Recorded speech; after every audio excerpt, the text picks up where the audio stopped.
Welcome, ladies and gentlemen, to the moment we have been waiting for. It is the regional finals for EMEA, and that means that we will be sending our teams to LAN. That's right. It has taken 2.5 months to get to this moment. Teams have been fighting, clawing, failing, and succeeding, all for today. Who will claim the top spots in EMEA? We're about to find out. But of course, you watching at home, we want to welcome you to another great broadcast of the ALGS. It's great to have you back. My name is Rain Day. I'll be your host today, but I am not alone. Can you imagine I did this whole thing alone? No. That's not possible. We had to bring the best to join us with it. And of course, the gentleman in me says, ladies first. Vicky Kitty, you are here, ready to go. It's regional finals. How you feeling? I'm feeling great. I mean, wrapping up that energy, Rain Day, I feel like you absolutely can carry this because right now we got regional finals. It's finally here, and this is the day that we get to see who these winners are going to be meeting each other at LAN.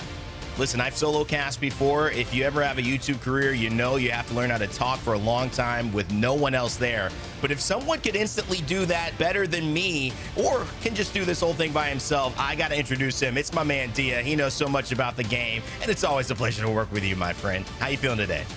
I'm feeling good. A little too hyped up, if anything. After that, I do not know if I can talk nearly as well, but I can promise that I'm absolutely dialed in to cover one of the very few match point days that we get throughout the year. These are always some of the most exciting. So Rain Day, I've been waiting since Friday. I can't wait to get into it. It's true. He's been sending us messages. I can't wait. I'm so excited for this week. I think since the 12th. So it is true. Also, because Vicky and Dia and I do shows together doesn't mean that we're going to keep it like that for the regional finals. No, we had to bring in someone special, someone to help fill out this squad, this trio, and make it 4. And also, we needed someone who was smart enough to finish a test in 10 minutes and get 100% on it. And he gets, some EMEA Apex as well. You know what I'm talking about. It's Zephyr. Ben, what's up, baby? How you doing? Trust me, I'm just as excited as any one of you three, but I will be focused. I will adhere to the numbers that we have to crack as we make our way through this lovely match point series. Well, I absolutely love it. And for everyone watching, we are excited to move into what will really matter, which is the performances today by these teams. Everything is on the line, but it always is interesting to me to see who performs, who takes it, and who kind of watches it pass them by. Let's go to as it stands, though, because overall in this region, we've seen play up for 10 weeks, but other regions have been playing as well. A few weeks ago, we culminated our APAC series, and we have APAC North, APAC South already qualifying their teams, Dia, and they did it in spectacular fashion. Very exciting games. If you haven't had the opportunity, please go back and watch them because you're going to want to see how these games, or how these teams made it to LAN. APAC North, as just one polarizing example, finished their regional finals technically in 4 games, with Reject Winity having won 3 of them. They did end up playing 6, as that is something that we'll be doing throughout all regional finals, playing at least 6 games. So everybody has a fair shot at accumulating their points. APAC South, however, polar opposite of the spectrum, 10 games long, with Tom Yum Kung finally securing their own spot in the playoffs. And when you consider that, it's not just APAC North, APAC South, or North America.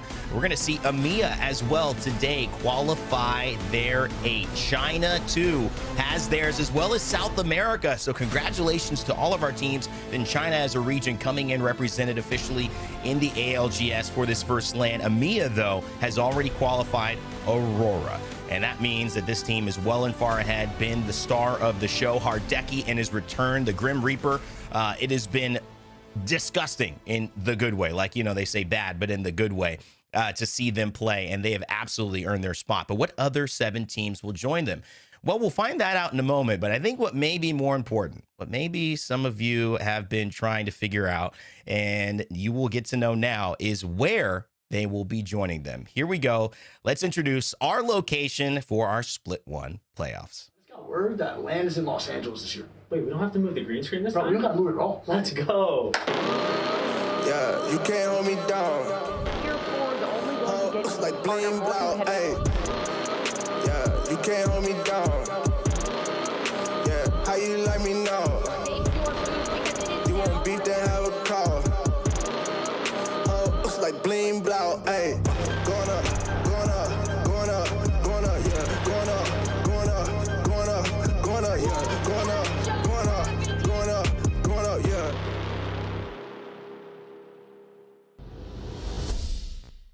Tickets will go on sale on March 22nd on Friday at GalenCenter.org. So make sure you go to GalenCenter.org and grab your tickets to be there. Also, this QR code right here, I think, yeah, it's right here. You can go ahead, use your phone right now. Take it out. Go ahead. Do it. You know you want to do it, and you can go and get all the information for the website and find out all the details for LAN, which will be in the city of Angels, my hometown, Los Angeles. I can't wait. I'm sorry, London. We love you, but we 3 times last year. We're bringing it over here, okay? I actually had nothing to do with this decision, but I want to talk to my friends, guys. LAN, we have announced Vicky. You got to go coast to coast, but LA, it's a pretty good place to end up. It's the city where stars are made, and what better place to see those stars duke it out and find out who the champ is after Split 1, because LA, we are here, and I cannot wait to see the rest of you guys there. It's going to be fun. Zephyr, you been to LA a bunch? First time? No? No, not my first time. I actually had the chance to visit this last summer and check it out. So the fact that I'll get the chance to go again and experience that lovely kind of scenery alongside not just you guys, but the fans themselves is a huge advantage. D, I think that's one of the things, when LAN is happening, it's so exciting, all the players, but just stepping away for a moment, it's really seeing the fans, the players, and the broadcast and everyone behind the scenes interact in person that makes it so special. Yeah, the best parts of LAN, outside of the fact that we get literally the best competition possible in the world, is the sense of community that we find when everybody is in person. And I'll tell you, Rain Day, the first time that I went to a LAN and I was able to start talking about Apex Legends at the competitive level and have not everybody look at me like I'd suddenly grown a second head is crazy. Yeah, third head would have me asking questions right now. We may have to. Okay, production, let's move. He gave away the secret. That's how he's so smart, guys. But there's still business to handle here for today, especially if you want to get to LAN. So all jokes aside, all fun aside, you have to put the merriment away and lock it up until you can make sure that you can get there. And that's what we're seeing today. As we look at the teams, as it stands, it's AURORA clearly already with their playoff spot secured. Natus, Vincere, Alliance, 07, PassionUA, Made in Heaven, 2 Rats, 1 Controller, and Element 6. Those teams I just mentioned are now qualified for LAN, but everything could change today. Any of the point totals that these teams achieve, from 1st to 2nd to 3rd, all the way down to 19th place, will add to the current points they have. So potentially a terrible day for one of these top 8 teams, and a great day for a team like LCDF de France or cybercats could mean the difference between someone like Element 6 going home or like cybercats going in. So we have to pay attention to all of that. Of course, big thank you and good luck in the PLQ to the teams who are no longer in our pro league, and we'll have to battle it out to be there, but it's going to be an interesting day. Vicky, I want to talk to you though, because we do have so many teams in the lead. AURORA's, these big names already carving out their chunk of probably going to LAN, but there's a lot of outliers.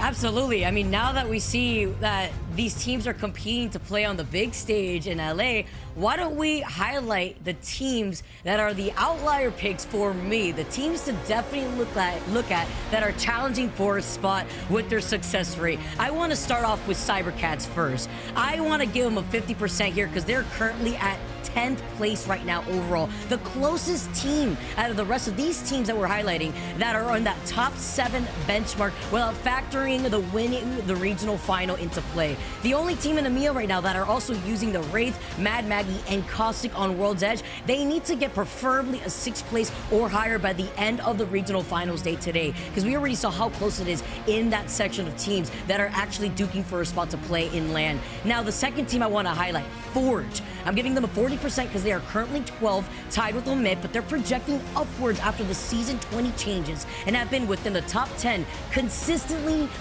playing after these changes versus their early split performance. And at the moment, they need to get a 3rd and above if possible, but it's more than likely that they need that big dub to put themselves in that conversation. Moving on, I highlighted them before, and this is a team that I'm definitely excited to see perform today. It's gonna be OMiT. I'm giving them a 65% success rate right now as they are tied with Forge, but they have been projecting upwards ever since those changes and have stayed the same with these high numbers. 3rd and above is very possible with this team. And then moving on to full English, this team needs a miracle to happen. With 35%, they are currently in 16th, where they always happen to follow this trend of having a bad day into a good day back to back with a day streak. Then following that pattern, in the cards, they should do very well for today's regional final, but will it be enough to drop 20 plus points for the overall standing unless, again, they somehow know how to perform these miracles and they win the day for the regional final?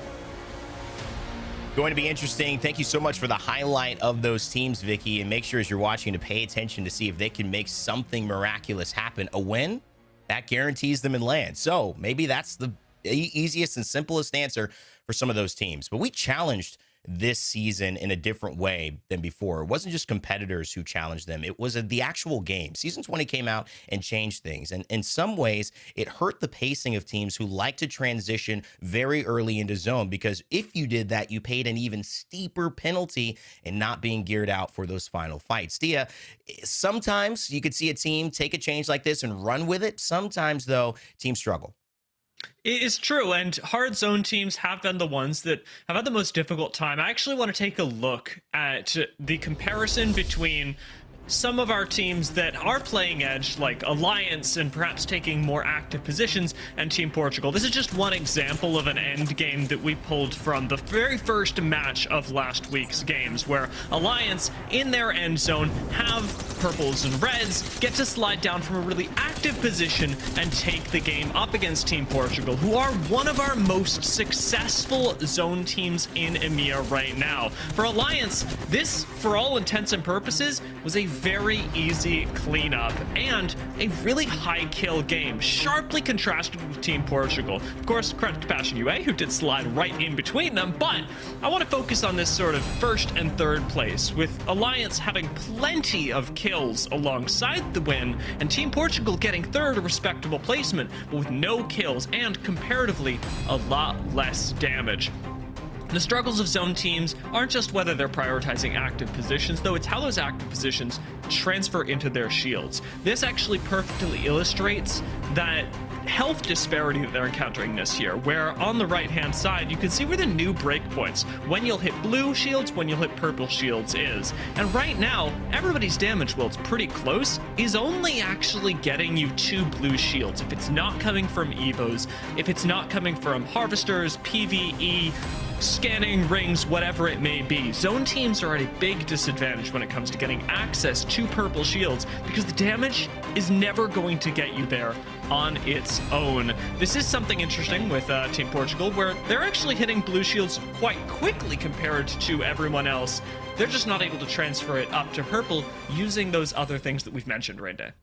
You know, I love this because Apex, in a way, just congratulations on implementing 100 new items, 100 new things to do, essentially changing the game, but keeping it the same. Yet, in a way, it reminds me of power spikes that you see in traditional MOBA type games, where you have this moment where you get your ability, you get a little over leveled. Teams like AURORA, they've been fantastic at adopting not only the new legend in this meta, Lifeline, that has kind of come out of nowhere, but using that supply crate drop to get the full Evo cash, kind of hard leveling Hardeki and getting him to purple as well. So they get those 2 purples early, they fight, and they've been proving it by being far and ahead, the best team in EMEA.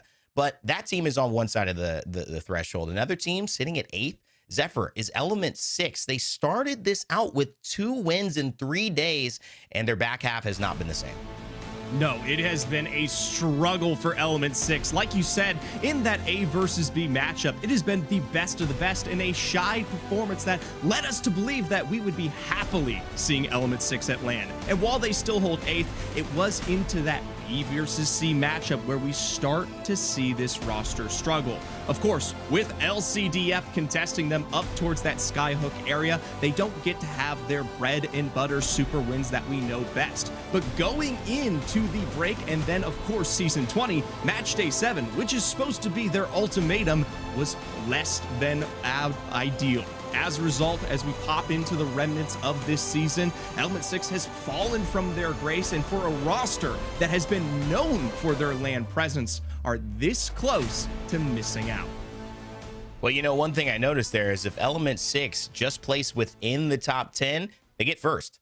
So, I mean, pretty simple. That's all they got to do, it seems like, to take it easy. Let's go ahead, though, and rewind back to earlier this week, because as teams were preparing, many had different thoughts. Some struggling with team composition, some just trying to get their mind right. We had a chance to sit down and talk with Element 6's Kay Swinney and see how he felt going into the finals and, of course, potentially LAN.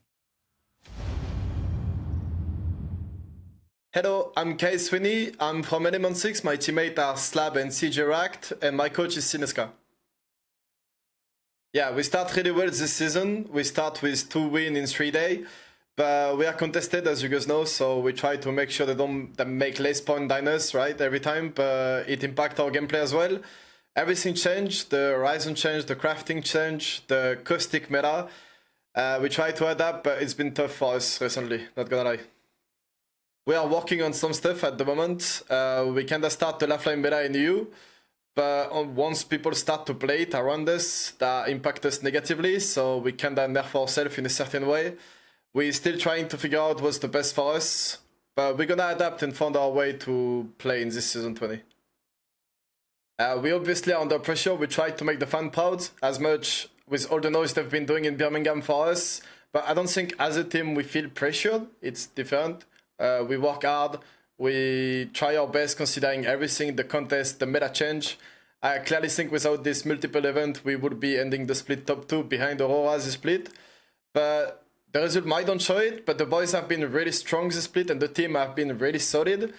They can be proud of them. But yes, I never failed a LAN qualification yet. Qualifying on LAN or no, I think we have been trying our best and we're gonna give everything we have this Sunday. You heard it from him himself. Never failed to qualify for LAN. Will this be the first time or will he continue? I think my bet is probably on Kay Swinney getting the job done, but you never know. Stranger things have happened. Zephyr, what was your reaction to how Kay Swinney handled the questions and also his demeanor heading into this weekend? You know what? I love the confidence because at the end of the day, it gets harder, right? It's not just LCDF, which has been a thorn in the side of Element 6 in this split one. It's going to be GoNext as well, who is going to be contesting them on World's Edge likely all day long. So for a team that is in 8th right now, already holding a LAN spot just on the bare edge of their fingertips, it will be incredibly tough. But the fact that they have the mentality to go with it, that's the best you can hope for. Well, instead of predictions, I want to go back to something you had said earlier, Vicky, and kind of cement the planting of the roots of the storyline of the outliers, kind of water that a bit. And then Dia, finish with you on some of the predictions for the top teams and how you think they'll perform today. But Vicky, going back to those outliers, really we looked at 8th place. It's still far away. For everyone else besides cybercats, I think LCDF, it's very far. Realistically, a win is the easiest way, I think, for them to actually advance. How do you think they're going to go about this? And do you see any of those outliers maybe stealing the show today? That's why the topic has always been after the season 20 changes. Is it too little, too late? The teams that were very confidently settled in the top half of the overall standings that we've been seeing so far for these top 20 teams, and then the bottom end teams where they started figuring things out, they started experimenting, they started becoming trailblazers for different legend comps that we've been exposed to across multiple different regions, not even just in EMEA. And you look at cybercats being that closest team that I highlighted before, holding 70 points, and then you compare it to E6, right, who are on that border, who have 84 points. You need to have not only a heavy frag day, but it also comes into question how consistent your team can be. Yes, we're seeing these 50-50s go down on teams like E6 over by Skyhook, but let's not forget that this is match point format. We're changing each map after every 2 games. This is a very different pacing than what a normal match day would provide. And it is a very different challenge because we've only seen 2 teams in person win match point format and actually at playoffs or at championships get the job done, which means that it is a certain thing you need, Dia, to be able to be a top team in this situation. A lot of those outliers, they've got the chance, but for some reason don't put it together, and it usually ends up being the Auroras, the Navis, the Alliances, the people in that position. So do you anticipate that today? And what do you think the top teams right now are thinking going into this, since some of them actually are feeling pretty safe? Yeah, many of our top teams can and should be taking this as an opportunity to prepare for the much more difficult lobbies that they'll be facing once we get to playoffs. Because as strange as it may sound, Rain, we've never had a team that was placed outside of LAN qualification suddenly win match point and qualify themselves. It's never happened. So in order for any team to surpass, especially the squads that are already in that top 5 area where they're feeling a lot more safe, for anybody to actually leapfrog them would be a monumental, literally Apex Legends history-making achievement. I think if you're a top team already, you were expecting this to be smooth sailing, and you're preparing to up your win rate because that's what you need, not just to win today, but when it comes to playing on the big stage. Absolutely right. It has never happened before. A team outside of qualifying range winning the regional finals. Ladies and gentlemen, everyone watching, our casters, our crew, is today the day that history is made. AURORA has set themselves above and beyond, but who are the other 7 teams in EMEA that will join them at LAN in Los Angeles? We'll find out right now, but let's send it over to the casters. The players are ready. Vicky, Dia, let's kick off our regional finals. Thank you so much, Rain Day. Dia, it is finally time to see who our LAN participants will be from EMEA. And these teams have been duking it out for so long to lead up to this. We already know some teams that just are so far ahead of the rest of the pack that they have nothing to worry about. But then it's so tight if you look at the middle of the pack.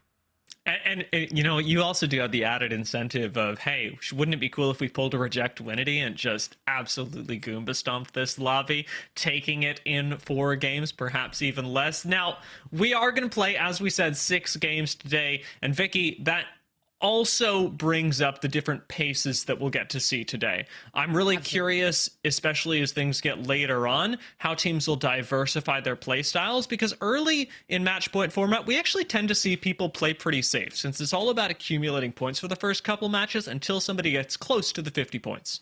Yeah, why don't we touch up on match point format? For those of you guys at home watching for the first time, not knowing what a big difference maker match point regional finals format does to a lot of these teams, you have to get 50 points to be considered eligible on a match point format. You need to get 50 points and then take the dub separately after you get those 50 points. So you need to win after you reach match point, and then after you win, you would be considered the winner. But no matter what, at the end of the day, we are still playing out the 6 total games to see where our teams will finalize in the overall standings and who our 8 teams from EMEA are going to be that will be meeting each other at LAN. And since we do highlight it is match point format, that means that our map rotation is looking a little different than usual. Once again, our first 2 games will be going onto World's Edge before we make that transition onto Storm Point for the following 2 games, and we will be rotating back and forth until we claim a winner for match point format or until we play out the entirety of the 6 games. These more frequent swaps are going to mean that you've got to not only adjust quicker as well, but shore up a lot of your weaknesses. If you favor one map or another, you're going to be out of luck very, very often in today's games. This is, of course, the first map that we'll be starting on and where everybody is landing. We do have a few potential contests. One that'll certainly draw a lot of eyes is Cold and ANC Outplayed down in the south that could very well end up just being a split between Stacks and Dome. But up to the north, E6 and GoNext as a team that we already highlighted as struggling coming into the last couple of weeks. E6 not only have to deal with LCDF right next to them, who have been tough, but now a contest as well, Vicky. I mean, GoNext being an 18 with only 51 points. Hey, if they could bring down the Titans that have been E6 in the earlier split half, that'd definitely be one story to talk about. But we heard it from K-Swinney. He's feeling himself. He's feeling confident. I don't remember not seeing K-Swinney at a LAN, so that is the end goal here for this team, seeing that they are on that cusp in 8th place with 84 points, right behind 2 Rats, 1 Controller that have 85 points. That just highlights, once again, it's not just that middle pack that is so close together when it comes to terms with the points that they need, but it's also the high-end teams that are sitting on that cusp. That's definitely going to be the 50-50 that I have my eyes on for to prioritize how we start these first 2 games on World's Edge. It's such a almost insulting strategy that GoNext are using right now, going, you know what, we actually have a lot less to lose than you. You're right here on not making it, so do you change your entire strategy on World's Edge now? Or do you risk perhaps not making it to LAN? These are the really difficult decisions that teams like E6 are faced with, but they do have the benefit of, if, as you say, Swinney is actually feeling that confident throughout all of today's games, that if you're winning, these contests, you're also picking up a lot of kills on the way. 3 kills, a team wipe, that counts for a lot, and not just in the points that it'll total at the end of the game, but in your Evo to get you started. That's very true. And then you also look at the neighboring teams that land by Skyhook, the POI being Forge going into Countdown, that could easily try to see what's going on if they could third or fourth party of Lasito Fonts are not getting involved themselves. Also, the fight for information. We know that beacons sometimes spawn on both ends of Skyhook, but which beacon's going to be prioritized by the teams that are neighboring a lot of these early fights that are going to be happening on World's Edge. And obviously, we're going to dive into the POIs with Store Point, but let's not forget that GoNext do land by devastated close south of where E6 usually likes to land in Launchpad. That's just something that can transition from one map into another. So definitely keep your eyes on the early game on both of these teams, because the way that this transition will mean and make all the difference of whether E6 make it into LAN or not. Certainly a lot of potential in the clash between these two squads, but you've brought up LCDF. We've mentioned them a couple of times today as the Kryptonite to E6, and I want to highlight them as not just that, but a team that you should absolutely be keeping your eyes on going into today, because they're just below E6 in the standings, and LCDF are a team that has transitioned supremely well into Season 20. They're frequently getting reds much faster than the rest of the lobby, and in much more convincing fashion, playing this slow edge style. It's like watching a pressure cooker juice up a nice meal. LCDF walk into end zone, and all of a sudden it's like they were there the whole time. They've already got a power position. They've already got seemingly 400 kills. It's ridiculous the way that they're playing, and it's even exacerbated by the fact that they're one of the few teams that have chosen to and been willing and comfortable with playing Horizon in this split, in this season. Horizon still incredibly strong in the right situations, and LCDF are finding those.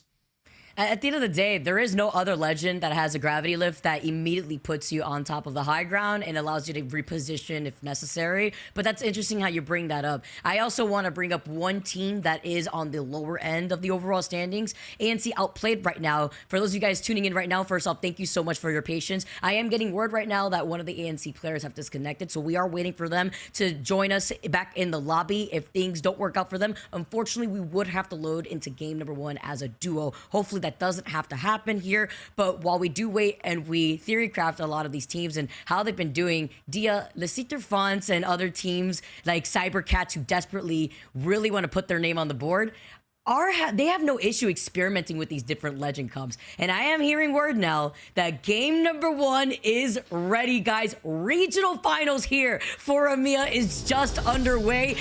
Right now, we got World's Edge Game 1, and this is the moment where we will find our competitors from the EMEA region facing off in LAN. This is where we get to find these teams, make their way, punch their ticket, and we'll get to meet them over in LA. Dia, let's get started. A lot of really, I will say, cautious play to be expected during our first couple of games. World's Edge is largely the most studied map in competitive Apex. A lot of teams that are landing here, outside of those that have suddenly opted into a contest, should be playing things safe and steady to get themselves as close to match point as possible. The strategy totally changes when we switch up the format like this, and it does mean that teams that know how to pick their moment, not just in the micro scale of winning individual games, but in the macro scale of the tournament, are going to be much more rewarded than teams that have only the one play style, the only run at you, only seek to win this game and nothing else. In this particular case, look out for squads that are hedging their bets, that are playing for points in the early game. Let's find out. As looks like we're going Climatizer to Tree this time. Our northern squads will have a small advantage getting to move across the map a little faster than everyone, and that means when we're talking about Climatizer, we are talking about AURORA.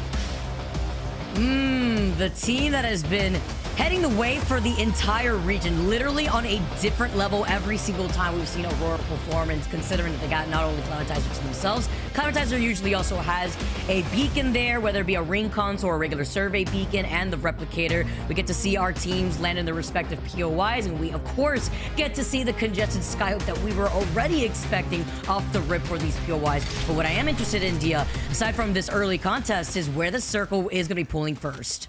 LCDF already on a quick loot to see if they can take advantage of a third party. It did look like we had GoNext prioritizing high ground in trials, denying that entryway to E6 and forcing E6 to take a northern route through this now ostensibly three-way engagement. Nobody's actually fired a bullet, nobody's been knocked yet, but with 3 teams landing in the same POI, it's fair for all of them to assume that everyone is present at the same time. LCDF certainly playing to take up as much space as possible before Element 6 can try and backwards loot their way into some form of mid-game stability.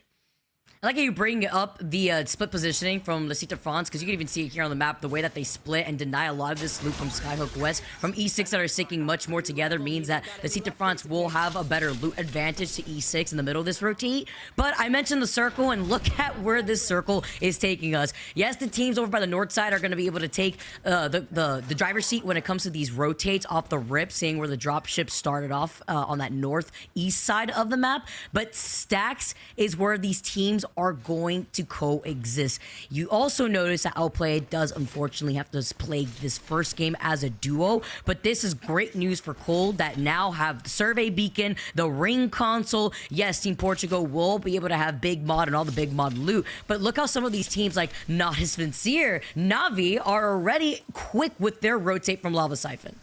Now, keep your eyes on teams that are rotating in from the south side as well, because let's actually draw our eyes over to Alliance, who are in the bottom left-hand side.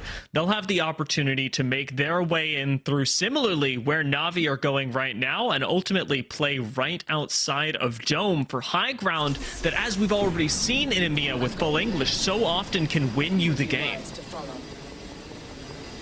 Now, with the teams that are quick rotating here, you can already see the pings. They know that OP is playing as a duo, and this is just, you know, information that all the teams have in the lobby. So Navi, knowing this, knowing that OP probably already quick rotated, have already taken Dome, and it looks like an early fight also already happening here for Cold. JMW is able to pop the shield bat. They still have full blues here.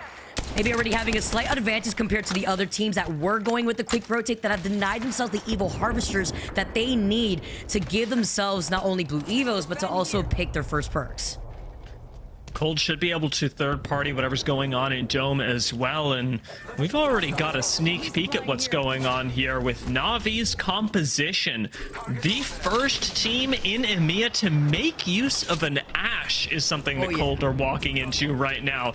Really interested to talk about this legend and how it can impact the rest of the fights going on around the map, not just with the assault crates, but of course with the utility that Ashe brings to a fight. Team Portugal already on the back foot, have just hit a quick respawn. This will be a tough game for them. We already know this Team Portugal struggled to get Evo in the best of times, and now they don't have any space to move in order to get additional Evo shields when they need it. And the reason why that is that this is a team that likes to play patiently. Passion, though, on the opposite side. Henchmen can't clutch it out. They are the first team to go out in this lobby. It's been nonstop action already off the first, minute of this game, with this first circle now just starting to close. OMiT, a team that I highlighted here, with only leaving Tyler from Navi left alive. OMiT take this fight, and they clear up Navi as a second team to meet themselves in the lobby. Doesn't look like the Ashe is going to be of too much use today. Not when you are running into fights like that. OMiT's position is really hard to challenge as well. Polar opposite to what we'll see out of teams that set up like Team Portugal in stacks. When you're all the way to the south of this ring, you are waiting for your chance to take third parties on the other squads that arrive there late. So teams like Cold and OMiT will be sitting for a while, waiting for the rest of the game to come to them. Or teams like Infinite have the long, difficult road of needing to make their way into what is likely a stacks zone.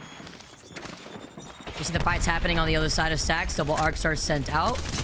Full English, the team that needs to show up, take the dub. They get the crack, but they do not get the knock. Playing much more patiently, looking at this team cup. One of the teams running the Crypto and Watson in a lobby riddled with a bunch of caustics, especially on World's Edge. We know what that EMP can do and what that Watson gen could also do in negating that Nox grenade from being yeeted in their direction. They're playing up the low ground while Team Portugal off of that res do not get contested off this high ground. They have the positional advantage, but this could also be a very finicky spot to hold early game, especially with only 2 blue Evos, because there's a lot of opening angles that other teams from afar could poke at and actually pressure Team Portugal. Thank God they've got a Watson, is all I can say. when you've got Watson for sustain, when you've got Watson to defend the high ground that suddenly is a lot more difficult to actually keep control of, you are going to be in a much better position than, say, a Bangalore Bloodhound Horizon team that's trying to do the same thing. As 07 make their way in through Lava Siphon, we've got a bit of poking going on. 2R1C getting a little handsy as well, but 2R1C notably will have the opportunity to pick up a little bit more Evo themselves using their unorthodox composition with the Lifeline and Crypto. They are able to get the res right here. Talking about LVH now. Just backing away in time while Waves is going to be able to actually heal up. Wise in a bit of trouble here, though. While they are able to bunker down inside of this building, this is where the caustic comp really comes into play. They were able to get a cleanup on the team here while taking a look at this map, and you're gonna expect a lot of teams to be coexisting in stacks, but I want to specifically highlight the rotational point from OMiT and Cold. Once you come from that south side, we can expect that this stack circle could probably pull by the crates that are south by that ring console, south of Team Portugal. That's where a lot more of these teams, that they clear that southern side of the circle. Despite that rotation just being so out in the open once they're forced to leave Dome, you will have less resistance as you compare it to PassionUA now that I've lost out on Sonya and now are forced to play this out as a duo. You know what was really fascinating to me, Vicky, was that, like you say, we've already seen one ring end over by the ring console, but Full English won that zone, and Full English in this zone, in this game, have predicted a different ending, or at least have been playing like they are, sitting deep inside of stacks, far off to the eastern side of the ring. And I can't help but wonder, have Full English done a little bit more homework? Have they read this zone better than everyone else and know that we're going to a different position than the last time we had almost an identical zone? Because that sort of advanced knowledge can mean so many points of difference in the first game. And even calling that out, the different rotation points that they could take here while we tune into Forge, fighting over by Big Mod. Knight's Crack coming in here with the car. Jay Savage in a bit of trouble. The EMP opening things up here while Forge in the fight for their lives. He blocked out the door and immediately gets taken out. That's the work of the EMP coming into play. You're playing with a health disadvantage, but you can't find your way into cover, not even from the outside of these building, or rather the doors here that were being blocked. Now it's only up to Slayers here as 2 rats with controller just take on the high ground. And think about the combination that we're using as well. 2R1C not only have this incredibly strong fighting composition with the Lifeline and Crypto, but Uchako's shown up twice in the kill feed using the Mozambique so far. Combining the Mozambique with Crypto's EMP makes shorter work of already short-lived squads because you've got that much less shields to work through. You EMP a blue shield, and on the first Mozambique shot, you're already hitting flesh. You're already getting increased damage out of hammer points. So glad you brought up the Mozam too. That has just been putting in work with the fact that you also just attacked the Digi on it. We've seen it a few times alongside the RE as 07. Seen them fight within this building here too, neighboring another team that's trying to push into this same exact building. Natsuki sends out the nade to control some of that space, while Amphi's able to retaliate and pop the shield bat so that way he can restabilize. Not a whole lot of space to play and plenty of opportunity for third parties. It's no surprise to see LCDF taking to the skies immediately. They have smoke to the ground, so should not go down whilst on the balloon, but now they've got to worry about what on earth they'll do in stacks. Not a whole lot of teams are actually playing in this tiered building in the center of stacks, so they've got a nice landing spot, albeit, Vicky, a bit surprising. Wow. I especially with the amount of teams in stacks already, we're talking about over 6 to 7 teams coexisting here in stacks, and yet a floor of the construction building is still open. See some of the teams now trying to take up even more space with the caustic barrels. Look at the other teams on the other side, neighboring the building of the construction site. E6 with their time, rotating from the edge of the circle, but they're not alone. LVH are right next to them. They have not left that building south of Lava Siphon. But before they make their next plan here, let's jump into a listen-in with E6 to see if they want to take this balloon. Let's reposition This is taken. We're gonna have to take it on late. We just stay here for the moment. Yeah, I'm gonna watch the caustic team. That's an isolated fight if they fight us, okay? It's a big fight. We have Ryzen Q, Ryzen ult, we have everything. And later on, we need to move up there and they might collapse there.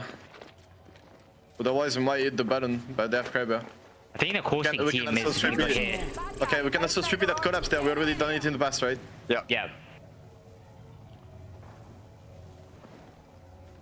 Yeah, the caustic team might be a duo running down towards where you pinged. They're fighting. We could aim the balloon and get into the zone here? Or is it better to wrap the edge? So we just wrap the edge, right? Wrap the edge, wrap the edge. Right.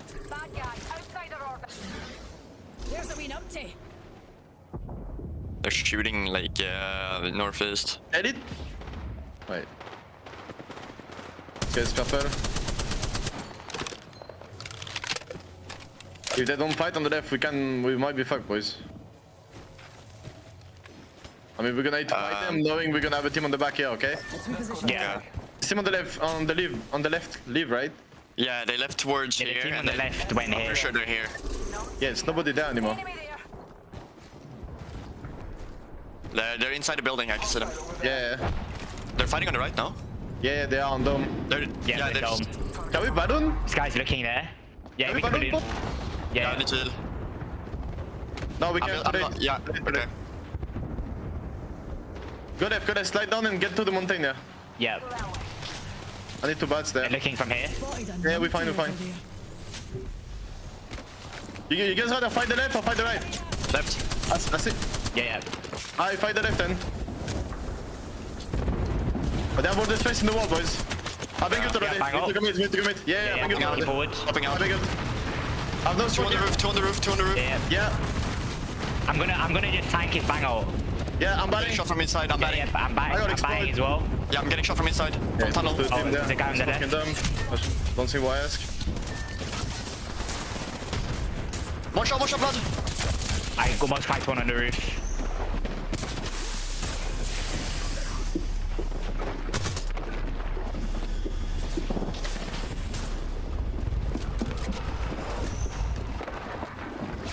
With only Slab alive, no matter if they went through tunnel side or if they kept pushing through dome, they were going to get gate kept no matter what deal. It was a very difficult rotation here, and now they're suffering for it, only leaving Slab alive underneath the building. This is honestly, even if you manage to somehow survive the next couple of seconds, this rotation is not getting any easier. With Alliance now holding the remainder of the tunnel, they don't even have to stick around in order to control rotations from teams like LVH and E6, because the further zone is going to be even more punishing. Alliance will start looking over here at OMiT for the next power position, because high ground, as we've already seen, Vicky, means so much in this zone. In fact, jumping on board, does find one knock with the wingman. Gonna make it a second, only goes down himself, and Alliance should have this fight in the bag. Effect was looking left to right, moving and breaking necks right behind him. He just needed the rest of Alliance to help back him up, and that is OMiT going down. But you put a wingman in Effect's hands, you'll make that magic happen. But it's been non-stop fighting on the other edge of the circle. It's two Reds, one controller, who also have a wingman in hand. We mentioned the Mozambique earlier before, and right through the smoke, that's where we can see that really coming clutch. But they get the next knock here. They did lose out on their lifeline, and with that single wingman shot at the very end, they fully take care of full English. Uchaku just looking like he is in full form right now. No nerves needed. They are playing with confidence. Ushako looks like he has a damage with pistols daily challenge to complete. That's what I'm getting out of this. Wingman and Mozambique. The only way that you are getting through that is by honestly taking a multi-man swing onto Uchaco, and it's just not possible at this point. I want to take a look at the upcoming zone, because we've got honestly very few places to be playing. 2R1C can move in and play this fence line, but they will be challenged by Alliance, who currently not only have the fence line, but high ground as well. The fight between these two teams is going to be the thing that determines the entirety of the game, especially because they've got the next zone. Oh, no way. And Diva, you were talked about where this circle could be shifting towards and how full English earlier on, when we saw where this circle was going, could have made the perfect prediction. And now seeing that Alliance have the high ground and that entire south side of that circle clear, they really will not have that resistance versus the other teams that are going to be fighting once they're forced to funnel outside that construction site building. LVH starting to move up as well. Check out Alliance's high ground, so incredibly powerful. Will they get to observe all of this? But LVH want to take the position of 2R1C, and remember what we said, the only way to take out what 2R1C is to three-man swing Uchako right now. LVH have not managed to do it, and they cannot, having to approach the high ground that 2R1C holds. Oh, the fact that they are also forced to back away right now, too. They don't have enough information while 2 Rats with controller just completely take over this side here. Missy just trying to take a different off angle. Havoc in hand, the Hemlock in the other. Don't have a Digi, obviously, on either of these weapons, so not enough information through those smokes. You do hear that crypto drone flying through on the other side, but this is all the information that 2 Rats with controller could absolutely have, knowing that LVH have backed down from trying to contest them from their rotate from the north side of the circle. Just a few seconds left. Infinite got a big decision to make about, honestly, what team they're going to fight, because there's no way that they're getting out of here peacefully. Very little space on the low ground to make use of. Do they use things like caustic ult in order to try and clear that corner? They're already tossing out ordinances to do it, but Infinite have so little time, and Alliance have taken note as well. A scrappy caustic ult comes in at the last second, but a few ticks might be enough for Infinite. They've already taken out one other team. With PassionUA down, Infinite are at the very least getting placement points. That might be the very last thing that they get. With 7 squads left, they're forced to drop down from the high ground, but like we saw, they already used up that Nox gas, gets the scan at the very end over some death boxes that they could get the Evo shield charged, just completely shifted away. But the EMP may come in from the squads around them. Here, AURORA are playing off that low ground. You can see Alliance that have the high ground. We knew that this rotate was going to be easy for them. Aimbot now left inside of that corner, and LVH continuously takes shots at Alliance. Battle for the building still going strong as we've moved from one cheered cake into another. LVH again, temporary cover, and the 2 power positions on the outside are still owned by Alliance, and just below them 2R1C, who have actually passed by without Alliance taking note of them. Alliance certainly should be looking towards the southeastern side though, because if you are not addressing 2R1C, they will win this game.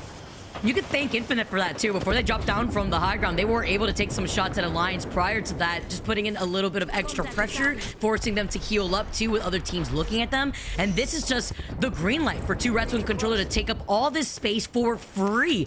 Also calling in the Moby, so that way they have some extra cover to work with. And of course, if they have that lifeline care package, they could do that next once that is online. But look at all the teams neighboring this building alone. You have 07, AURORA, LVH, and the Secret all neighboring each other here. And we're closing in. No time left to stay in this building. You got to take the fight now or never. LCDF's caustic ult is massive, but losing Izadin almost immediately means that their chances of making it out of this fight alive are almost zero. The pickup of AURORA is a big one, but remember, so many more teams are coming. 07 still needing to drop down, and LVH right above them. Surely that's the next 3v3 we take. And once they all show their faces, it's just open range for Alliance to take shots at them. Infinite playing all right underneath them. 07 now taking the shots. Here comes the EMP. The Nox grenade coming out right on time. The Seek response get eliminated with the last 4 remaining teams. We knew it was going to be a bloodbath once all these squads are forced to coexist by the fence line.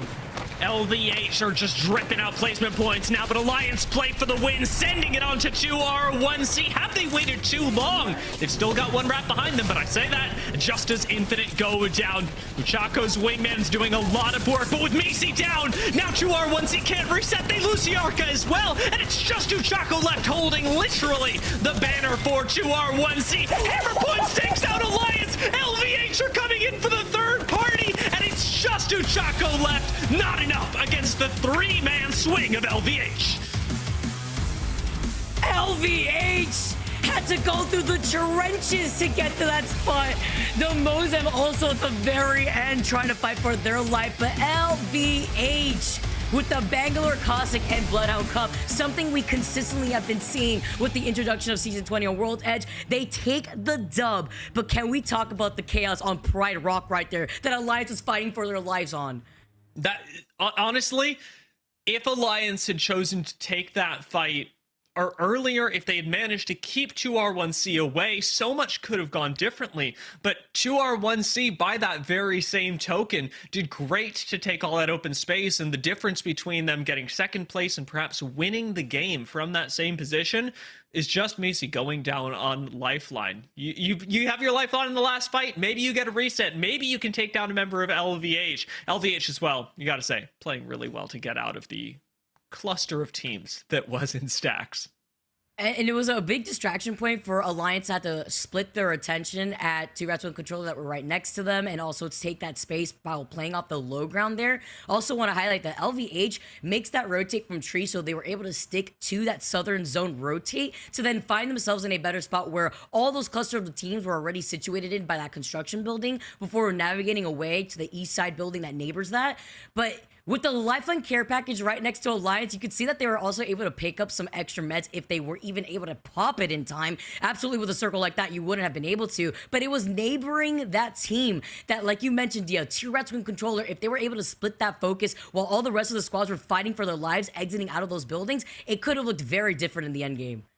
Very much. We also saw big power of Caustic, of course, in fighting out of stacks. The amount of Caustic ults that predetermined what fights were won and lost was really fascinating. And even for Infinite, who managed to, as a single unit, make it into, I think it was 4th place overall, determined almost single-handedly by their patience in stacks, nice use of ordinances, and of course Caustic ult to clean up PassionUA. Very few teams were able to play that effectively, but one of the things that really stood out to me, Vicky, is that Full English, for all that we didn't see them in the final zone, did predict this zone pretty darn accurately. It didn't pull in exactly the same way over towards the ring console, and it makes me wonder what Full English have got going on behind the scenes. Their analyst, their IGL, everything really came together there.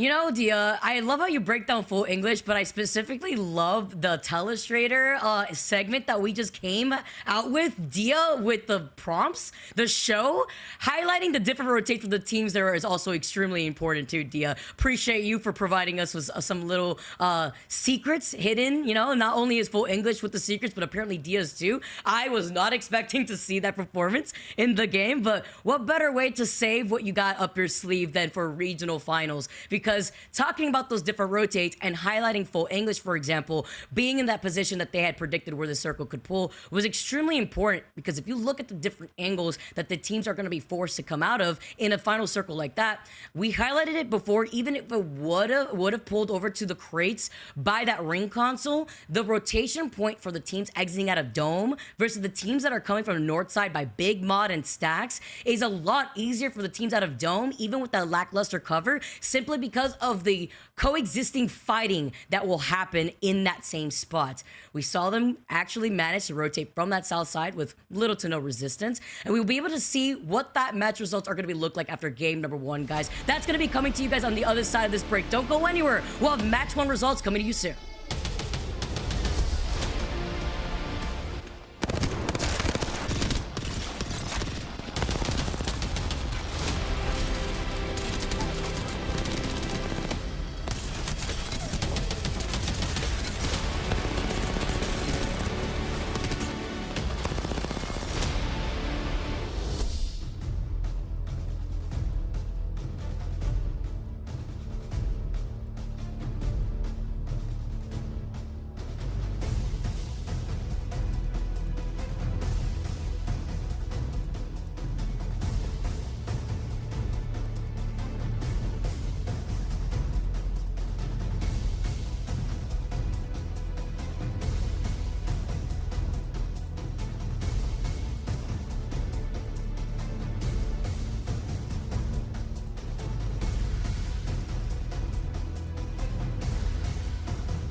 Welcome back, everyone, as we are into the second game of regional finals here in EMEA. We've just finished off our first, Zephyr, and it was a nice game, and ending over by stacks. 2R1C Alliance had a real nice clash, but game 2 changes everything, as now we should be looking towards other spots on the map and likely other victors. Absolutely, and especially with now LVH currently and what we assume to be leading the pack, that is one heck of a way to start off regional finals, especially for a roster that needs those points more than anything. One of the furthest away, nothing but a win today is going to send them on to land.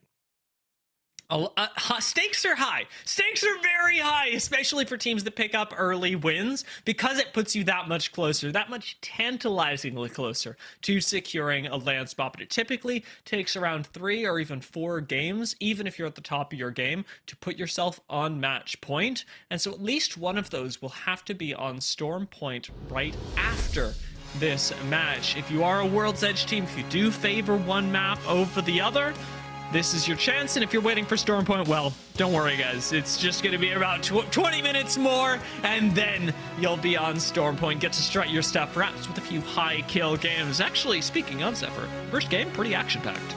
Oh, yeah, especially going in, or at least away from that stacks area. You get that kind of tiered cake effect that you and Vicky were discussing before the match, and as a result, it adds to that extra source of action, especially as we see a lot more teams stay alive approaching some of those end zones. You know, I've got to wonder, we talk about cake so much, it makes me hungry on the broadcast. There's got to be another thing that is tiered that I can use to describe these buildings. Think on it for a while, because I need more options, though. We'll see what we can come up with as time goes on here. But I like my, or at least I think it's actually you who came up with it. I don't know. It's Apex Legends has been around for so long. The collective of us. Game 2, however, has begun. Teams are already starting to drop in, and those towards the north end of the map will have already hit the ground. Teams like GoNext, Element 6, and LCDF, who, despite the fact that they're all dropping together, chose, at least in game 1, not to fight any of it themselves. Something to note, though, from that game 1 is the fact that for Element 6, even though they did survive, they were exceptionally delayed on that rotation. GoNext did a great job of pushing this roster out and away from the northern side of Trials and in pretty much towards that back northwestern corner, something that doesn't even have names to work with here. It's such an unfair split of Skyhook as well, because GoNext are getting Trials, LCDF are getting all of Sky East, which is half of the POI, leaving Element 6 with less than half of the loot that they would typically be accustomed to.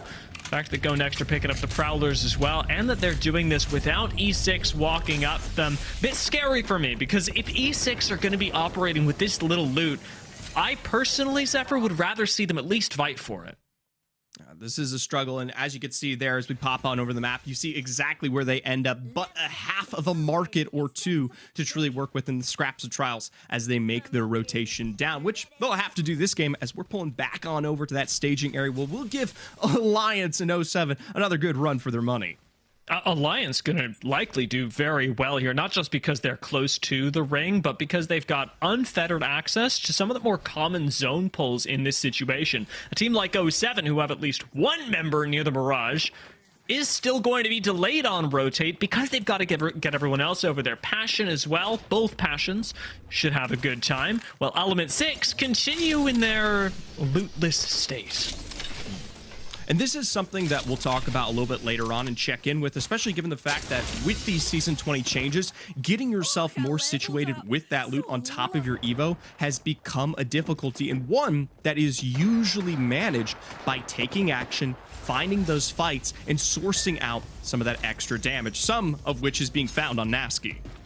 Unfortunately, especially when the ring pulls down towards this area of the map, Nasky extending as far as he did outside the Mirage de Trois caught a bit more attention than 07 would have been expecting. And given that they're on white shields, they don't have things like a crypto, and they certainly don't have a support legend in order to get Nasky's banner crafted. It might just mean that 07 have to play this game out, unfortunately, as a duo.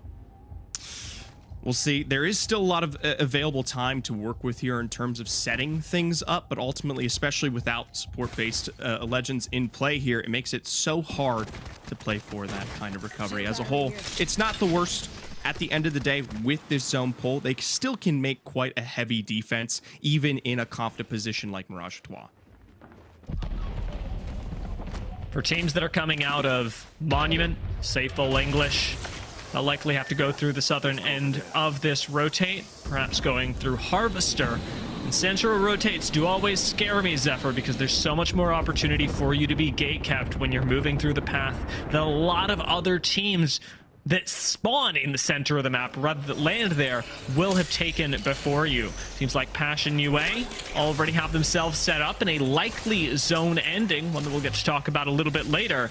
But with a Watson here as well, I see this as an almost Team Portugal situation where they may not have the best loot so far, but with Watson Gen to help keep their shields up, they should be able to get into purples. Now, this is something that can definitely help set them up here, especially for the setup regarding how they survive out here in this building when their Evo gets set.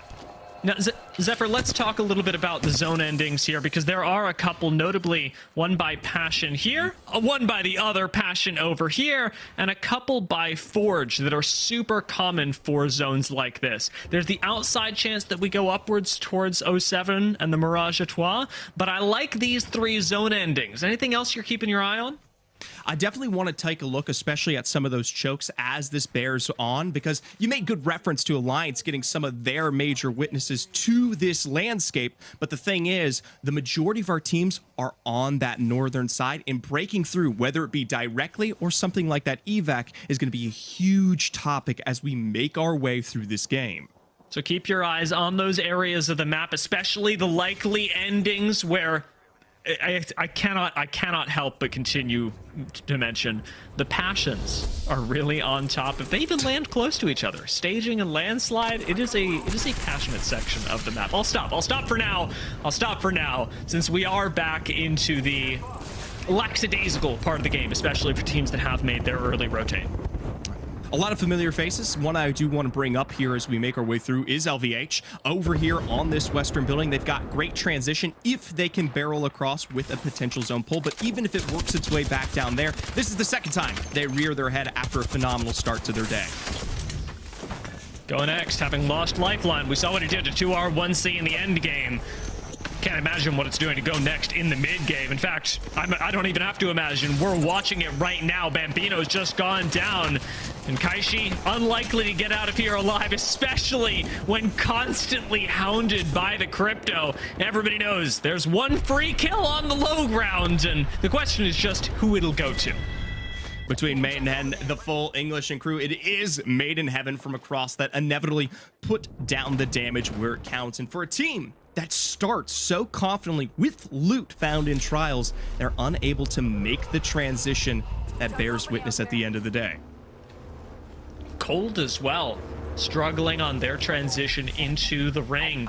Even from so far outside of the zone, they got caught out by Na'Vi, and having lost again JMW, they'll likely not be able to recover banners in a nice way. There's a chance that Graceful gets to walk up, but for teams like Forge, who had an excellent position in the ring, having now descended onto the low ground and lost 2, who can say what the future holds? Up to Slayers in the end, the big boom, the man himself, the fragger to be.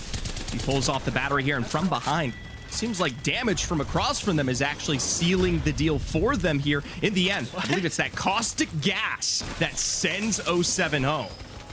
And the fact that 07 caused so many problems for Forge is really tough, because Forge had such a good position up by the A-frame on top of this hill. That position has now been inherited by teams like Element 6 that hold a little bit of this, and what I believe to be Team Portugal right behind E6 who hold the building proper.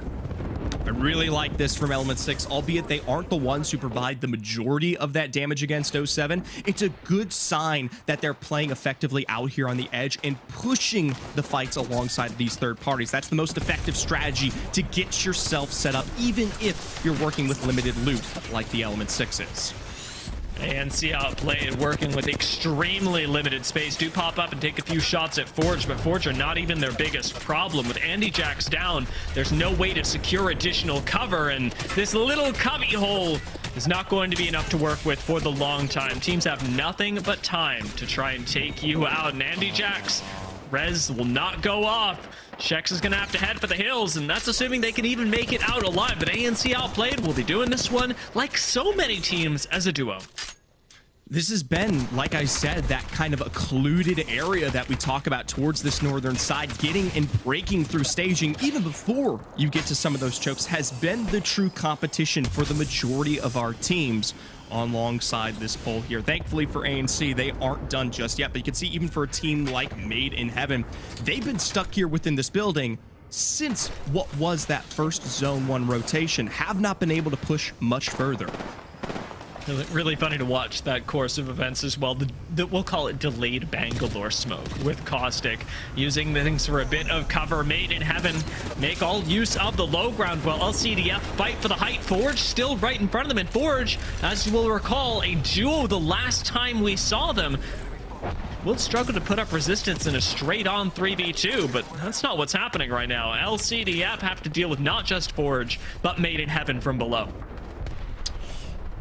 For Wilhelm there, caught out on one side, Slab trained to beam upon Shex on the other. For Helmet 6, they've done a great job of what feels like controlling this entire upper section of that staging geyser area. The thing is, we still yet to see an answer for how they are going to bridge this gap and start to play more towards that southern side. If they need do so. On the other end of things, we get a similar situation between OMiT and AURORA, who are opting for potentially a wider swing here.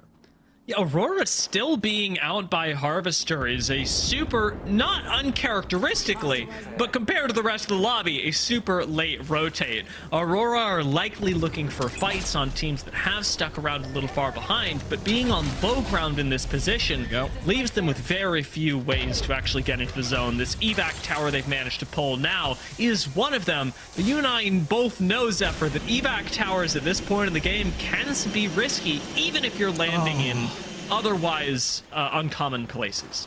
I was really hoping to see him go towards that south side there. We know for a fact how occluded it's been up here towards the staging, and as a result, for 9 Impulse, your cover, your safety, no longer available for AURORA. This could be done and dusted if they aren't careful. Orin makes a great leap of faith for safety, and they find themselves in what is one of the bare minimum of chokes to work with.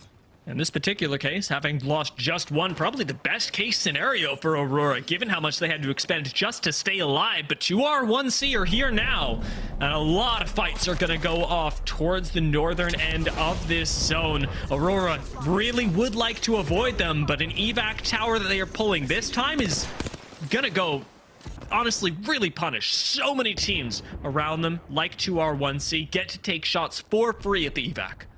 This is a huge regret there for AURORA in the end. I don't know if they get that full knock. We missed it on the kill feed for but seconds, but still, we get to see the punishment from afar here. There's not much of an answer for them in terms of their next rotation, especially now with that Bangalore removed. On the other side, Team Portugal, heavy defense. LCDF finally making their way up from the bridge are quickly swatted back down.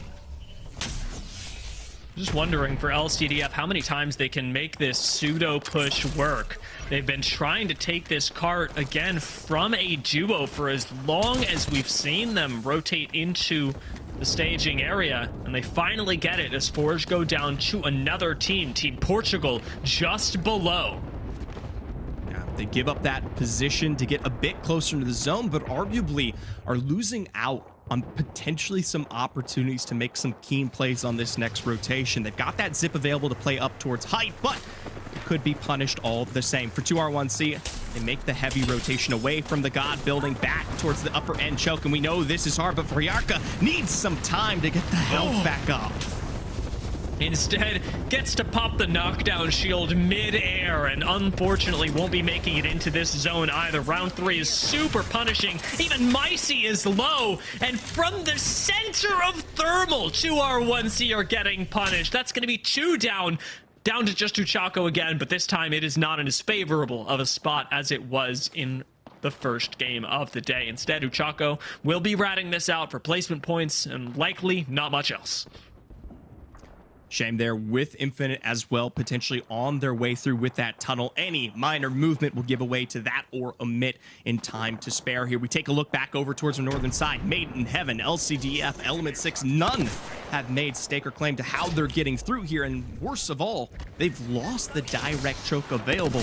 If they don't make a move soon here, they're potentially to be removed. Let's see what Made in Heaven will do to navigate the perilous situation. Nobody's looking right side, by the way.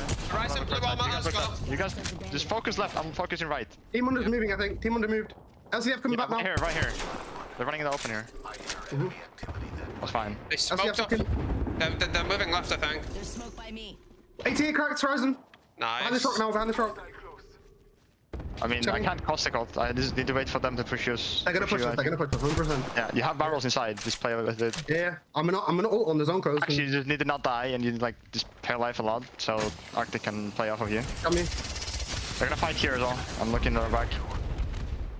They have to push us. They're gonna bang ult and shit. Yeah, I'm playing inside. The sentinel. We're crossing. Let's cross it. Moving 40 flash. What do we with on? Bang crossing. We can't really do anything with it. Oh yeah. I need a heal. Bang! Bang cracked. Okay. Scanning for you. Alright, I almost cracked as well. I'm ulting. Alright, let's Walking up. 6 flash! Rise dead. One of the rock. I'm dodging bang ult. Bang cracked, far right. Really far here. Low as fuck. Okay, I see him. I'm going for it. Yeah.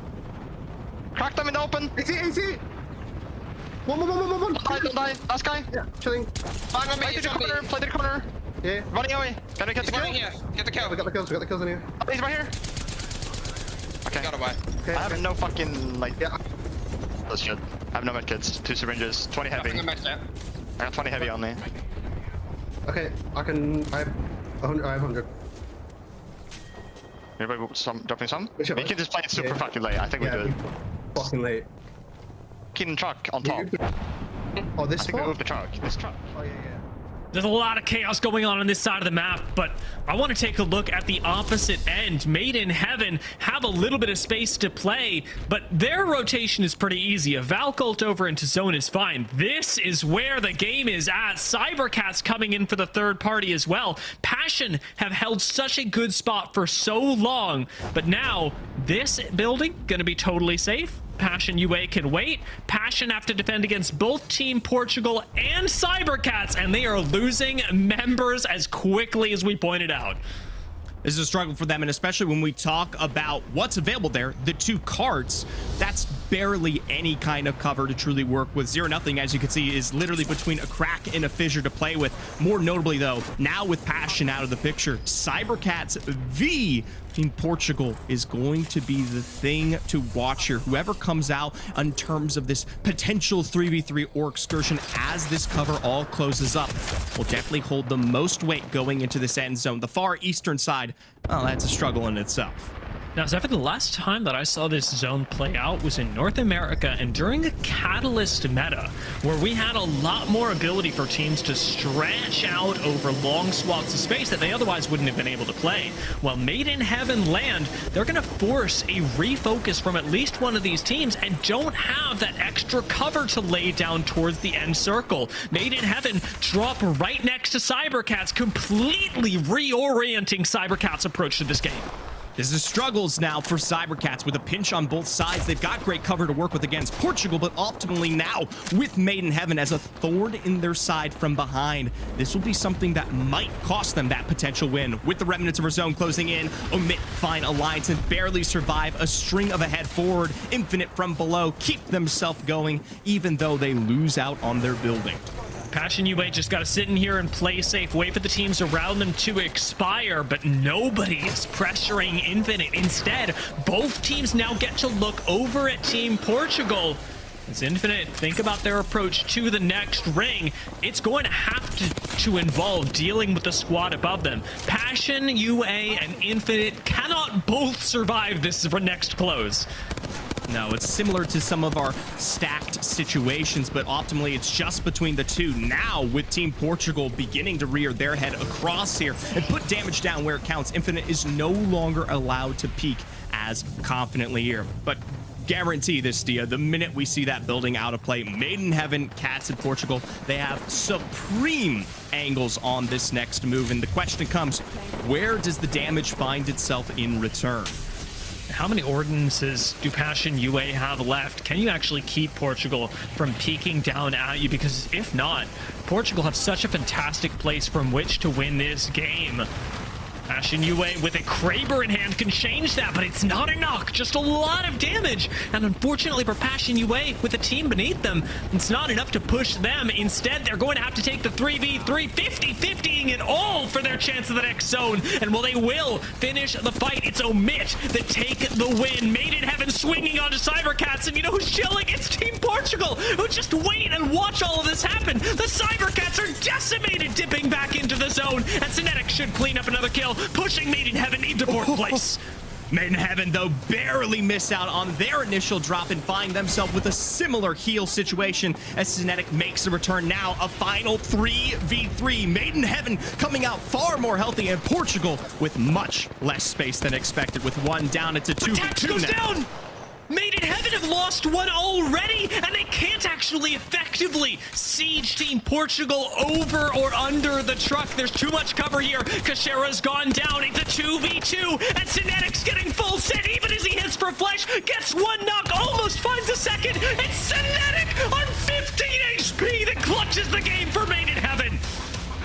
For Made in Heaven, a clutch against all, even with tax down here, are able to find their success in the 2v2. Synetic, had he gone down, had he been pinned out by Team Portugal in that moment, would not have been able to find the damage where it truly counts and send once again another one of our deeply lowly oriented teams up to the top for a win. I cannot believe how well that went after a Valcolt. We've seen, Zephyr, in our time, Valcolts straight up take so many teams out of the game that seeing a Valcolt that goes well, that puts you behind cybercats, and the siege that comes after that was incredible. Now, I want to take a look at the way that Portugal played things out as well, because there's a lot of good things to be said about a zone team whose playstyle I was pretty critical of at the start of the stream. Yeah, and for a team that usually does not find that kind of pacing into their damage, ultimately can be punished, can find themselves thrown for a loop as we get into some of those end zones, and they do ultimately actually lose out on one member, have to stick for a full revive, and then put themselves back into a defensive spot there. So, for Team Portugal, doing a great job at controlling all of these situations, even if at the end of the day, they don't walk away winning that game. There's a really impressive showing from Team Portugal, and their ability to control space is really outdone only by the fact that the infinite PassionUA fight had to happen, crippling both squads. If not, I think we see a 3-team ending there, and perhaps Portugal coming out on top. Yeah, it simply comes down to the space available, right? I mean, there's no real playable side out there towards that eastern end, especially as we lose that building.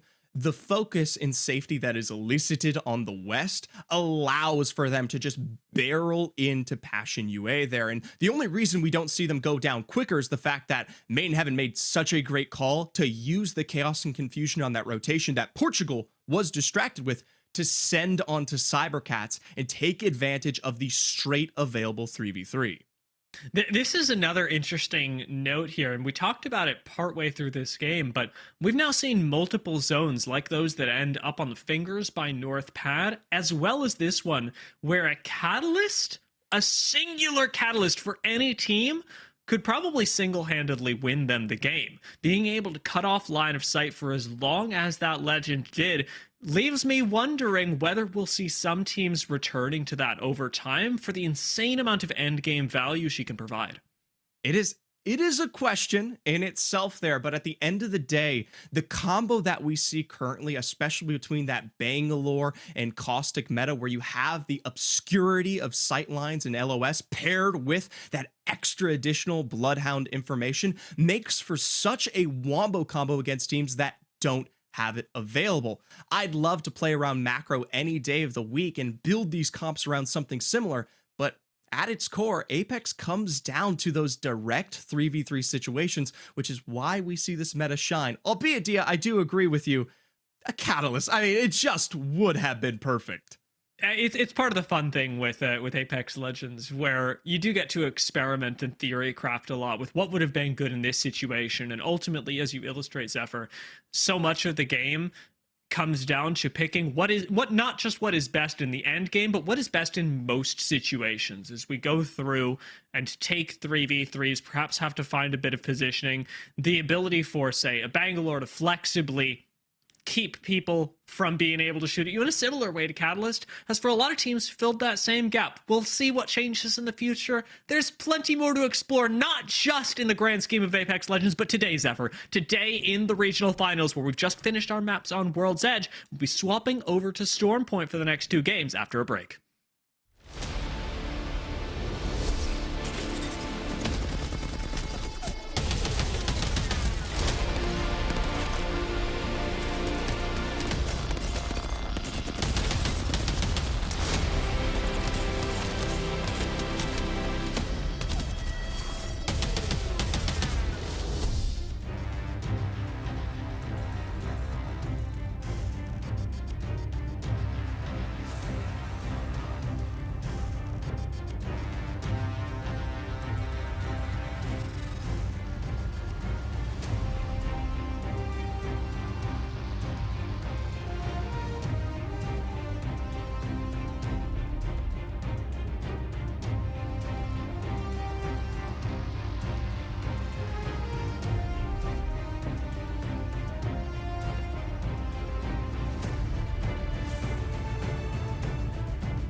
Well, ladies and gentlemen, welcome back to the ALGS. We are ready for Game 3 here. Rain Day joined with Zephyr this time around. We're going to get into the cast, but also we're going to look at a new map, Zephyr. This is Storm Point, and it's a lot of differences. For those who may be just joining us, seeing this as, hey, it's Sunday, let's see what's going on with Apex. These two maps, they play very differently in terms of competitive Apex. Still the same core, but a few key points that change. Yeah, and especially with some of our teams taking advantage of this new edge-oriented meta, Storm Point is something that finds itself a good place in the heart of those rosters. From its size to the fact that you can take these solo 3v3s in their lonesome in the early game, Storm Point is an enabler to some of the best, especially when it comes down to the fighting that we see. Well, you've been waiting and watching, too, back at home to see what happened in Match 1. We saw it. It was a LVHW.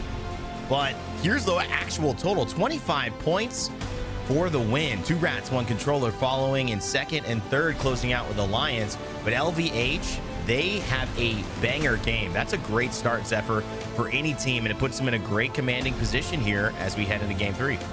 Hey, it's halfway there, halfway to the 50-point margin that you need to hit. But as we see, especially with LVH as things go on, it isn't always the same from match to match. Still, though, from 2R1C Alliance and Infinite, the double point start is enough to keep them happy, especially on that 3 to 4 game train we usually see when we talk about hitting the match point numbers. On the back half, 11 through 20, OMiT, a team we talked a lot about. You could see why. They don't get the placement, but they certainly get the kills. 8 points, finishing in 11th. That is a surprising number. Everyone else kind of par for the course within our bottom 10. but that's just game number 1. Game 2 saw different results, and we'd see if someone would be able to make a push. Team Portugal specifically, who found themselves in 12th, well, they wouldn't do that again. They'd switch things up and be in that end zone for a final 2v2 against Made in Heaven, netting them 16 points overall. But Made in Heaven would come out with the win. Cinetic swinging on the caustic and getting the dub there, Ben. Ultimately, from their take against Element 6 to their fly up from above, they come in and capitalize. For the Remnants down through 11th and 20th, it's a little bit less in terms of the setup for some of these rosters, but you still see the powers of Forge and Navi as they find their way at least to 4 here and show signs of life when we talk about the success that we know from the 2 of these teams. It's a great point that was brought up. A team that has never been out of qualification, has never won the regional finals, and I could see why it's so difficult. You have to change everything you've done in just one series. It's tough, but I'm still holding out hope because I love those types of stories. I think we all do as well. LVH with their first game win and just 2 points in game 2 stay at the top of the leaderboard by just that, 2 points. Made in Heaven right behind them with Alliance, a team who has not won either of these games, in a close third, just above OMiT and 2 Rats, 1 Controller. OMiT again out of the top 3, but adding another 8 kills to their name. So with 7 kills and 8 kills overall, it seems like, Zephyr, we're definitely seeing the fight get going. If OMiT can put this together into an actual win, it would be probably a 30-point game. I mean, to be honest, they're the only team outside of Made in Heaven who is consistently putting up the numbers from game to game. And that's what we really look for when we talk about the match point series. It's not just your ability to shoot through the rankings. That's how you end up like LVH, 25 points plus 2. And now we're begging them to find their way to 50. If they keep themselves on that same record here, we might be talking about 2 completely misnomer rosters walking away with the regional finals here. Well, as we continue to look at this, it'll be our last snapshot before things change yet again. But a brief moment in history, a whisper in the wind. For now, game 3 will bring a new tally of points. Will we see our first team hit match point here? It would take 23 points if you're looking at LVH, 25, I believe, for Made in Heaven. If they get another big win, it just might be possible. But a new map, and maybe a new contender who stands out amongst the top. I'm definitely keeping my eyes on AURORA here, Zephyr. They've kind of had a slower start for our top team, far and away by a mile, but Stormpoint is a map that they do very, very well on. And speaking of another top team, or just another team in general, trying to take it to the top, there's an early skirmish here with Cold.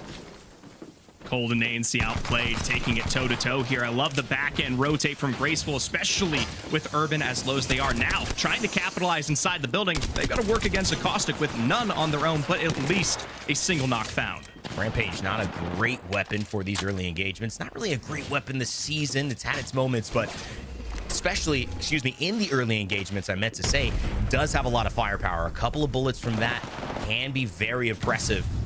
But you obviously want to have something that can get the job done quickly, whether it's a shotgun, whether it's a high fast rate Volt or RE45, might be able to swing it. Right now, it looks like Shex is holding with a charge rifle, which is not the weapon that you do want. JMW and the rest of Cold maybe seeing an opportunity here to push. And it's just 3v2. If not for this Caustic, it would already be done. Urban finally closing the gap on the other side. Once again, Graceful from behind as they capitalize on 1, find 2. It's an ANC Outplayed home as our first team eliminated on Stormpoint. Unfortunate there. Kind of a tough spot, tough weapon draw. You really have to consider that not everything is going to go your way there, and that's the difficulty. We saw K-Swinny and Element 6 mentioning when GoNext and them were continually fighting at the start and had to contest against each other. It just changed the rest of the season. Right now, Element 6 on the right side, eastern side of Launchpad. GoNext just below them in Devastated Coast as we open up the map to see that it is Team Portugal yet again, whether they want to or not, Ben, finding themselves in the center zone.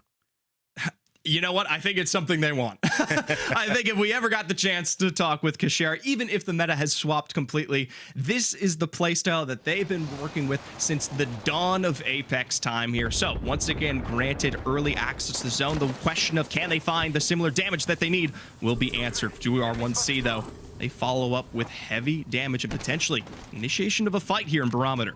I like the Mozambique play that we're seeing from Ushako. It's interesting, this kind of meta that we've witnessed over the course of Apex Legends, it shifts, it turns. We've seen mostly with Legends, though. In weapons, there has been such parity in the season. The R99 fallen a little bit, but when you look at even the P20, you look at the Mozambique, you look at the RE45, and you look at the things that are there to support them, the hammer points, the disruptor rounds. You even look at the alternator, which goes with those disruptor rounds essentially into being a late game or just a mid game early weapon. So many different ways that are viable to actually play this game. The Prowler being one of them, maybe one of the premier ones here, as Glass gets up and gets at him. Hits so many bullets, but it's OMiT who continue the fighting ways, but it doesn't go their way this time, as Made in Heaven, our second place team, finish off that fight and pick Cinetic right back up on the Bangalore. And we're talking about a split second advantage there. Playing up from the height of command center gives them the access they need to have those little bitty sight lines to pin them from behind. For OMiT, it's a struggle once again for a team that, between the two of us, we just pedaled before getting into this game. They're gonna have to look towards game 4 if they want to catch on up. Pros and cons of a fighting strategy early on. You know, it works for you 3 games in a row, but that 4th game, maybe that 3rd game, that 5th game, something goes terribly wrong, and then there goes your consistency. You have high potential, but you also have a little bit of higher risk. Speaking of a team that doesn't take any risk, this is where it gets bad.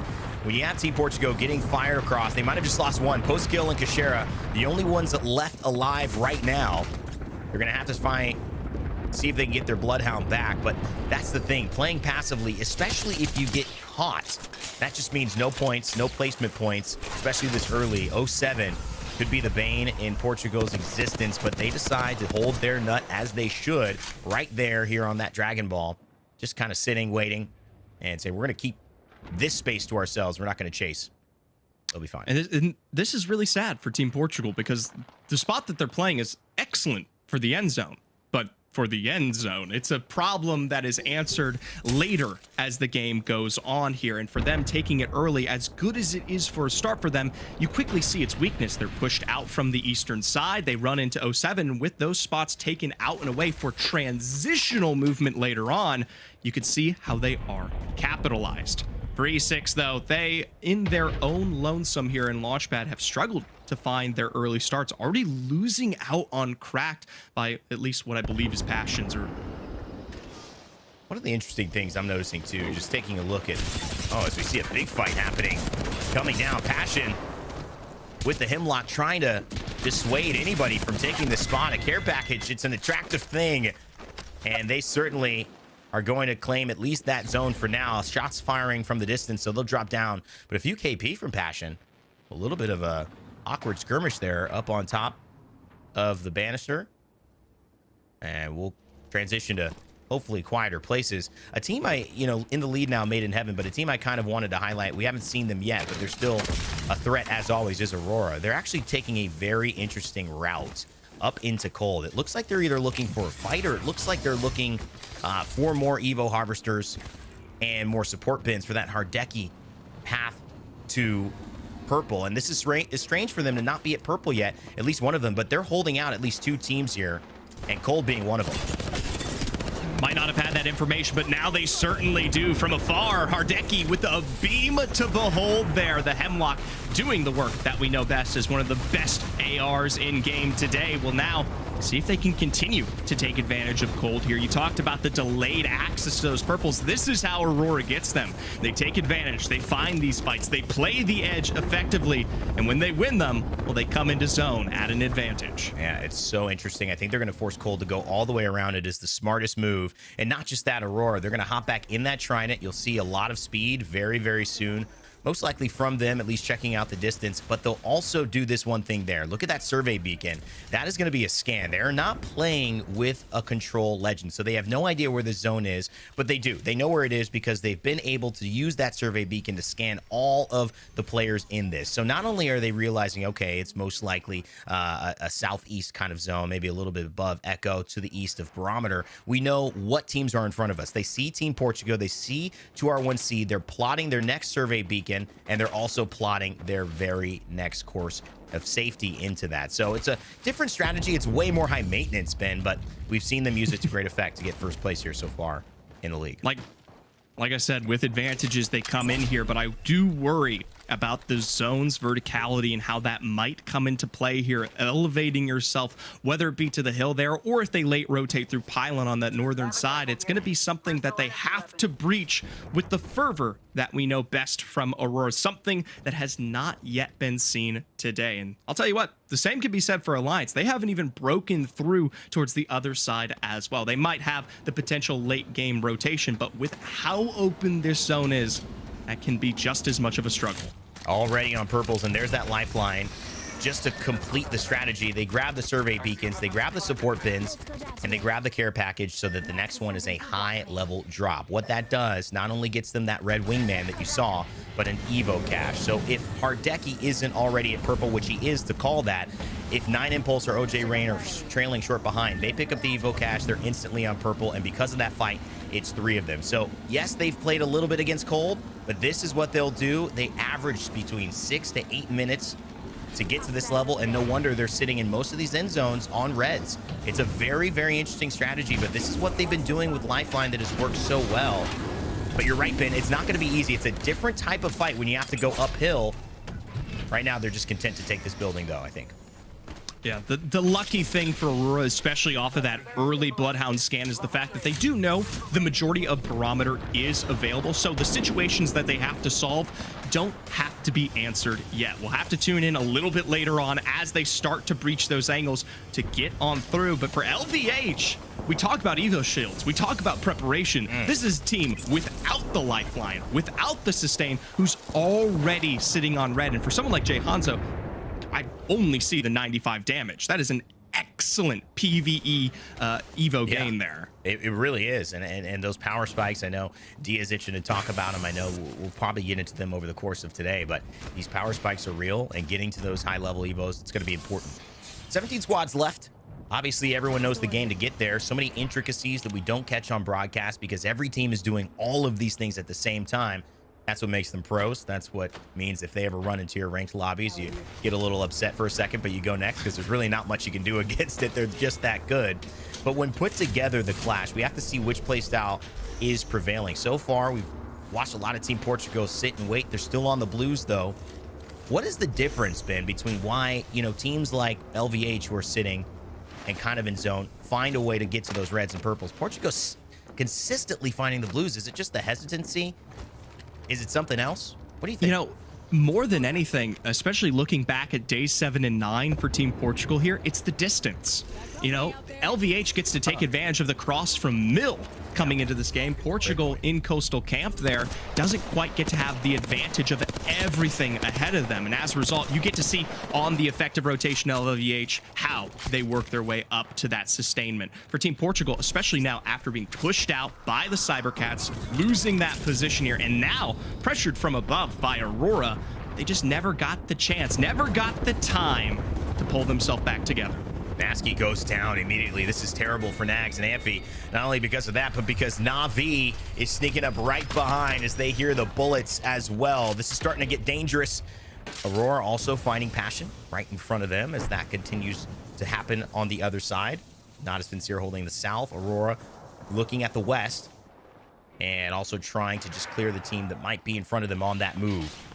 It's going to be important to somehow do damage from on high. Otherwise, they're going to have to fear they don't have maybe the best exit strategy here. They're going to have to walk it and smoke it.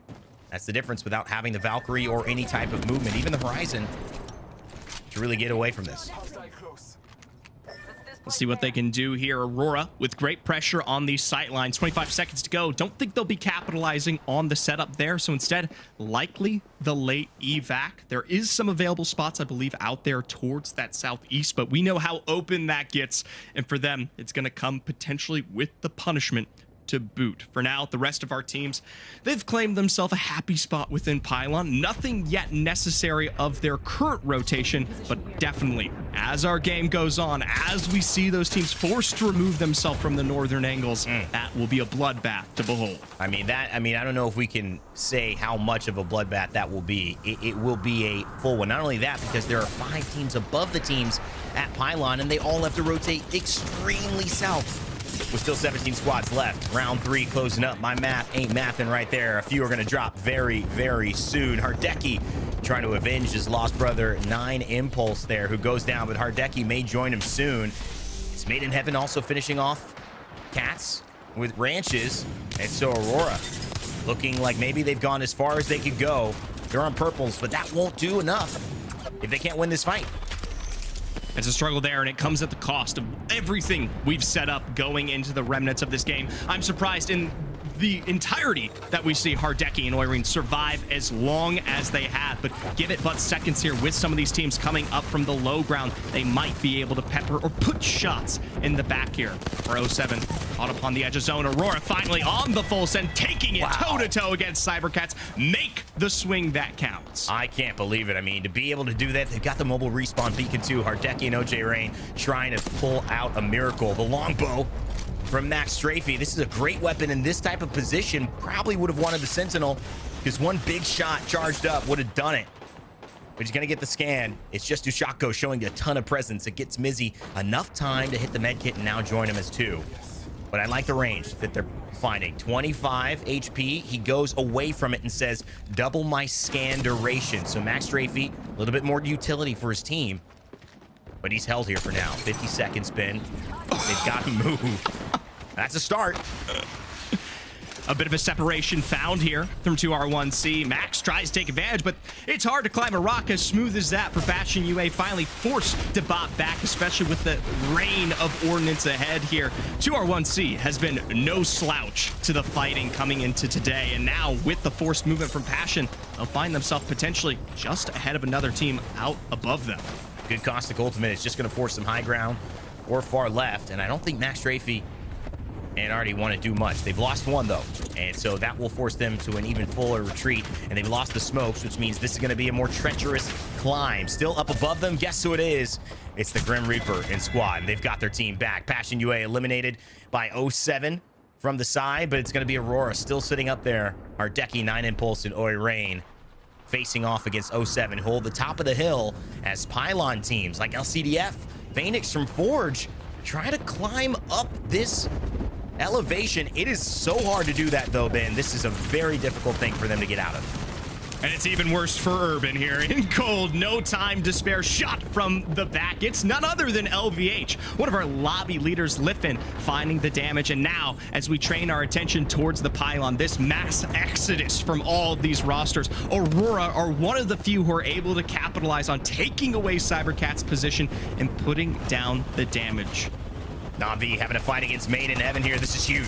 If Made in Heaven can win this one, they're on 31 points. That puts them near 34. Plus another placement. It's probably going to be about 35 points total. A big win means they could get close to match point. It's not impossible with 22 players left, but they'd have to go big. Matafe trying to clutch it up. The caustic gas canister doing so much, but not enough. And they will go down.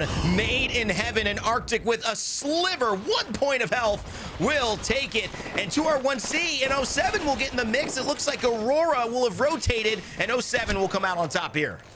Just on top of this move, everyone tries to take advantage of the good position left behind by Aurora, and for 2R1C, they're so far from being able to take good advantage. Still though, Hardeki, Impulse, they want to capitalize on the damage that's down to move back in, but it's far too much time left on the reset. Aurora out in fourth with now LVH looking to capitalize all but so similarly. This is close, Ben. This is getting really close. LVH on 39 points, top 3.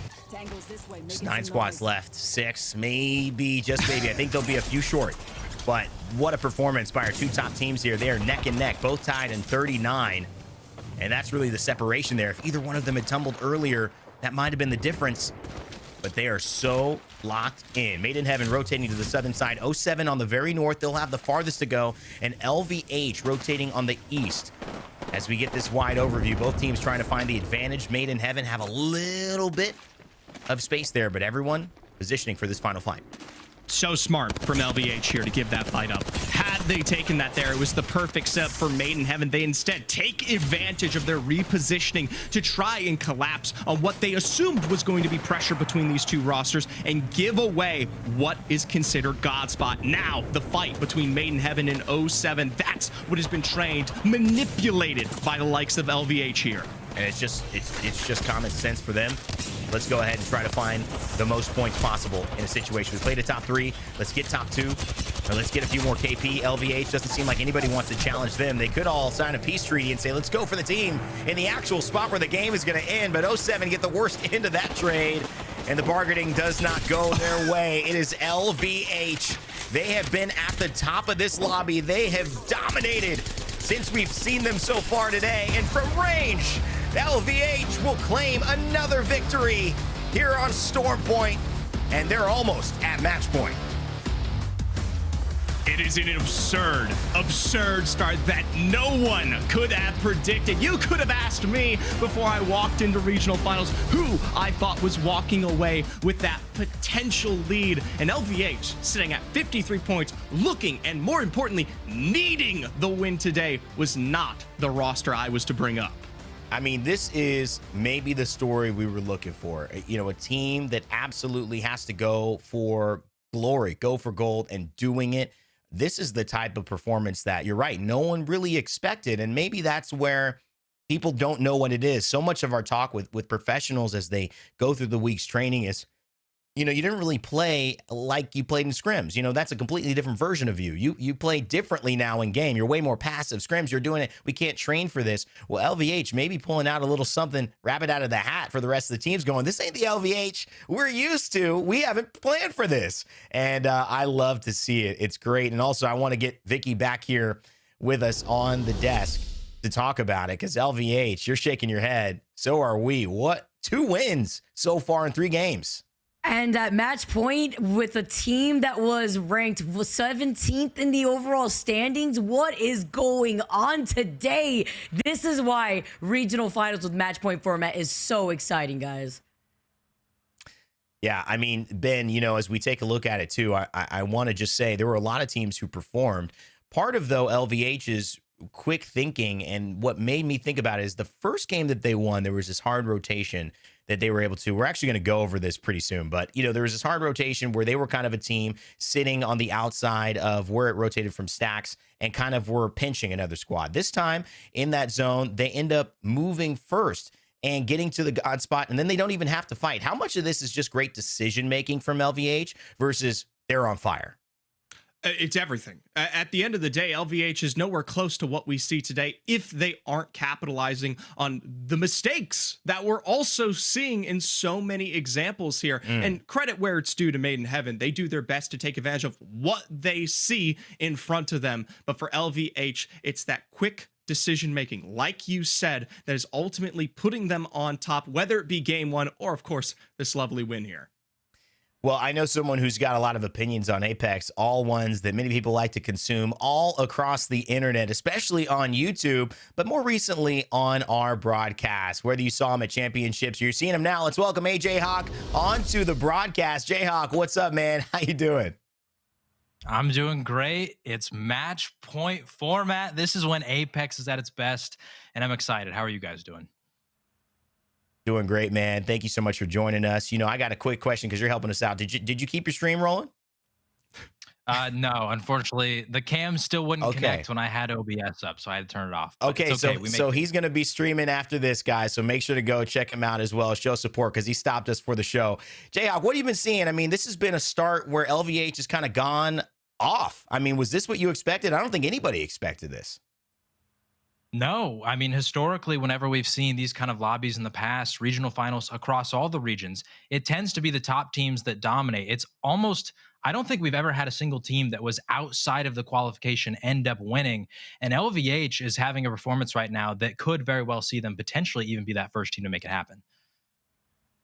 Yeah, we were digging really hard throughout the last few years to see if there's ever been a Cinderella story like this. And with a team that started off so strong at the start of the split and then fell off, especially after the new season, they are ramping up. I mean, Jayhawk, just to get your thoughts, what do you think is happening now differently with this team where they haven't really made too many changes, especially looking at their previous matches, suddenly come out for match point format? What do you think this team is doing differently compared to what they usually do in the last few times we've just recently seen them?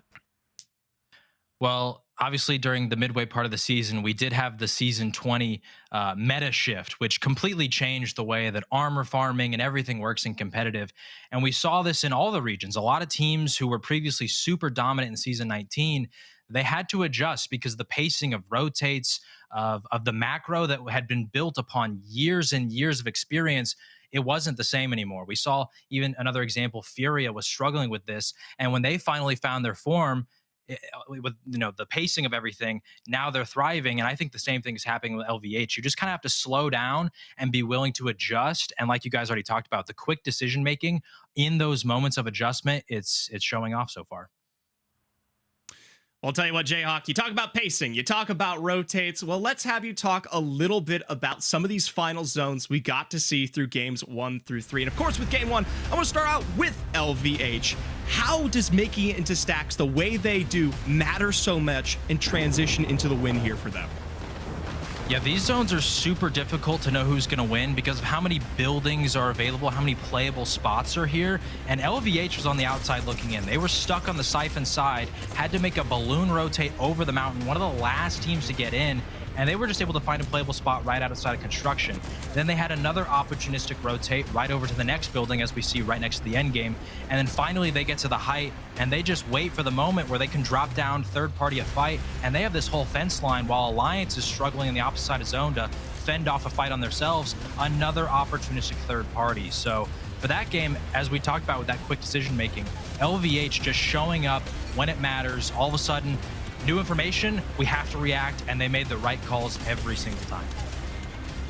Ultimately, it's these right calls that put them in the driver's seat to take an easy single-digit fight here to find their first win. But as we move into match 2, we walk away from LVH. So, talk to me, not just about Made in Heaven and their win, but maybe some of the pickups that we see from them. Yeah, another zone that's similar where it could be staging, it could be thermal, and there's a large mountain in between. And some of the teams like PassionUA or Team Portugal were able to get to that side a little bit quicker, while Made in Heaven comes a little bit later. And then just sitting on the low ground, honestly, I had a little bit of a flashback to Dark Zero taking the Split 2 playoffs. They sat on the low ground, they didn't have anybody looking at them, and then at the very last moment after a Kraber shot onto Team Portugal kind of greased their game in the end game here, Made in Heaven comes out, they capitalize on it. And I want to shout out specifically the Valkyrie, because in this game we saw Alliance on the low ground over at Thermal. They couldn't make the climb up. I don't know if you guys were able to catch it. Hawkus couldn't make the climb up. He was struggling. They don't have any balloons, and even if they did, you can't place them in the lava. A Valkyrie comes in clutch for Made in Heaven to get over that mountain, and I think a lot of other teams would like to have one too. A lot of teams would have liked to have good rotations as well, but especially in this match 3, this rotation from LVH and the move, maybe the mistake from Made in Heaven, is what really seals the deal. Talk to me about it, Jayhawk. Yeah, I think this was just LVH understanding this final zone and where the opposing teams are going to be. They understood where 07 was on the height. They knew that once Made in Heaven went up there and decided to challenge 07 for it, if they can just take the low ground, they can be the team that comes in last and wins the game. And also, based on where the circle's pulling, all the other teams have to come down to them. As you're seeing just now, Made in Heaven sending it to the low ground, LVH just holding crossfire angles, and they're able to clean it up for the win. It's honestly crazy that our first 2 teams that won the first 2 games are then in the final 3 in game number 3. Incredible stuff from LVH. They've already gotten so close to match point. Will they be there? 22 points overall for the first place. 07, Made in Heaven. They've been doing well. AURORA started to pick things up in 2R1C as our top 10 from game number 3, our first game on Storm Point. And just a reminder for those, LVH started this day out in 17th place. That is right, 17th, Made in Heaven in 6th. So a little bit more expected from them, but LVH, the standout performer. And what has it gotten them? Where have we gotten after 3? Well, you can only imagine. It's LVH 1 point away from match point. Now, most of the time, that's pretty amazing, Jayhawk, but for me, there's a little bit of that, oh, if we had just done that one thing, we would be able to win right now. They've still got to get another point in this game, but it seems like this is LVH, man. Could this be the surprise, the out of the qualifying first win that we've ever seen? It could be, but if you're LVH, you're definitely hurting that you didn't get that one extra point, because Made in Heaven is not far behind. And I'm pretty sure mathematically LVH has to win today. I don't think that if they were to get a second place, there might be some scenario in which they make it, and I'm not exactly sure, but they need to get the win. And so, especially if they get zone prio on this next game, it's going to be a tough one to swallow, because they should get the 1 point, but obviously you want to have the chance to go out there and close it out, because as we've seen, even at our last lane at Champs with Optic Gaming, that lead is never safe. You can't get there super quickly and then just expect you to be the team that closes out because you have the opportunity to do so before everybody else. You could have one of these powerhouse teams like we saw at TSM do, being Alliance or 07 or AURORA, who are currently not in the match point spots. They could jump up there later, and if you give them that chance, your spot, where you're going to land, it could slip away. Great point. Sometimes you just need it all by yourself to give you as many chances as possible. You let it slip and you can't get your feet again. Thank you so much, Jayhawk, for hanging out with us. We might see you a little bit later in the day as well. And enjoy the stream, man. We appreciate you doing the watch parties and hanging. Yeah, appreciate you guys having me. All right, Jayhawk, everybody. Super kind of him. Very excited. And again, split one. You know what they're all fighting for. It is coming to a head. We've got a regional finals today. LVH trying to make it there. Where? To Los Angeles. That's right. They're trying to book their tickets to the Galen Center when we have it coming up in May. So stay tuned. Grab your tickets now. We have, not now, on Friday. That is when it goes over. But a great, great showcase of what we have to come right here. Things are always surprising at LAN, Vicky. You can never... you have to almost expect the unexpected when it gets to the big show like that.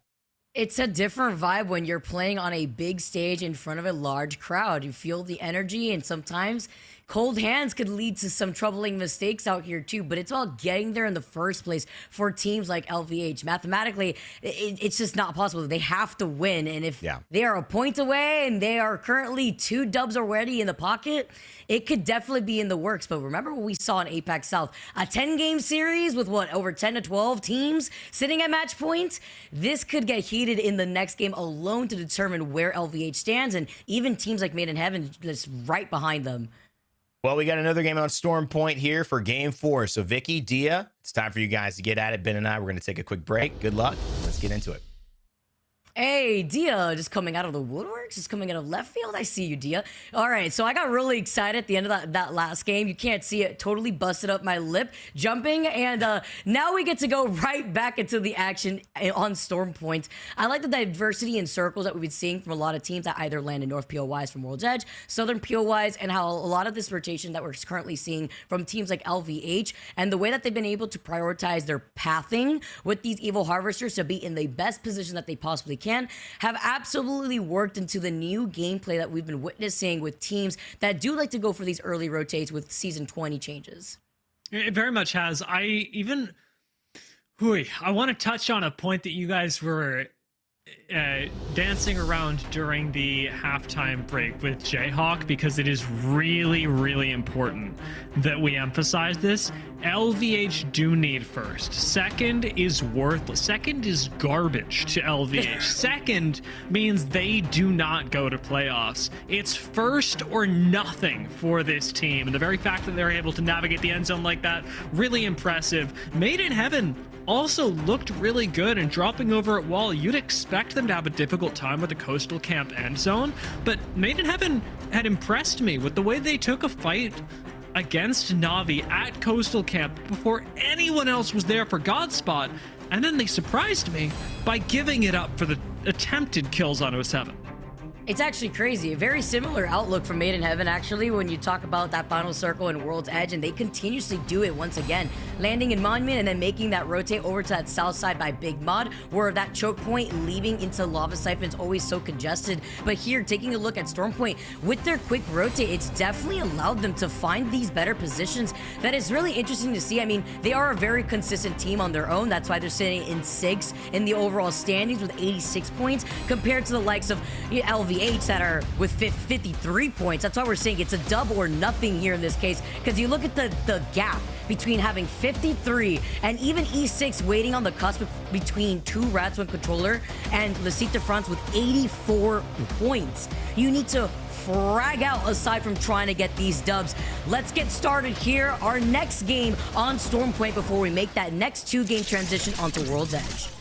In this lobby, no one, and I mean no one, Vicky, has the luxury of patience. That includes, of course, Cold and ANC Outplayed, who are fighting once more for dominance at Downed Beast, but I'm including LVH and Made in Heaven in that, needing just a few points to put themselves on match point. Both really wanting to secure the win as soon as possible. Smoke's going to go a bit wide, which is going to put a punishing cooldown onto Cold as they just crest the back of Downed Beast. ANC Outplayed get priority on this position, and with smokes and gas already set up, should be able to keep it despite the Skynade. Cold can't ever catch a break, but OP has been losing out on this battle. Andy Jax has that Rampage ready to go and already revved up. Try to get the scan to get some more information while they hold on to this high ground here. But while more time passes, while this fight continues to go on in Down Beast, this is a 50-50 that we're constantly looking forward to looking at, whether it be here or on World's Edge over by Skyhook. Revved up Rampage will ruin your life. I personally took offense when Rain Day mentioned last game that the Rampage hasn't been as good this season. He's not wrong, but also, I love the Rampage, and I've been making really good use of it. I would encourage you at home, if you're a bit of a doubter, pick it up. Just see how it goes. If you don't like it, you don't like it, and that's fine. But a revved up Rampage, that will change your game, oftentimes for the better. First zone revealing itself, as well as the second that we've got access to here on broadcast, does mean that we'll be going over towards Ceto Station. And this time, thankfully, Vicky, it's far enough away from Checkpoint that we won't get a million people running into Checkpoint before eventually going to Ceto, as has so often happened this Pro League. Love to hear that Dia is another Rampage enthusiast out here. Listen, you can't hide behind no double door when that's already revved up and you think you're safe, and little did you know you are getting absolutely blown out of those doors. But you get to see a lot more where the circle's pulling towards Ceto. The team's playing by the edge as we take a look once again at the Down Beast fight. LVH probably thriving over by Mill, still hearing that this fight is going on. And since Mill is right there neighboring next to Ceto, the one team that they could be looking at could be full English. I would probably rotate from the Checkpoint choke into Mill side. So while this fight is going on, it's going to be very threatening for the teams around the area that they could actually get involved, considering where the circle's pulling. I'm really surprised that both teams have kept this going as well. After ANC Outplayed got the height advantage in the first 30 seconds of this game, Cold and ANC both had the opportunity to rotate out, ignore each other, pick up more loot, and actually improve their chances of winning the game. The fact that we're still fighting for this POI is not just costing you in the fact that a third party can show up, which, 50-50 as to whether it's likely or not, but it's guaranteed that both of these squads are going to be behind on Evos and behind on rotations when compared to literally everyone else in the lobby. And literally, Lou, even with a replicator being right there too, so much time wasted here. They popped the Beast of the Hunt. They still got that Sentinel ramped up here. Graceful not needing a scope after using that Beast of the Hunt, but with them still taking their time to try to take this fight, could it be an ego check here for Cole, knowing that they get landed on in Skyhook? Nice crack there with the Sentinel. But it's also denying them these Evo Harvests to try to get some extra points and already get that perk on underway. Willem gets hit with another Sentinel shot. I love the comps coming in. This enables JMW and Urban to close in the gap. But this is where Cold, whichever team comes out on top of this fight and the skirmishing comes out, will allow one of these teams to exit out of this fight with Blue Evo. Cold should be able to find it. Next knock does come through, and that one's on to Shex. Can't help but wonder where that last member of ANC Outplayed is at, since we did not see the immediate box conversion. Willem hiding underneath the tail, may be able to get some banners a little later on, may be able to survive, but I cannot emphasize this enough. Despite the amount of time and despite the kills that were picked up, both teams lose this engagement, and nothing makes it clearer than the LVH third party, who now have height in Downed Beast, already came in with blues, and have Cold on the back foot.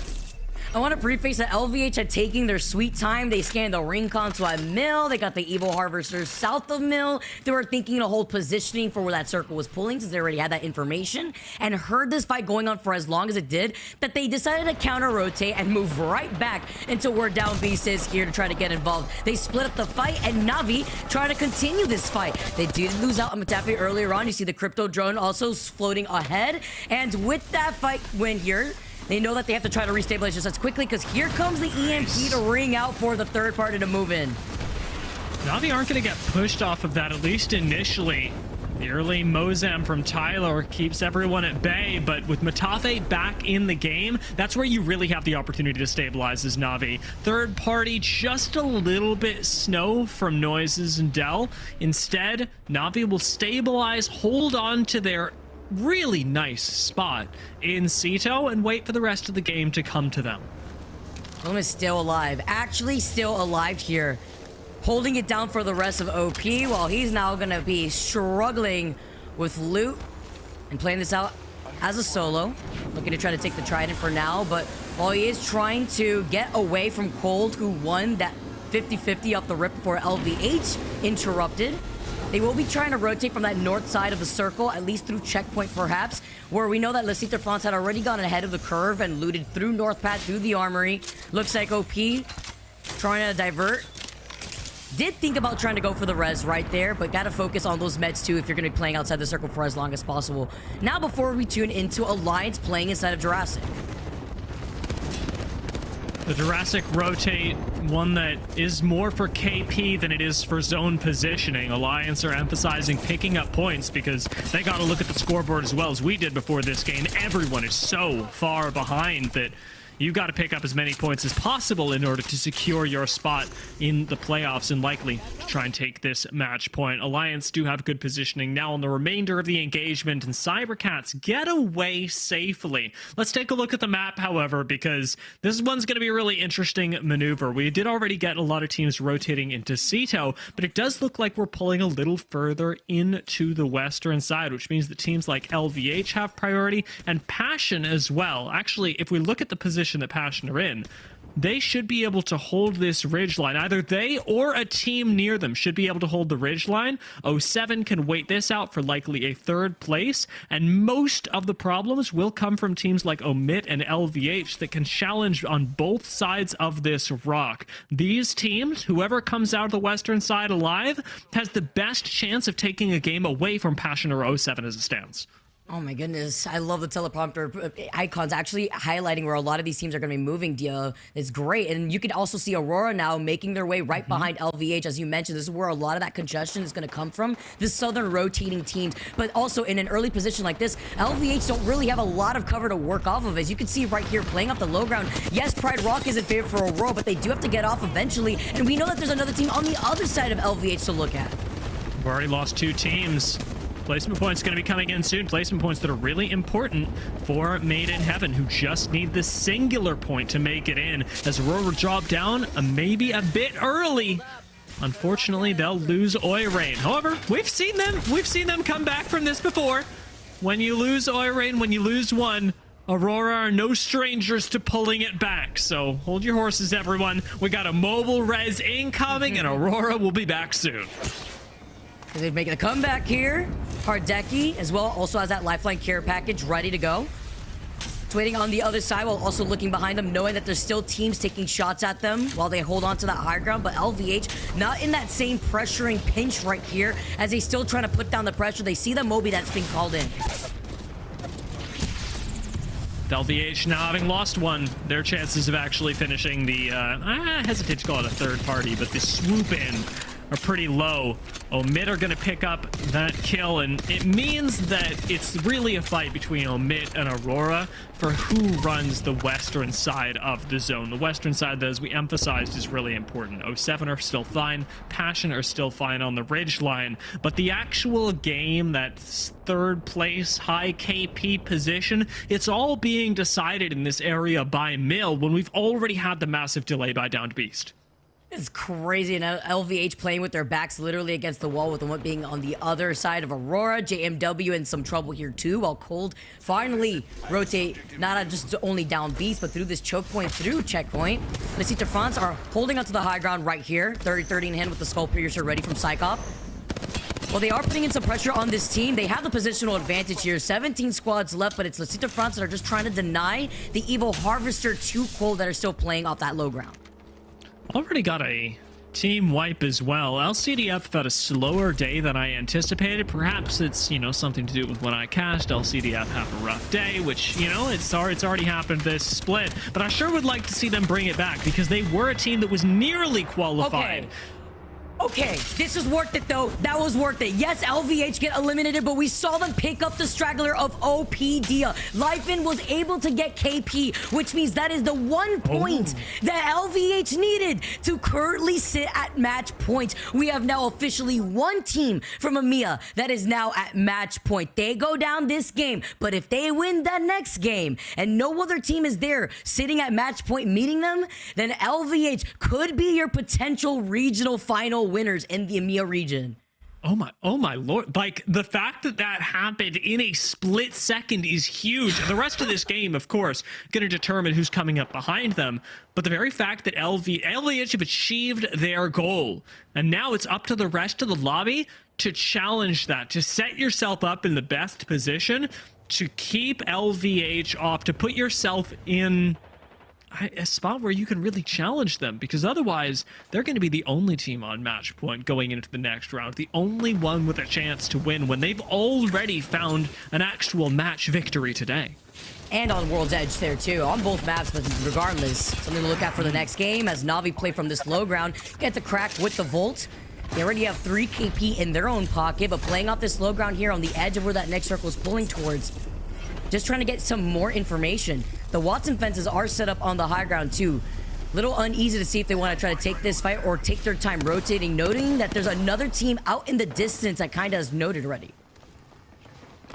Navi's position in Ceto will be rewarded for the moment, unlike, say, any spots in checkpoint at the moment.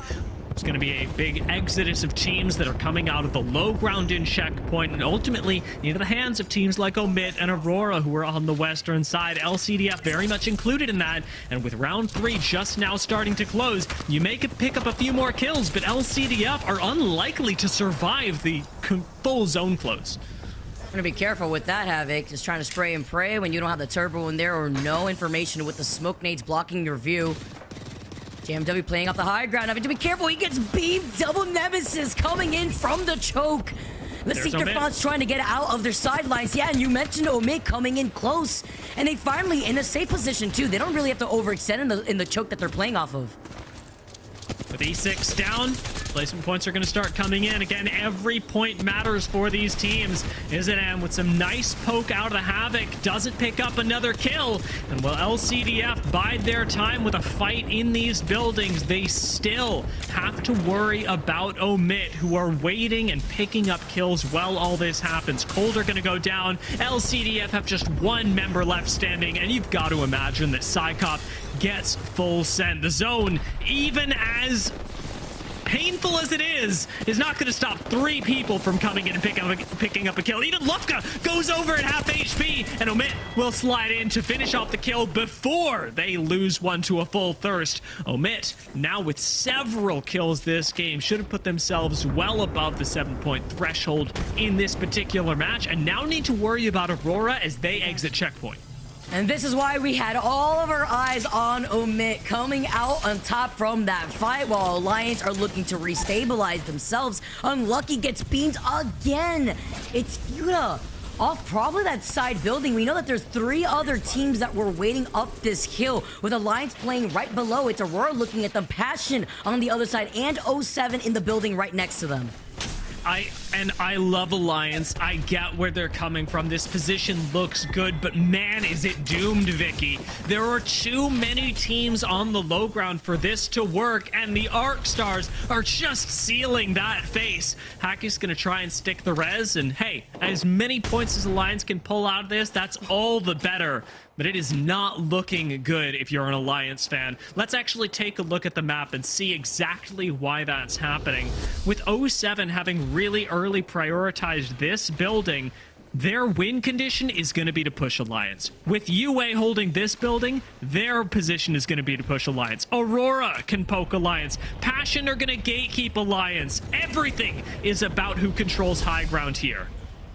And with Passion being on the other side and the fighting coming out of Cedo, they're looking like chameleons. They got one eye on Alliance, another eye on what's happening right below them. But GoNext are flying from the sky to actually get on top of the same building as 07. Made in Heaven at 41 points, no longer close to match point just yet until he can maybe come out on top from this fight. But right now with them playing as a duo, it is looking incredibly hard. Crack after crack, they see the opportunity, but they need to move into the circle and they're about to get gate capped. The zone is just too much. Arctic goes down to the ring. Made in Heaven are gone before they hit match point. And now it's that fight for the high ground. 2R1C, the one squad that can challenge Passion and Full English who control the ridgeline. Can they pull off a third party? Because the only way forward is up.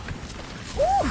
Off of the 131 on the Havoc. Energy ammo looking incredibly dire, though. They lose out on Hierarcha. And off to the right side, Missy gets beamed. This is the cluster that we were expecting. One member left for Navi and 2 Rats One Controller are out of this lobby. 6 squads left. And Full English are looking to fully send it against Passion on the high ground.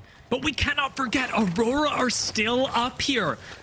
As much as we'd like to say, oh, well, it's over, Passion and Full English, it's a fight between them, Aurora can still come in and with a Kraber, ruin any chances that Full English have at dominating this game. With Passion having just gone out, there are 4 squads left. Full English are being pressured not just by Aurora, but from GoNext, who are trying desperately to claw their way up the hill. And they were able to do it with the Kraber against the last solo that was left from Navi here. Now with Aurora coming in, 9impulse putting in the damage necessary. The Havoc blaring through their ears, having to navigate away, though. Hardeki's trying to get him some suppressed fire, but he himself is one. They have to give some space here with 4 squads left, actually backing away after Full English was able to pepper into them. Aurora have to navigate this perfectly, and the end zone control is going to start with prioritizing the team, PassionUA, that is coming from the eastern side of this ring. GoNext putting out a lot of pressure, but if PassionUA walk up on Aurora, then Aurora have nothing but low ground. Let GoNext take a little bit of space. Let them pressure Full English. Aurora just have to survive. Full English are gone. It's 3 teams left. PassionUA and GoNext stand in the face of the #1 team in EMEA. Oh, this is so intense now as Aurora call in the lifeline care package so that way they can get some extra cover here. GoNext clear that southeastern side of the circle. Looking at Aurora and Passion on the other side here. GoNext have a great position. My eyes are on if they have that EMP for this next fight. The circle closing in around their backs here before that final circle right after this one comes out. And remember the Kraber. Aurora, of all things, have a Kraber that can change the end game. A single shot from that could put GoNext or Passion in the ground, and Passion are wrapping on low ground. Passion are taking the fight up against GoNext, giving Aurora all the time and space in the world. An early defensive crypto ult from GoNext forces them to take the fight back onto Passion to low ground. And you know what that means, Vicky? It means Aurora are coming in for the win. They are playing for second place, and Aurora's playing for the dub, as we always have, only leaving Bambino. It's just a matter of time. And Aurora, they take the game, and they take all the extra points. Not that they need it, but the dub that they grabbed from game number 4 before we transition onto World's Edge. Brush your shoulders off as Aurora. They sat back and they watched that end game play out in their favor. The push from GoNext changed so much, and the control of the ridgeline that worked for Aurora really carried them into one of the best spots in the end game. Playing around the outside where nobody really focused ultimately let them take a full reset, remember, as they had lost one on the way in and still pick up a convincing win.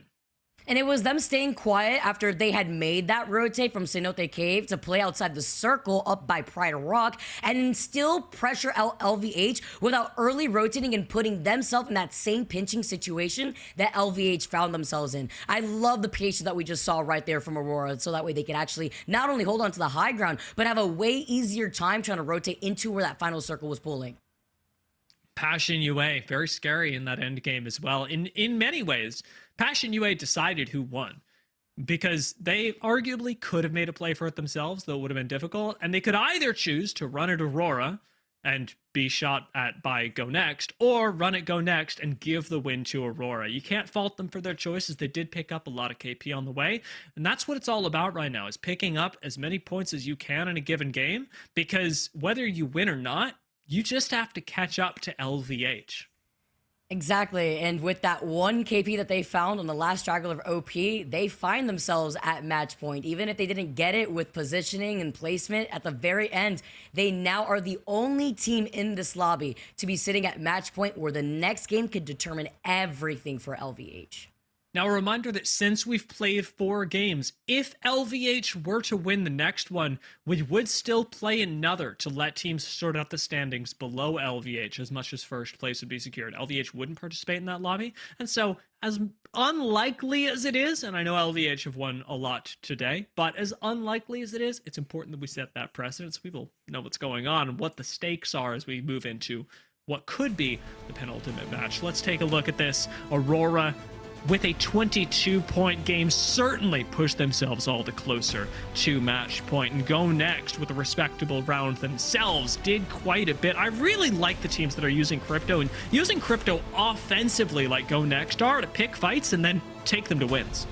I'm so glad we're seeing that change up too, seeing how many caustics have been in the lobby. It was just a matter of time with the shift away from certain legends into now Season 20 providing a lot more of a comfort arc for some of these teams. Even looking all the way down to Passion, who were able to get 9 KP off of their early positioning on that south side of zone. And then even OMiT with 8 KP. We saw them fighting by the choke, exiting at a checkpoint right there. We're able to clean up some KP off of Lasik Fonts, and Alliance involving themselves in a very similar fight with 6 KP. Rather kill friendly here for this first page before we move on to the second page here. The teams that were struggling after game 4 that really need to turn up, though, E6 being one of them, only getting 1 point off of placement alone. But the important one is LVH right below them. They still were able to secure match point thanks to that 1 KP that they found.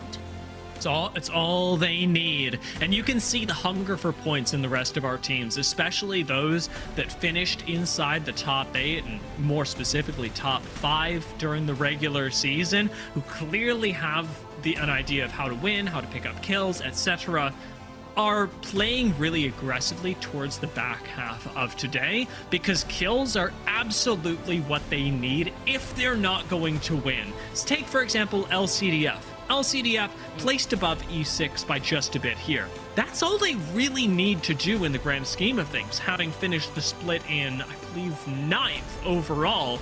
They've just got to jump up a few places in the overall standings, and that's at least what they're setting themselves up for now, with the Delta, with LCDF in 11th and Element 6 sitting in 19th. But let's talk about the top of the leaderboard, Vicky, because it means that next game could end it all.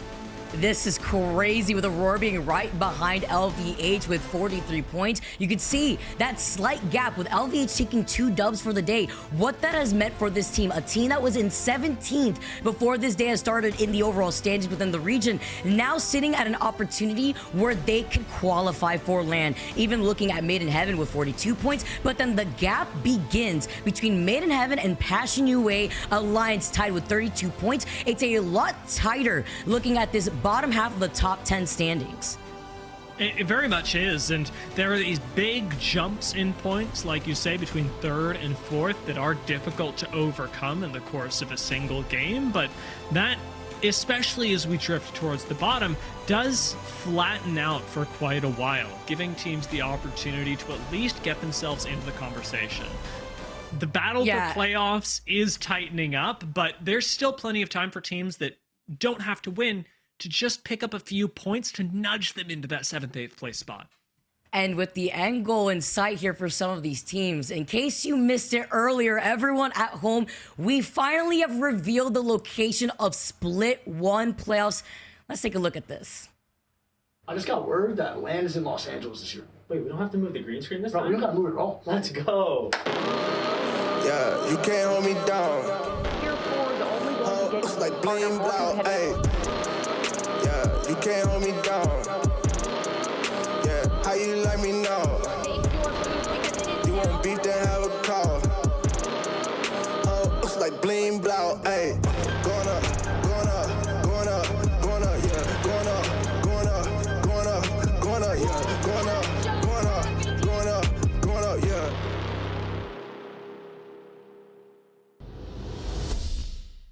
The city where stars are made here, everyone. Finally, we get our spot, we get our location, and I'll be seeing all of you, hopefully, in LA. For more information, guys, don't forget, you could scan the little QR code right over here. Get your phones and make sure you guys get that scan so that way you have even more information. So you could also set up your planning to meet a lot of these legends out in the arena, because it's going to be a fantastic time. Once again, this is where everything is in it for these teams competing for today's regional final. This is what's on the line, or even the land, I guess you could say, for some of these teams and where they stand, because LVH, it's looking very close, but they haven't solidified themselves in that position just yet. Just like a lot of the other teams like AURORA right behind them, they're already sitting pretty. They already know where they're going out here, but can these other teams clutch it out, Dia?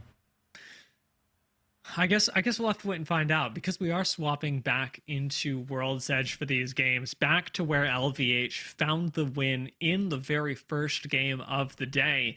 A reminder as well that if LVH win this game, if they qualify to land, they will be the first team in ALGS history to be outside of land qualification and qualify themselves via a win. The only way for them to feasibly do it at this point. Actually history in the making right now if they are able to clutch it out.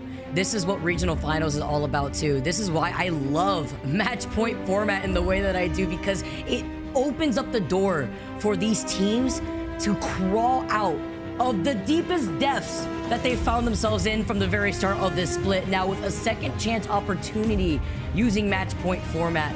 But can it be done as we get set up once again on World's Edge? Game number 5, with LVH being the only team at match point. This is it. This is where ultimately we'll have to understand whether LVH got a bit lucky during the first part of the day, or whether they really understand how to win when everybody is playing for that very same thing. Because we already mentioned, Vicky, that during the first couple of matches, teams do tend to play a little bit more conservatively, perhaps give you more wiggle room as any other squad in the lobby, because they're prioritizing their own lives and ability to accumulate points. Especially now, teams like LVH are in danger, because a lot of other squads at the Pro League level and at the LAN level, as they will ultimately discover, are very good at knowing who exactly is sat next to them. As much as anonymous mode is on and nobody has full information, you know when LVH is next to you, and you know when AURORA is next to you. You know who's rotating and when, not just by where they're landing, by the color of their dive trails, and by their rotations and the timing that they take in order to get close to you. This is something that pro teams are really used to picking up on, and everybody should be watching for LVH. And while we wait on the edge of our seats, guys, we're going to go to a quick break real quick while we get the lobby set up once again. Don't go anywhere. Can this be LVH time to shine? We'll have to see on the other side.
Welcome back, everyone. Thank you so much for sticking with us. There's a lot on the line here. We want to make sure we get everything set up. Everyone is loaded into the lobby because we have game number 5 on World's Edge coming up next. And as we've talked about, World's Edge, especially during the start of the day, is a map that a lot of people have spent more time on, have figured out more. It's more of an exact science when you get to World's Edge, just how exactly you'll win any given game, and importantly, exactly how you'll rotate to get there. People have seen this map play out hundreds of thousands of times, and it means that ultimately what teams are going where and how you should move from where you are into the ultimate end zone is that much more predictable.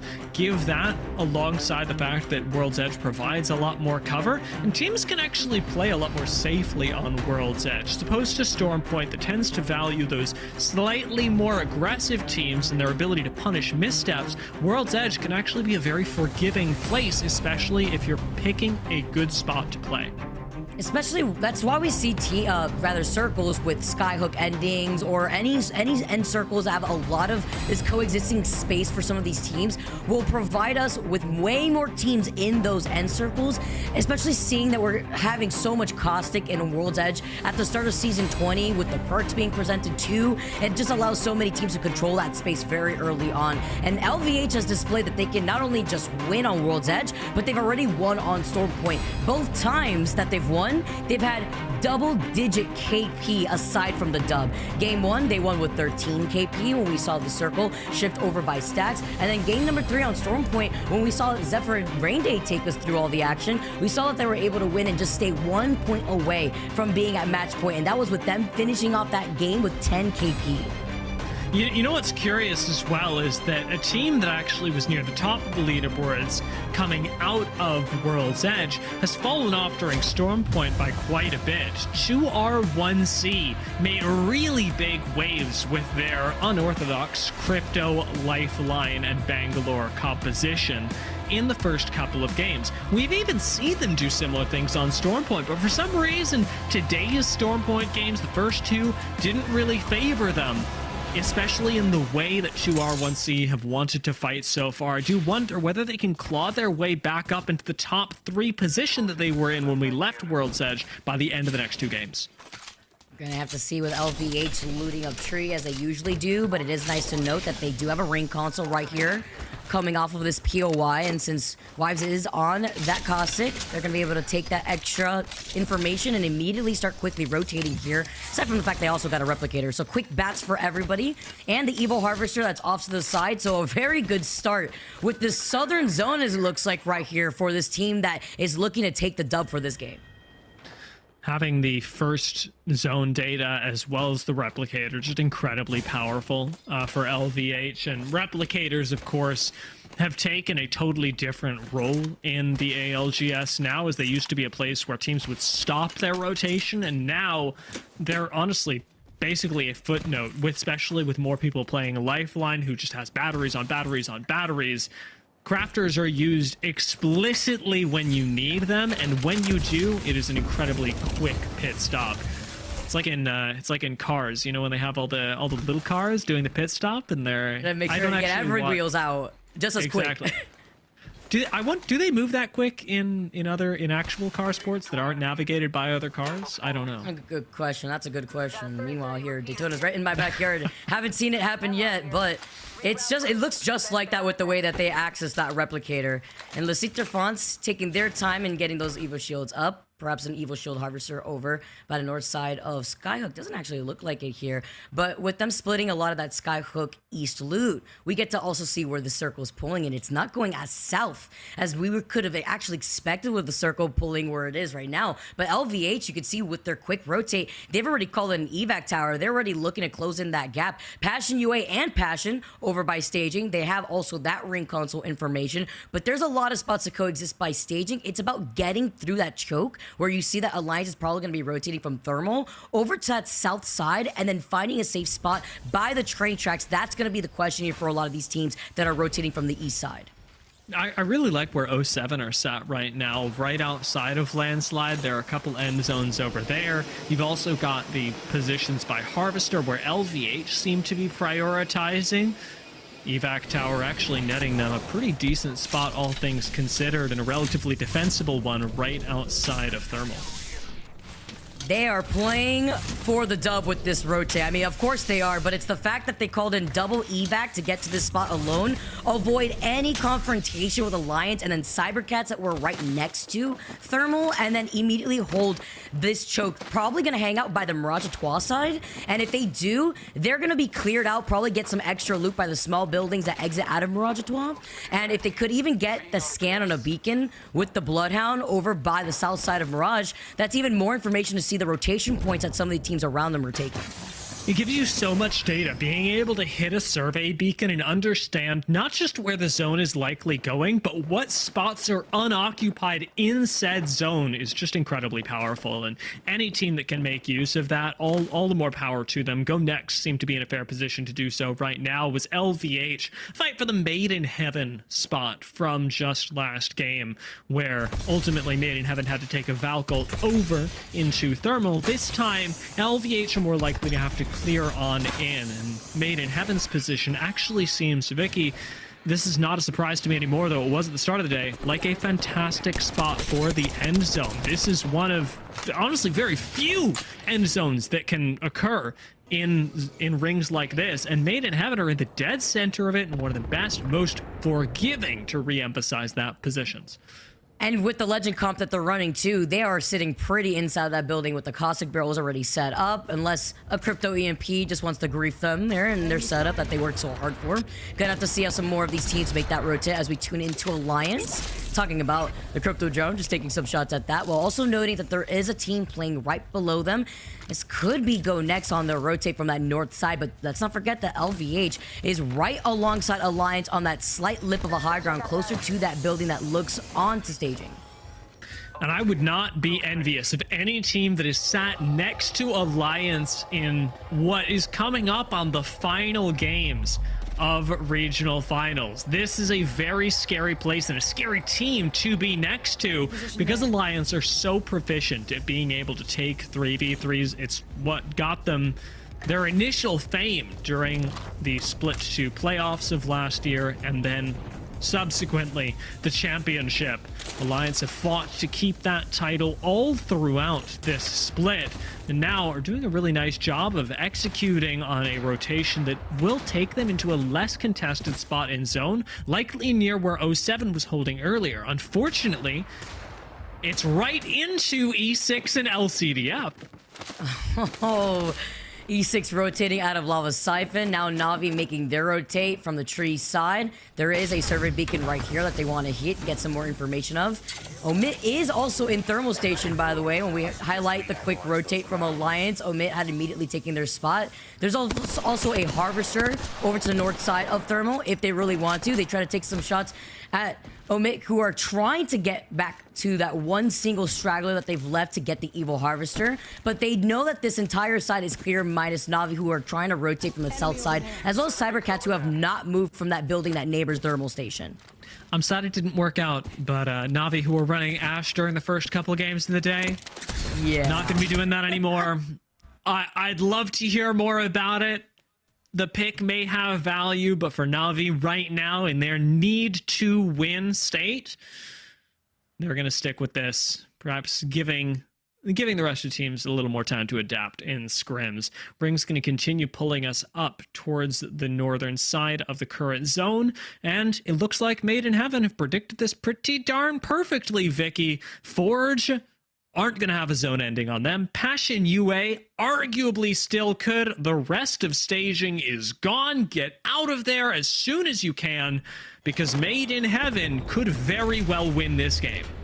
And talking about Made in Heaven's positioning, they have such a great rotate pattern. If it does completely shift closer into Harvester, cybercats actually playing for their lives inside of that same bunker right now, running the Mad Maggie, Caustic, and Wraith comp that we highlighted at the very beginning of the show. Team is actually trying to close in the gap right here too, but it can be so difficult when you have that Nox grenade that was already sent out to control some more of that space. Looks like a portal is being made right here, or was made earlier on by Branches, in case they have to actually try to reposition desperately with teams still playing off by the canyon side to their south. Oh, this portal is good too. I was wondering where this went. Being able to control height as cybercats is pretty good here. I'm really surprised to see them holding inside of Harvester instead of prioritizing the ridgeline where we saw LVH rotate through earlier. Though even now, more teams should be walking up to that open space. And cybercats' composition is good inside. The actual game-winning spots are probably those up on higher ground, nearby thermal, and the train tracks leading above staging. Trying to theory craft where the circle could pull, we've seen a lot of these circles mix up on a lot of teams that were expecting a much more traditional end circle. We've seen a very similar circle like this actually hard pull towards the bunker opening of where cybercats is actually at right now. Obviously, we've also seen it pull toward that hilltop that leads into the opening of the armory cave. But with teams like Made in Heaven and their positioning, and even PassionUA with the early rotate on top of the high ground that overlooks Harvester, it could go on both sides, and it makes it easier for those teams to actually find themselves in a better position once more of these other teams weed each other out on the edge of the circle. Looks like 2R1C playing extraordinarily carefully right now. They've already got purples, which is going to be just fine for them, but with a position like this, you're probably looking for a late evac in, and 2R1C may still pick off other teams that rotate in late, but they're not going to try and aggressively take space until the eventual evac tower to take them into zone. While Aurora, they're certainly getting aggressive. On the Snake, another pretty nice spot for upcoming potential zones, especially if it pulls up onto the hill where PassionUA are currently sat. Aurora are one of the first teams out of Harvester to get dibs to that high ground. While also trying to gatekeep the likes of Cold Infinite on the other side of Harvester. What do they get? Whoa, this is why, Dia, the lifeline coming in clutch. You got the Evo Cash, you got the Kraber to hold in hand, and you're not moving from that Snake building anytime soon if you are Aurora, with a nice little overhead at the action happening here by Landslide. It is 07 versus LCDF, but in the waking, Team Portugal is right behind LCDF, so they're looking for the opportunity to try to third party this with the circle closing in behind. This could turn into a 3 or even 4-team clash, with Portugal moving up on LCDF, LCDF under 07, and Alliance looking at all of that. Landslide could very quickly become the place to be, especially because it'll give decent rotational options to whatever team is ultimately the last one standing here. Portugal have a decent spot to play for right now, and let's not forget, they've always got the option to immediately send on to LCDF as long as they can cover the high ground that 07 would otherwise have as line of sight on them. So many teams in that congested spot exiting out of the tunnel that leaves you from Monument. Meanwhile, in the middle of Harvester here, trying to take a different position. This is where so many other teams are at, but Cold playing on the outside of the circle. OP trying to take this fight. Infinite taking some shots as OP get eliminated. The first squad to get eliminated in this lobby. Took some time here with 55 seconds closing up for this next circle to close in. But Aurora still with the Kraber. 9 Impulse is looking at what's happening with a lot of these other teams that are going to be forced to funnel in their line of sight. Aurora's gatekeeping is going to be just that for now. Cold don't have a whole lot of options to actually push Aurora out, especially with the shield, and we know weapon advantage that Aurora have. Even as they hit the scans, they've got the informational edge. And Aurora just keeps stacking the difficulty of taking them out. Almost no other team will be able to look at this either. Even if this turns into a full-out brawl, teams like PassionUA are not going to give up on the high ground that they've otherwise got secured. Kashera was in some trouble. He was able to pop the shield bat right there while 07 retake the high ground here. They know that there's so many other teams that were in the area originally. But with Lecitra seeing the action, they actually ended up prioritizing their rotate to get out of the pinch that they were in between 07 and Team Portugal. Now it's Team Portugal that are going to have a lot more of a rougher time right here. They don't look like they have an evac tower if you look at EQ. Kashera now just waited to see if they could close in this gap. Popped up that med kit so that way he could be fully up to health. Maybe even expect to take some more of that ring damage while more of this fighting's happening on the other side of the circle. We gotta keep our eyes on LVH. Still on blues even this late into the game. We've got a long way to go, not just in their Evo, but to the ring. Let's take a listen to see how LVH approach it. Down high. Yeah, I am. We could just take this. Looking for KP maybe. Okay, we got the high ground. Just look around. Yeah. There's a team down below right now. Caustic. Cross the crack. Focus on. Yeah, we need to clear tracks. There's a team in truck. There's a team there now. Try and get. I'm good. I'm okay. I'm just taking a back. Well, look over me, guys. He's running around down here. Crack one. We don't even. That doesn't even need to be our focus. It's just this team. If they fight over there, we need to fully commit.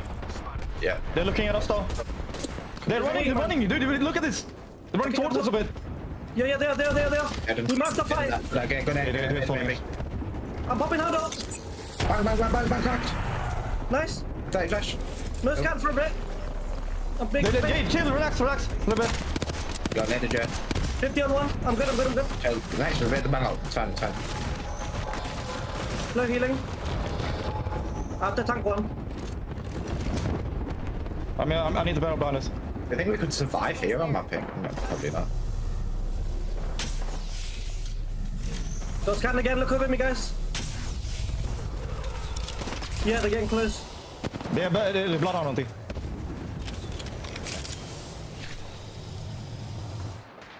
Do we have accelerants or no? No accelerants. I got fucking evaporated. Stop peeking bottom. We just focus on top if we're gonna go there. I mean, top's like it's probably game winning play. No, top's game winning play. We have to try, right? I think so. Do you have accelerant cells? I need accelerant cells. No. Let's go forward. Yeah, let's try to go for it.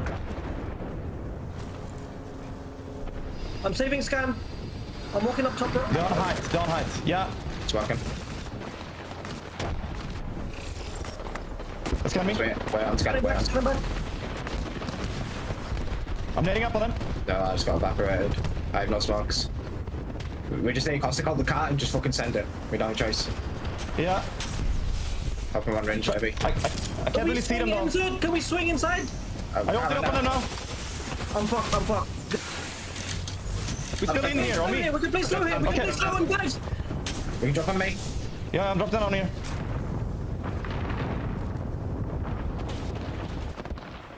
Just chill. No smokes. I need cells. I have none. I can give you some. Can you scan below us? Yeah. Scanning ready? Whole team. I need a cell, guys. We just have to play small as fuck. No meds. Oh, dropped a cell. I have one med kit, 3 syringes. I'm dropping 2 syringes. I have 1 bat. No bat. Really smart play from LVH to attempt and take this position away from Na'Vi. Even Made in Heaven are focusing it now because Na'Vi have one of the most influential spots. Unfortunately, with Made in Heaven giving up their position, the pinch from Na'Vi is devastating. Everything is about who controls this area at the end of the fight. And that leaves that building open after Made in Heaven have now moved from that spot. That leaves it for any team, Infinite, Passion, to quickly go for the rotate if they have the time. While LVH, the team with everything on the line, are getting fully sent. Lyfen being the only one alive, dropping down from the low ground. A team above him, a team swinging to his left. There's only so much you could do. They're both healing right in front of each other. And Lyfen doesn't have enough in the tank. He gets one knock. He tries to get the second, but swinging as a duo, you can only do so much playing out of the corner. Surdell and Noises come out on top, and LVH, the threats in this low lobby are no more. But the game determining fight that happened up on high ground is over. Made in Heaven took out Na'Vi, and now they've got another squad pushing up on them. Passion moving in from the northern side, taking out bits of 2R1C here and there, have meager cover and are gonna go down. This fight, this all-out brawl on the north side of the zone is changing everything. PassionUA look down on this. Infinite are in this small canyon. Passion are suffering on the low ground, and on the other end, we've got a fight to win the game. And that was off of Max Strafey Craver shot up on the high ground. He gets the finalized pick here. Passion get eliminated, and Full English playing off the low ground right next to Made in Heaven's building that they have retaken. Ultimately, Full English likely have to fight Infinite, but if they can somehow manage to third party Made in Heaven and OMiT, there is a chance. The biggest problem, though, is that no one is on the north side of the zone anymore. Everyone from 2R1C got eliminated, and it means that PassionUA are under no threat. There's a very real chance in this situation that PassionUA are the ones to win the game, not Made in Heaven, not OMiT, who are fighting for the otherwise would-be Godspot. Actually, in Godspot themselves, PassionUA up on the high ground, uncontested. This is his free range for them at this point. The 140 from Max Strafe. He got 3 more bullets left in the Kraber. It is nice to highlight, though, right underneath them in the canyon is Infinite, but they're still playing at a position disadvantage there alongside PassionUA, who have the high ground advantage and looking at the KP that they can clean up for free onto Full English on the side of the building, Made in Heaven playing on the other side, and then OMiT trying to swing around to safety. Now that LVH are gone, points mean everything. Timing is going to be super important as the next zone has started to close, and Made in Heaven will have to leave right into the Full English. We'll have difficulty climbing up at this point, but OMiT still very much focused on Made in Heaven. Made in Heaven are 1 point away to sit at match point. This could be it here. Huge nades. Max Strafey sending out that nade from the distance. Now trying to take his last Kraber shots. Misses with the pole being right there. They do feel a little bit of the pressure there. Made in Heaven are out of this lobby. Were they able to get that final life point? We're going to have to see with 4 squads left. PassionUA were right behind Made in Heaven, by the way. They had 32 points in total before going into this game, sitting in 4th place. Now there are 4 squads, all with a very good chance to win. OMiT, though, going low, are at the mercy of PassionUA. Both teams have to keep high ground. Passion have a little bit more cover, but is that not enough? No. Another wingman knock comes in, and OMiT surely have the advantage, but can no longer cross the bridge to finish off this squad. Instead, OMiT will have to drop down into the Full English and into Infinite, into the meat grinder that exists in this canyon. The slow rotate of the circle helping them out. The EMP's coming in a huge scan from Lufka right here. Blast on the high ground. The nades are being set in their direction, having to avoid the Bangalore ult. The Arc Stars now as they drop down. PassionUA are out. Full English playing up the low ground. And it's Full English versus Infinite right now. And Infinite with their patient play off the canyon. They take the dub at the very end of the day.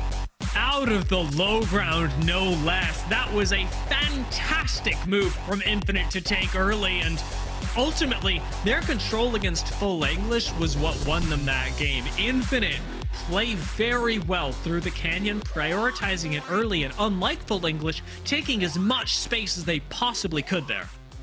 And that was the Infinite before this game. I believe they were in 13th with 19 points. I mean, this is how momentum can ramp up, but there's so many other teams in that end circle, Dia. Made in Heaven, PassionUA. They were in the top 5 before this last game, and now they have skyrocketed themselves alongside LVH to be sitting at match point potentially, or very close to it at the very least.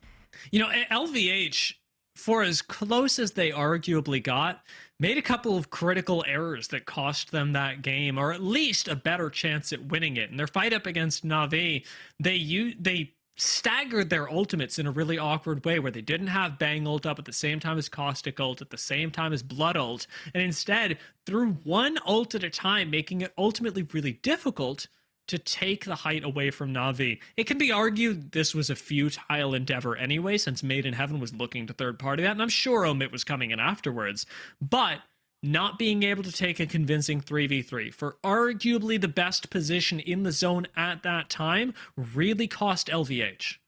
Especially with LVH basically on the stakes. They were lacking a lot of meds. You heard it in the comms. Playing very desperate out here too. But we have to see where they stand alongside the other fraggers out in this lobby playing on the upper half of the overall standing so far, guys. When we come back from this break, we'll have the series results right after this.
Welcome back, everyone. All right, 5 games down.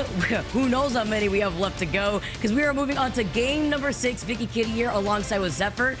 Zephyr, what an ending right there. We're a team on the low ground at a positional disadvantage.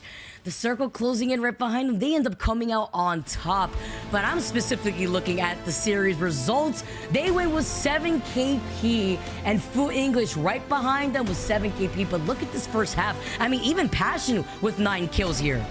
This is a huge boon to any team going into our game 6. A wealth of points were spread out here, especially among those who need it most. For squads that have been in the lead, though, they were unable to pick up any kind of significant amount, which now puts almost just about everybody one good game away from match point. Man, even looking all the way down to cybercats, Navi had control over those train tracks. I want to take a look at the second page here, highlighting a lot of those heavy hitting squads that couldn't come out for game number 5. Forge coming in that 11th place spot, only getting placement here, but even specifically highlighting Cold, Team Portugal, GoNext, AURORA, the squads that we're trying to play by Harvester's side. Unfortunately, we're able to get the KP, but we're not able to get those placement points from where that circle was pulling. Still, though, it is a good chunk of KP that keeps them at least competitive towards the top end. We'll take a look at the top 3 teams here to come out of our recent games, notably Infinite. Even though they win the game, it was them laying low, keeping to themselves and biding their time in that choke that allows them to succeed here, and they walk away with some of the least damage outside of our top 3. Oh man, and that was with their rotate out of Epicenter to go all the way down to that south side, closer to Harvester and staging. Even looking at Full English, getting 2,600 damage. But OMiT, the fraggers that we keep seeing come out of the woodworks, they have just ramped up since the start of Season 20. They dropped 3.5k damage and 8 KP as well as 9 assists. Now taking a look at the series standings, though, this is where it all matters. LVH, still the only team to be sitting at match point. Made in Heaven, 1 point away, just 1 with 49 points, Zephyr. This is so close, and you saw me in the background calling it out as it happened. I curse them to find what could have been the single point to keep them now competitive. But the crazy thing that goes alongside that is we talk about the points from this last game as a whole. OMiT, AURORA, Passion, Infinite, 2 Rats, 1 Control. These are very feasible teams that can find their way to 50 if we are on our way to a match 7. I can't believe it. OMiT being right there as well with 46 points. The gap is closing right behind LVH, and we still have another game on World's Edge where a lot of these teams feel a lot more comfortable before we make that transition onto Stormpoint, especially the teams that have been sticking to the Caustic, regardless if it's World's Edge or Stormpoint. It's something that does give a little bit of inkling of safety for these squads to survive that extra little moment longer. One thing I want to touch on, though, as we walk away potentially from this board soon here, is the fact that E6, LCDF, this is the bearing bar here of those who are on the outside cusp. If teams like Made in Heaven, AURORA, or Passion walk away with the win today, they are in competition for that 8th spot, and currently just barely, I believe, by a single point or 2, LCDF is leading. Element 6, with their rough start in 19th, is holding them back from what had been a confirmed position all spit long. It's crazy to think how the adjustment that some of these bottom end teams have made to push themselves to the top and leave the best for last for regional finals is exactly why I love match point format, Zephyr. Let's dive right into the action, guys. Game number 6, our last game potentially on World's Edge before we make that transition right back to Stormpoint for the following 2 games to determine which of these teams are going to be meeting LVH on match points, or is LVH going to end the chapter right here? It's tough. Ultimately, they've had their chances, but it comes down to some of the luck and some of the RNG that puts them in the best standing. We'll start off with them, of course, down here at Tree once again. A POI that we haven't discussed a lot about, but definitely holds its issues for a team this close to winning it all. Talk about the lack of loot sometimes when you come out of this POI, but what I do really like is the consistent beacons that we usually see here, whether it be the survey beacon or the ring console, that replicator that's in the middle. And then you have the Evo Harvester this time around too from the south side of trees. So LVH looking to put themselves up to blue in the middle of this rotate, and it looks like maybe another Southern Circle as we take a look at how they want to approach this. And a fight already happening over by Epi between E6 and Infinite. Now, this is already a huge success for E6. We talk about the points that they need today just to stay competitive, and even taking this early KP is already more than a third of their score from all day long. This is how tough it has been for the E6 roster. It's like the E6 knows that you're on the mic right now, Zephyr and Infinite. The winners of the last game trying to actually contest them close to Epi. That is just free pickings for E6 in this point, but Infinite playing this out as a duo for right now. As we do see, it is a Southern zone. LVH with that ring console information, you could absolutely expect them to go for some more of these quick rotates. But after the last listening that we did hear from this squad, it didn't look like they were trying to take these 3v3s with confidence. They were lacking a bit on loot, so maybe this could be different for a Southern zone like this one, where we did end up seeing them win a Stacks final zone. This could be looking like it could be pulling out to the south side of Lava Siphon, more out in the open. Yeah, potentially there, or even further down south, where we get into that no man lands area outside of launch site. That can be incredibly hard to navigate, especially if you're a team to arrive early. For Made in Heaven, they don't have to do much this game. Just 1 point separates them from the match point 50 threshold, and it's always a shame. I mean, hey, LVH had to deal with it earlier today. Now we see it here. The perks of the evac tower into the beautiful skyward dive. Valkyrie compositions are slowly crawling their way up for a lot of these other teams in different regions as we tune into Forge.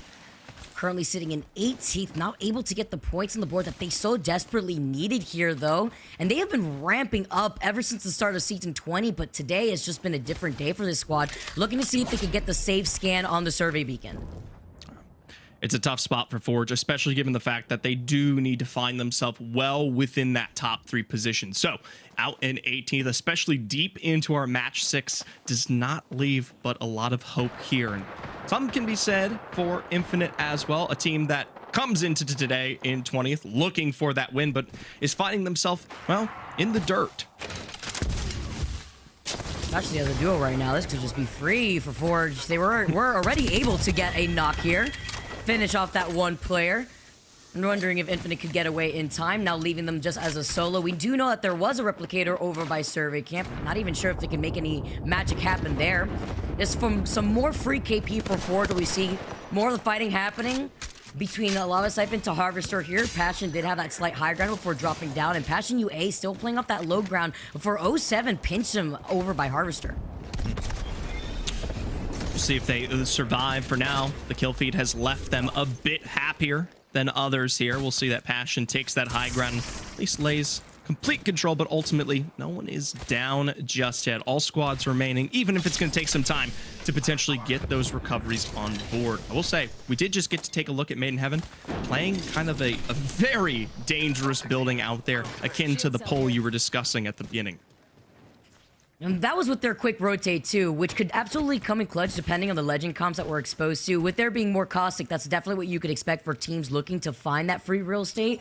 But when you have that Valkyrie, you could cross that distance without needing a complete overhaul of evac towers. You could have your team running the Moby there too in case you need some extra cover. But playing out in the middle of the open, let's see where Made in Heaven could rotate through that tunnel. See more of these squads take more of these balloons to try to close in the gap.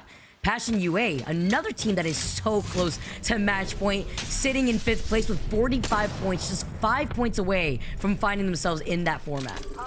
You can see how things have continued to tighten up here as these teams are becoming so much more selective about how they and when they survive here, especially going into the tight-knit points that are still left standing. For PassionUA, they'll take a more central position towards that Lava Siphon, which could potentially highlight good movement out towards the bridge in the carts and that height if it comes to it. But this bet from LVH is something I like to see.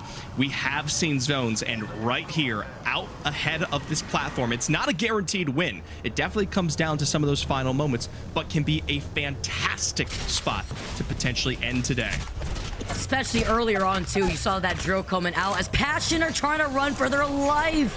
Hockey's gets the first knock here. EMP flying overhead, but this highlights how many teams are already on that north side of the launch site right now. Cybercats with that drill earlier on, full English on the other side. LVH still playing for their lives inside that building, but Passion are able to restabilize for now, trying to get the scan going to see where they're trying to approach them from the south side. Alliance probably playing on the south side of launch site here. They'll have good rotation potentially out to no man's themselves if we continue to see that zone cater that way. But for now, they lay stake and claim dominance over the entirety of launch site here with those sight lines to punish where they can, but ultimately probably not finish off a team anytime soon.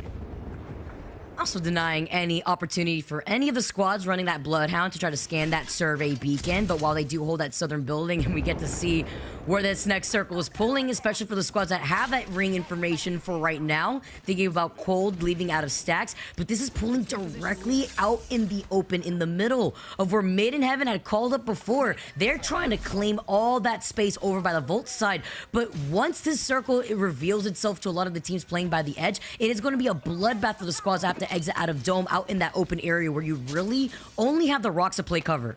Right, you got a little bit of that extra height that comes just on the northern side on the exit of Dome there. And sometimes, yes, that's enough credence to give potential victories like we saw out of Cold on day 2 in their second game, right? But sometimes, like you said, you're out in the open, you're scurrying like mouse between the lava itself and running directly into great sight lines from teams that have been holding launch site all day long. Approaching from the bridge side here is Forge. We saw out in the distance by Big Mod, 2 rats, 1 controller to maybe take a very similar rotation approach. But while Forge do play off this high ground, there's a lot of teams in the area that they're revealing their position to, specifically the teams that still have height over by Lava Siphon, taking their time to rotate. They've opted to try to rotate from the bottom side of this bridge right back towards Big Mod. They do try to approach from that side. There's not as many squads here on the east side of the circle versus where we see so many of these other squads exiting out of the west side of Lava Siphon. Yeah, really trying to take advantage of potentially the later rotates to either set themselves up evil-wise or the resources there. 2R1C, who has been more aggressive, are more than happy to take their time to the edges of these zones, especially since they sit 13 points away from that 50 mark. They have to get there not just by the placement alone at this point, but guaranteedly by finding some of that KP as well. So a confident current position, even with the lack of information regarding the zone, but enough to potentially get them into a good fight and then work their way in. Slower game too for 2 rats, 1 controller. Just looking at their legend comp just works into their win con too. The longer they take, they can get those lifeline care packages out. They can get the Evo cash as well as a power weapon here, like we've seen them do so many times.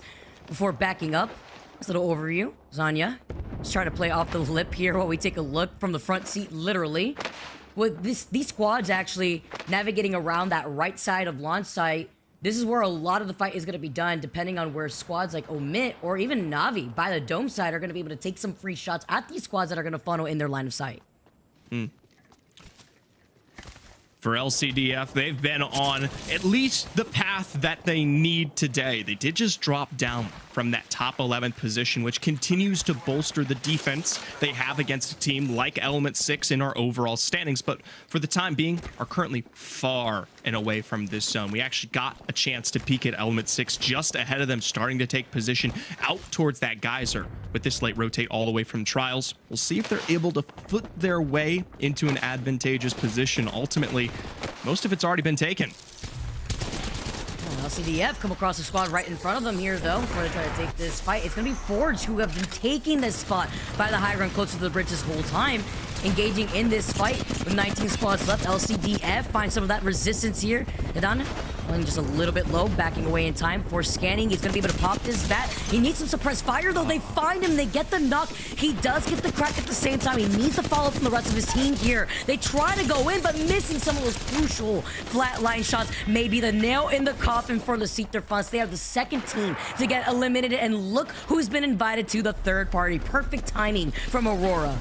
Straight from the Herald of the North here, out from the Iceland wasteland. They're more than happy to keep things up and find that quick elimination onto the Forge there. Impulse with that last pickup, and across you do see the presence of what was some damage from 2R1C. Micey with that bow check, laying out at least one member there. Still though, it's a highlight position for them, and I'll tell you right now, if you're an E6 fan, be incredibly happy. LCDF down in 19th is huge.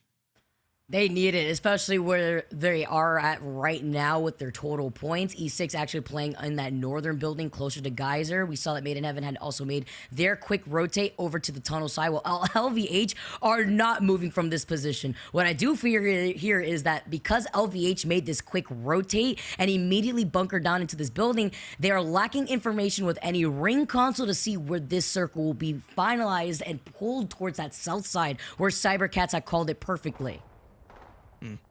But this is something we saw from cybercats back on Stormpoint. If you'll remember, coming out of the south side of Pylon, they made great claims to a position that would be very dominant into top 3, but were ultimately pressured out and away by AURORA as the match went on. Even as a duo here, that highlight position, that god spot can come into contention, and the question is, can they defend it? An earlier spot like that with little no cover, it's going to be incredibly difficult. LVH seeing a squad take to the sky here. They scan right behind them to make sure their backs could be cleared. It's going to be full English that are playing inside that bunker north of launch site, and with the circle closing in, they actually may meet up with LVH very soon on the edge of that next circle unless they try to fully commit to the direction of cybercats and where they have already positioned themselves. Oh, there's two teams flying in. Actually, two teams flying in right now, Zephyr, with between 07 now coming in as well. I mean, that's safe enough as is. Ultimately, they'll find a little bit of cover there. Liffin just barely missing out on the damage that would send 07 out here. That could have been a really nice, at least confidence boost for this roster, knowing that they don't have a problem to deal with now with the zip lines and that climb up of the hill. 07 will potentially be a thorn in their side, especially now that we've got an evac coming out of nowhere.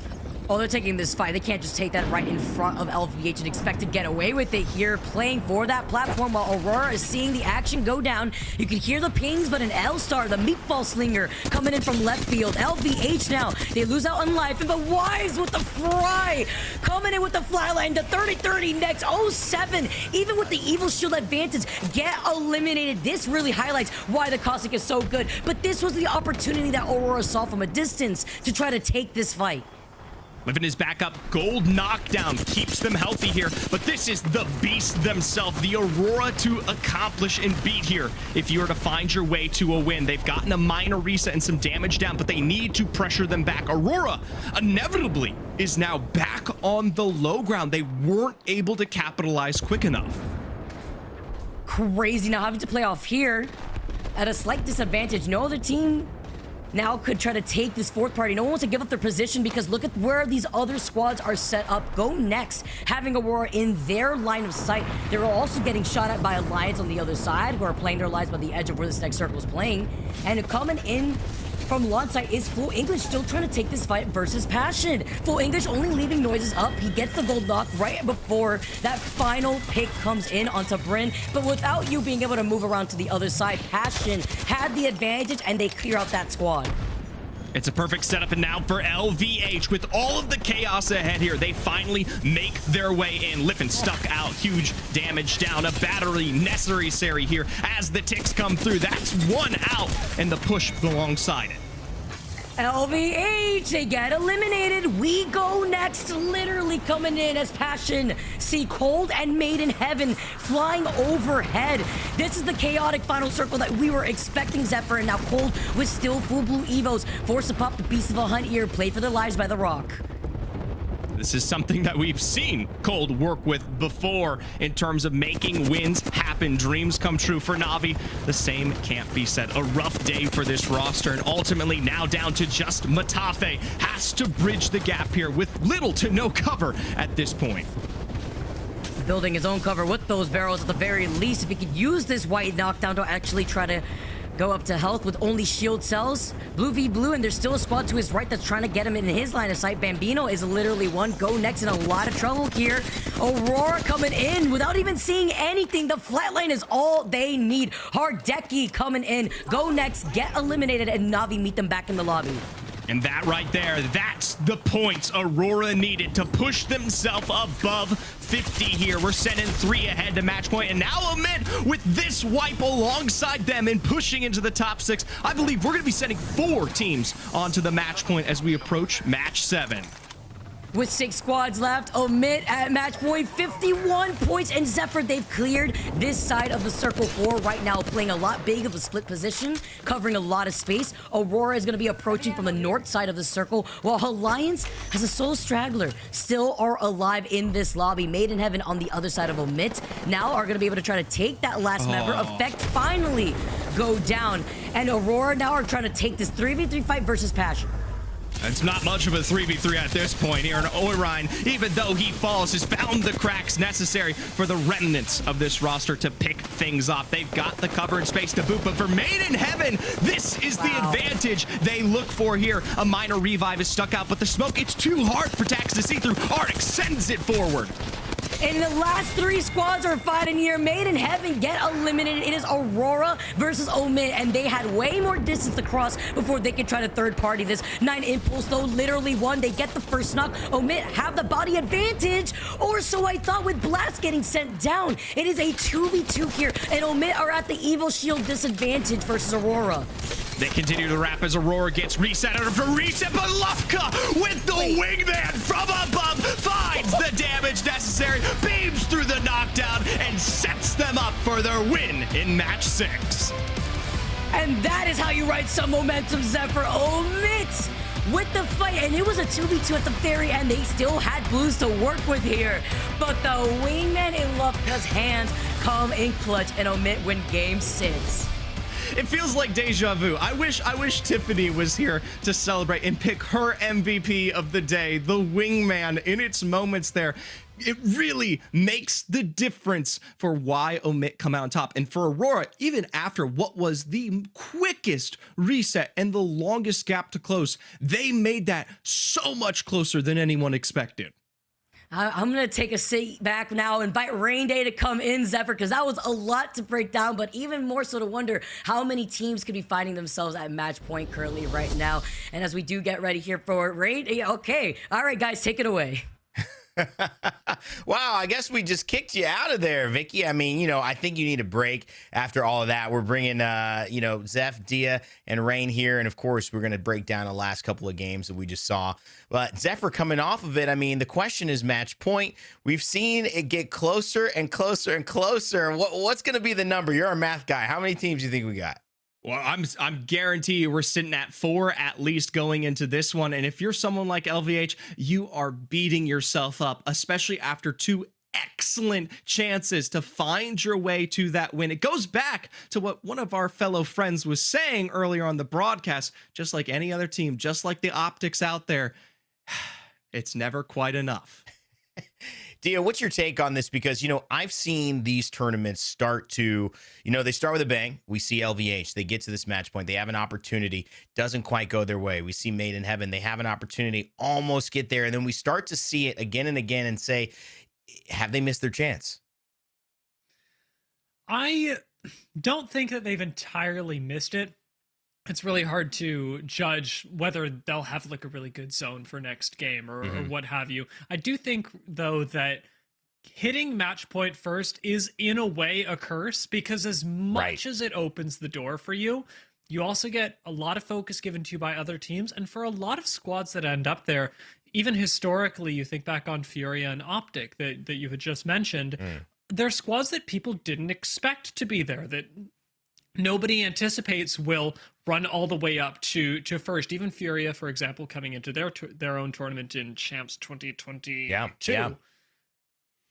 We're not expected to be at the top of the leaderboard. They surprised everyone at that LAN. And so a lot of times teams, even now like LVH, have a surprise factor behind them. And all of a sudden you're in first place. And it's not just the pressure from other teams. It's the pressure from inside that team itself as to whether they can close it out. It's a great point, you know, and at LAN, it's different because I think Fury in that run in second place got about $300,000 or something like that for doing that second place finish. Regional finals, money's not quite the same, but it unlocks, if you can win, that chance to do it at LAN. And of course, speaking of LAN, someone who's excited, we've announced the location. We hope that he's going to be able to join us as well. Let's bring back Jayhawk on the desk. And Jay, you know, what's your take? We see 3 games go by. We talked to you after 3. What have you seen since we last saw you? I mean, ironically, the thing that we literally talked about prior to, you know, these 3 games was I worry that they didn't, specifically LVH, sorry. LVH did not have that 50-point threshold, and there's a zone near them. They land at mill, and there's a zone just next door. But because they don't have the 50 points, they're playing a little differently. They go for the 1 point, they get it. But if they already had the 50 points, that could have been a zone that LVH potentially closes it out. And now all of a sudden, 3 games later, AURORA takes that win, Passion takes when we see some other teams get in the mix. And as you guys were talking about, you got to wonder, is it slipping away from LVH? Is reaching match point first a problem? I think that's certainly something that we can consider because, as we already talked about, there's a lot of pressure from the team themselves as well as those squads around them that really would like to play yet another round and get their own chance to qualify. We are actually thinking about teams that might miss out on qualification, and it's really interesting to watch while LVH threaten their win, what this means for teams like E6 and LCDF. I mean, from what you've seen out of those teams, are they playing the same way that you'd expect a playoffs team to be performing right now? For both of them, I would say no. These are 2 teams that historically have, especially throughout this split, have been very aggressive teams, putting up high kill numbers. E6 are struggling in the kill department. I don't know the total number of kills they have, but I think the first handful of games, they didn't get a single one. And LCDF, they're all, I mean, they have, I think, in the teens somewhere, but still, this is a team that typically at this point, we're thinking 20s, even 30s in the kill numbers. And so both teams, it feels a little off. And I think the weight of the contest over at Sky West and not actually really being able to finalize it because neither of them want to die, I think it's impacting their games. Well, it's an impact that has paid dividends for some of the other rosters out there, especially as it has lessened the force of the best of the best. Let's take a look at some of those final zones and see how some have come out on top, whether familiar or not. And this one, of course, well, it's a cult EMEA classic. AURORA leading the pack once again. Jayhawk, lead me through it. No surprise here. AURORA with a zone very close to their POI. They're going to play the height. They take the God Rock early, and then they're just going to pressure all the teams around them, get some kills, pick up some KP, and then once they get to the end game, they do what they do best. They wait for the other 2 teams to engage, and then they full send it into the fight. They get the win, and it's a big one too because they got 10 KP to go along with it. It put them on the verge of hitting that match point format, and that's the thing that we talked about. When you start allowing a team like AURORA to get into that range, LVH that is, then things get a little worrisome because we've seen how AURORA is able to close out games so consistently this split.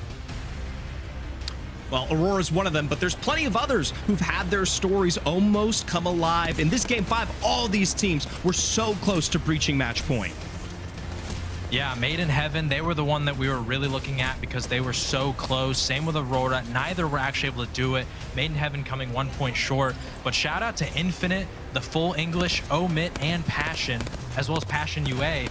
All 5 teams picked up big points to launch them up the leaderboard. A handful of those actually getting into that top 5 where, just like AURORA and Made in Heaven, they could also be breaching match point in the very next game. Meanwhile, Passion, they specifically get the win. They just played the low ground super well. We talked about it earlier, that Dark Zero Split 1 playoffs, or sorry, Infinite, not Passion, Infinite getting the win. That Dark Zero Split 2 playoffs win, just playing the low ground and being inconspicuous, They did it well. And then, of course, the biggest names, they're going to rear their ugly head here. AURORA, they get this soft retake, but how do they make it so easy to almost threaten after a reset like this?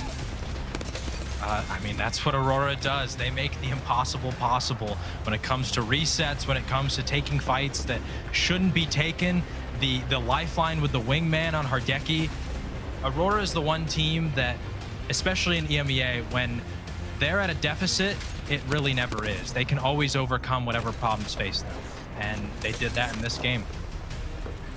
Ultimately, at the end, though, Lufka comes out on top to find the beams that count here and send OMiT home, even as close as AURORA made it look.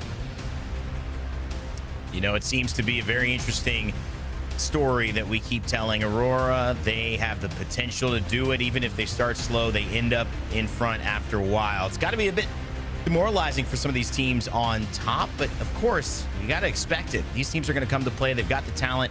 It's just a matter of getting into rhythm. 2 games on our World's Edge map. We're going to go back to Storm Point in just a second, but OMiT, Aurora, Made in Heaven, and Passion do the deed there. Our bottom 10, of course, trying to continue to sludge their way up the leaderboards. Sometimes it's a slow climb. Element 6 is a team we talked a lot about. Don't want to hit too many 12s or even give themselves a chance, but they're staying ahead of the teams like L'Cite de France, like Cybercats, who might be trying to make moves. Jayhawk, after it's all said and done, and we take a look at the overall standings coming up here in just a second, I want to get your thoughts on our match point teams. We've got 5 now: OMiT, Aurora, Made in Heaven, and Passion, all joining our first match point team, LVH now. Yeah, and we're going to Storm Point, and if we know anything about match point format, historically, this is where games are going to start coming down to the end, where some of these teams, now that we have 5 on match point, we're at risk of the lobby ending any moment now, especially with some of these teams like Aurora or LVH who have been balling out today and winning games and getting consistently to the end game. Same with Made in Heaven. I think they have 3 or 4 games where they've made it into that top 5. So things are getting dicey for sure. If you're one of the teams on the outside looking in down below these 5, you're just trying to get as many points as you possibly can in hopes of making it into that top 8. Well, exciting stuff ahead. We may see again if this keeps on going, but it'd have to be a lot more games. We probably have some more teams on match point. So if it is goodbye, thank you for all that you've done. We'll see you later in the afternoon. But for those in the EMEA broadcast, big thank you to Jayhawk. Absolutely. Appreciate you guys once again. All right, Jayhawk, everybody, again, streaming watch parties, great YouTube channel, and loves to join us. We love having him on the ALGS. But really, Dia, Zeph, it's now 5 teams.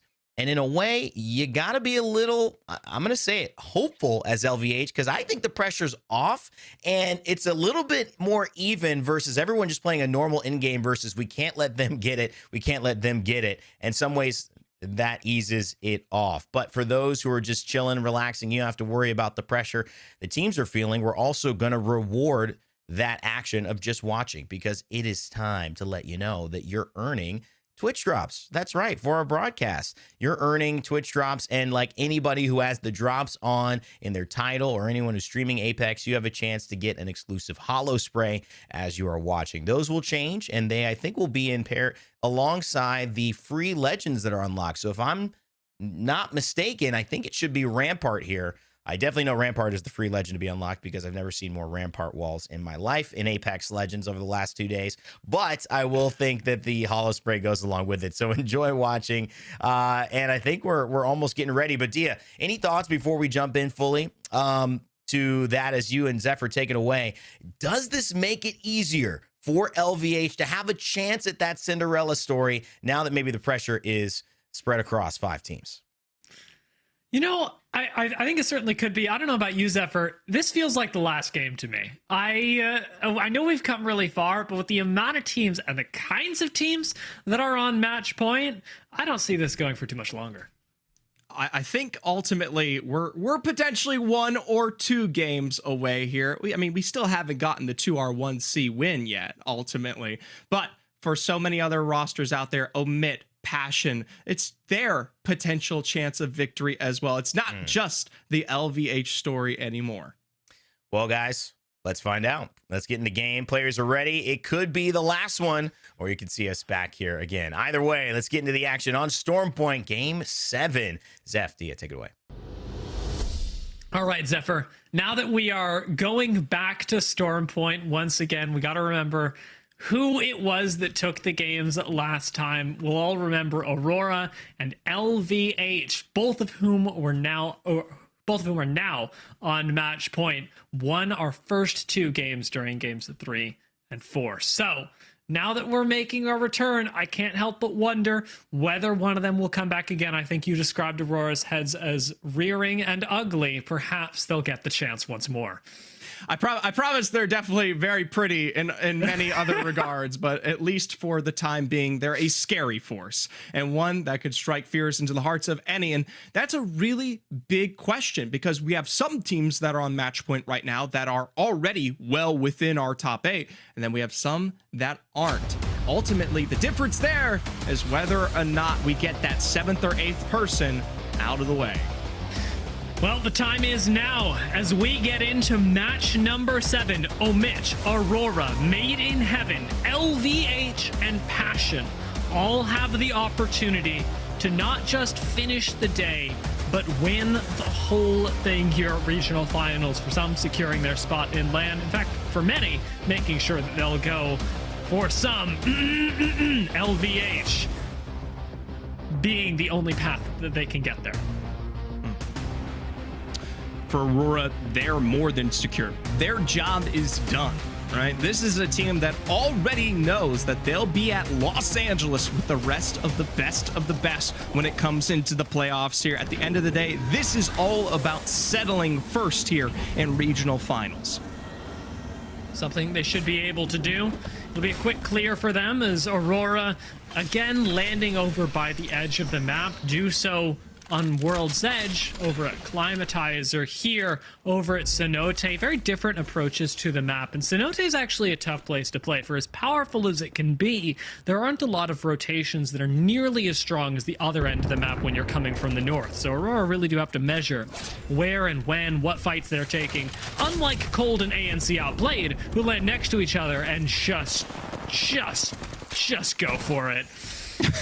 At this point, one of these teams needs to find their way to win, but this kind of difficulty to start off your storm point is never the spot you want to be in leading into match point here. Notably, last time around, we did see the effective win for Cold. We'll see if, with some of those resets, they might find their way up. Great space is being taken by ANC, though. Always the potential, and I dare say certainty, for LVH to come in and third party this as well, especially with the amount of time that it can take. But at least for now, holding the ridge line is good for Cold. I think both teams are playing this pretty darn well with the amount of bank smokes that have been thrown out. Nobody's over swinging, and ANC Outplayed just now trying to get a little bit aggressive, making the very first mistake of the engagement and losing a big advantage. Huge flesh on the other side as Urban will go down here, but a great counter peek on the side from J&W evens this one up. Flesh found makes it a simple move for Cold to come in and clean this one up. And at the professional level, one misstep is all it requires. Going over the edge, swinging into the line of sight of 3 different people. It's pretty devastating. Let's take a look at the map, however, and think about how this will impact Cold, LVH, and the rest of the teams rotating in. This zone pulling over towards North Pad has a lot of places that you can play. LCDF, of course, can stick themselves up over in North Pad by one of the fingers, but as to where LVH and Cold will end up, that'll be largely determined by who comes out on top of the engagement. Ultimately, with little loot, though, here for Cold, I don't see them getting too much more aggressive in this situation. They never even got the chance to really make their claim to down B. So for LVH, who are making quick and currently some extra shots upon a Trident out in the far lane, they're happy to get themselves up and maybe even follow up on this damage. The slide down the hill is so aggressive, too. Knowing that you can be peeked from that whole team inside the bunker. Quick rotation right past really does solidify, though, what LVH are playing for, because as attractive as the kills look, an endgame spot looks that much better. And LVH, it seems they have secured it despite the low health. It would be criminal for anyone to push them now, given the position that they've secured. A Trident stolen. Shout out to Jumba there. I'll tell you what, maybe it'll be the difference between them walking away with a regional finals victory or potentially something else here. For Na'Vi against 2R1C, once again, Na'Vi has not been able to get the runner's start here straight off of the blocks. And to be honest, most of everybody has already made a lap around the track at this point. Very true. And with Na'Vi having lost one, well, we'll see whether they end up picking him up. But Matafe is down as well. No support legend, no crypto. It would be weird if Na'Vi were running crypto now. they're going to, well, be playing this out as a solo. Not a whole lot of opportunity to recover, especially this far away from the zone. 2R1C have been crawling around the edges of the map since probably the season 20 changes, perhaps a week after where they adopted this playstyle. They made it work to the level that they're taking out one of the more dominant teams in EMEA from the split. Now, notably, they haven't gotten themselves set up just yet, but for teams like PassionUA, they're finally in here. One of the few rosters that is still out on the cusp of potential success. But for LVH, who knows they have to defend positions like this, it is a supreme advantage from above. It's crazy that they've managed to climb up and take this spot away. LVH now essentially control 2 floors, pick up a full squad wipe, and PassionUA are gone. LVH are in an even better spot, but there's a third party incoming. Barely is saved there as we see Passion move on in, but they take just as much damage again from LVH above. The caustic gas finally doing 0-0 in. It's finally the recovery they need, but for Lippin, he's made his way down below to send potentially, yes, another match point team now home. Really unfortunate for Passion, but LVH could be next on the chopping block. It's 2 down now as OMiT come in to mark their territory for this game and on the leaderboards. If OMiT win this game, if they can take this away from LVH, they will be your victors of the regional finals. LVH know that as well as anyone, and back away for now, bannerless, but somehow still alive. It is such a shame there, especially after the work that was done by LVH to secure this position. 2 whole rosters eliminated, and yet now down to just Liffin here. It would be a sour note to the end of their story this split.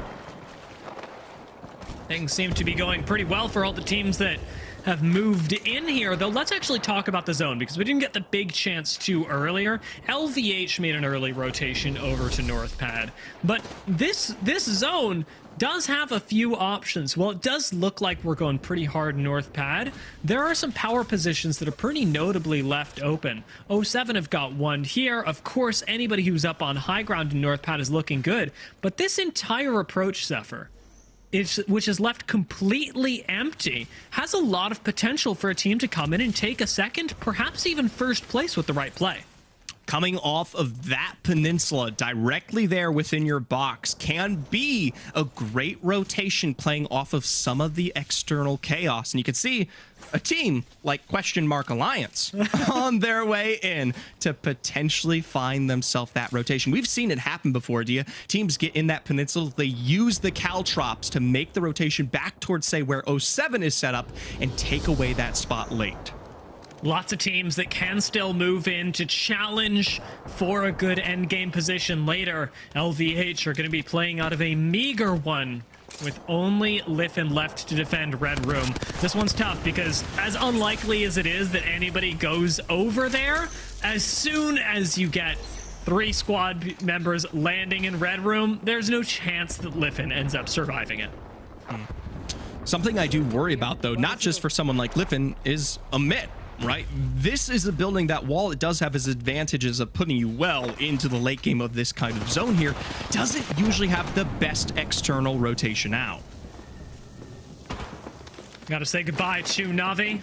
We knew that they were playing things out as a solo. Cats found that out as well, and the cybercats claim yet another victim. AURORA's late arrival into the zone will surprise none, but I am curious how they'll navigate moving up towards North Pad when it is so important that they're able to secure a spot. Even now, seems like a pretty late rotate, Zephyr, and I do wonder whether AURORA will be able to access North Pad or whether they, like so many other late arrivals, will have to play from the outside. This is something that I think already, right off the bat, that the trench line is a place they'll have to call their home this game here. And it has a lot of available space. They might run into teams like Alliance or Team Portugal here in a moment, but it is surprisingly more flexible than most teams give credit to.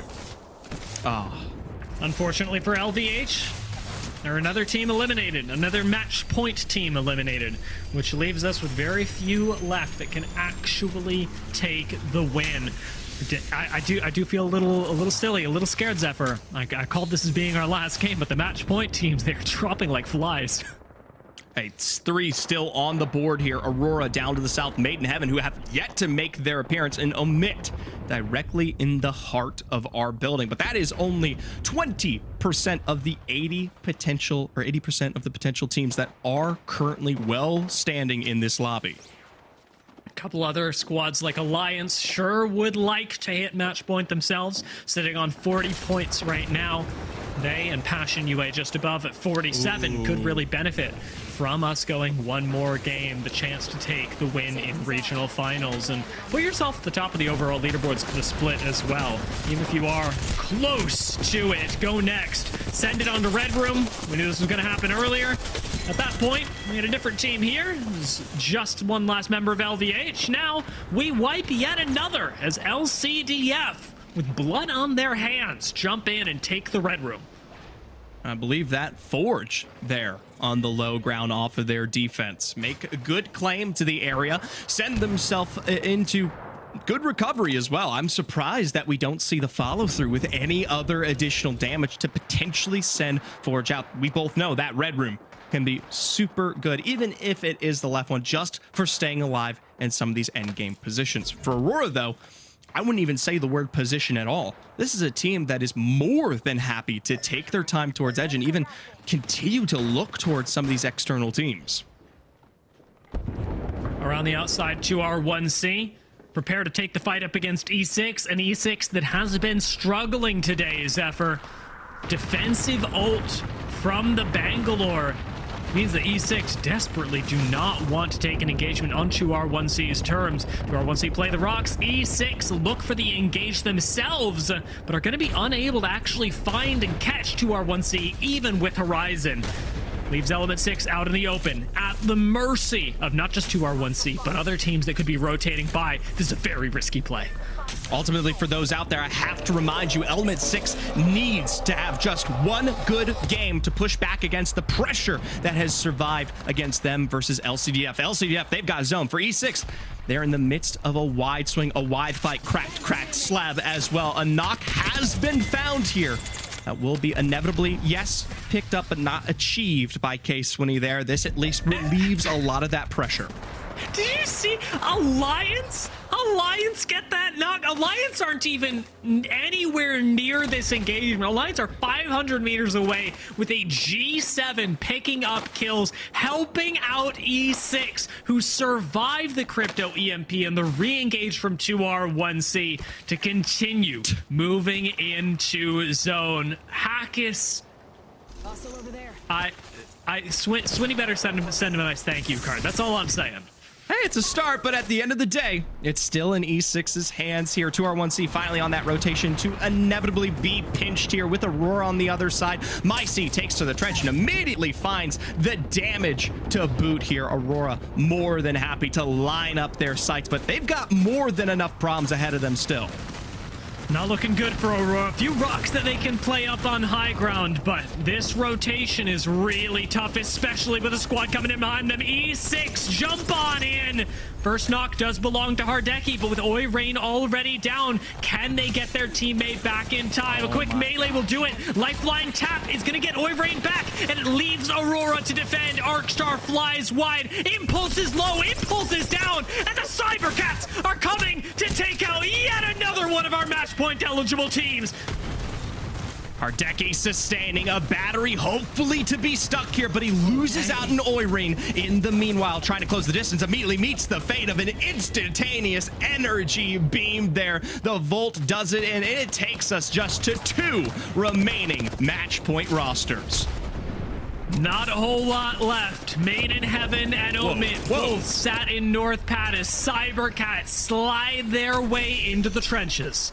They're not just sliding, they're phasing, they're cloning, they're making themselves appear and disappear among our talent. Alonzi, a mirage in the end of days here. Something of a, well, stunt or two to be had, finds their way into the trench line, and now potentially will be barring Portugal and Alliance here now. Kashara walks in. Do my eyes deceive me? What is this? Seeing a Mirage in one of the final games of the day after we have gone so long. It's got to be not just confusing. It has got to be one of the craziest things that you could imagine. Let's actually take a look at one of the teams that's in the craziest positions. OMiT right between everyone in an okay spot, but can they survive and can they win on match point? Defending me from height. Give me knock, give me knock. You can rest him soon. On my smoke. 18 smoking 8, smoking 8. Come back a little, come back a little, come back a little, come back a little. Okay. Smoking 2, smoking 3. No. Get. I'm gonna smoke us soon. Resing him, come back. Resing him. Someone took the spot. Can you go below this team? Come. Behind. Wrap around. Okay, trying to blow the block for you. Wrap around. Come. I'm dead. Okay, can you climb up at least? No. It's fine. Here it comes. Smoking 8, okay? We're gonna res him with smoke. Dropped. Try to kill him, force him away. On me, finishing me, I'm getting fit. There's a caustic. I'm dead. I'm batting again. Can you go around, Dudka? Go around. Yeah. Go. There's split him here. Okay. Can you kill them? Kill them. I'm scanning. You can wipe them. Wait. Yeah, wait. I'm coming. On the right as well, right. On the right as well. Okay, in my ass. There's solo on your left as well. Kill the solo. OMiT just barely go out, but the journey was difficult. Look who's laughing now, though. It's our last match point eligible team, Made in Heaven, who survived, who bullied from up on height, and now have made the top 6. But look at the impossible rotation they've got to make, Zephyr. Full English go down, but Made in Heaven have yet another challenger.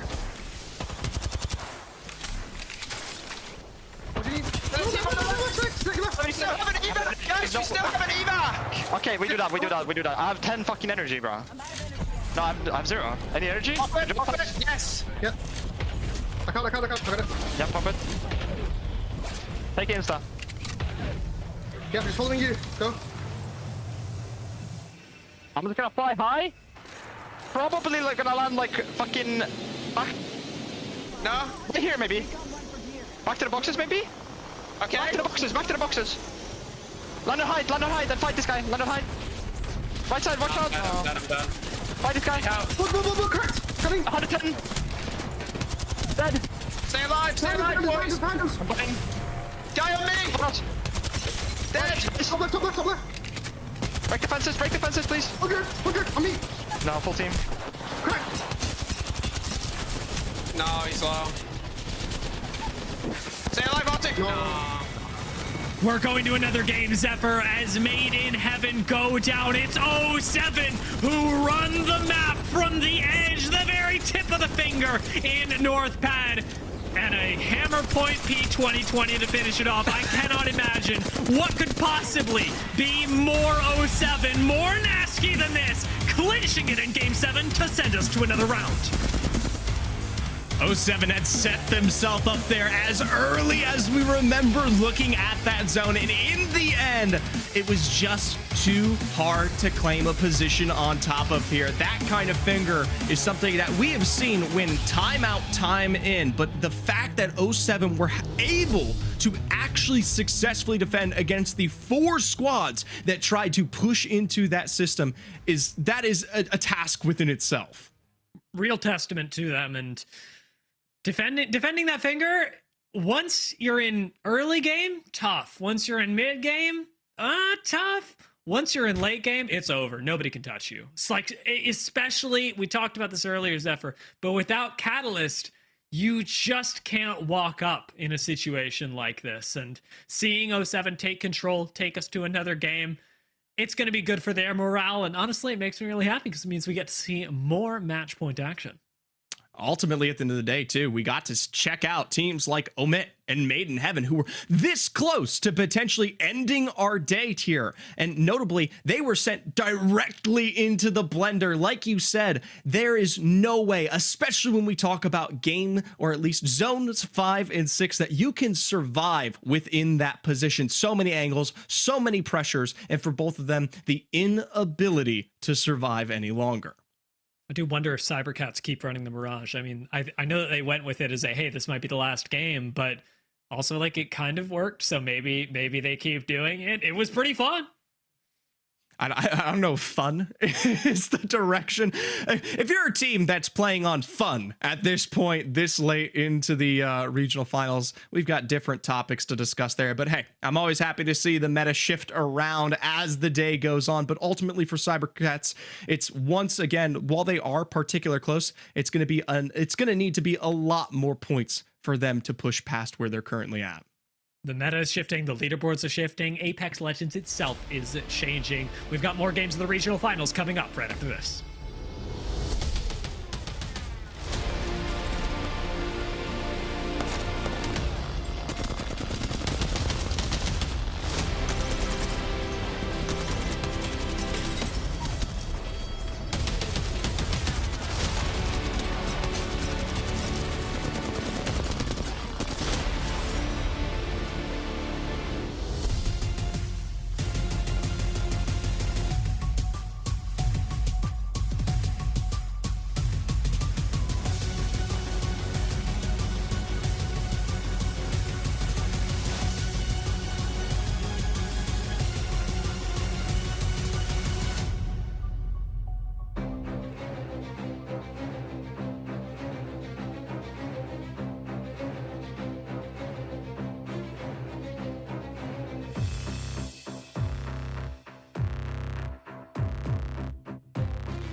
Welcome back, everyone. Coming out of the trenches is not just me coming back in, but 07 with the dub. Vicky Katie here alongside Dia. And Dia, you took us through all the action with Zephyr for that last game.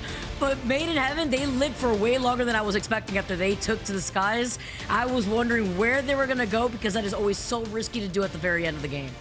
Yeah, we were talking about this a little bit backstage, but just the opportunities that you have to win a game from the position that Made in Heaven were in are so few that they honestly had a better chance of actually finding a win had they just straight up landed on 07. Because otherwise, there's no way that you access the end of that. And I know it sounds crazy, because it is crazy, but 07 do remarkably well with very few challengers. Not a lot of kills, but they didn't need them.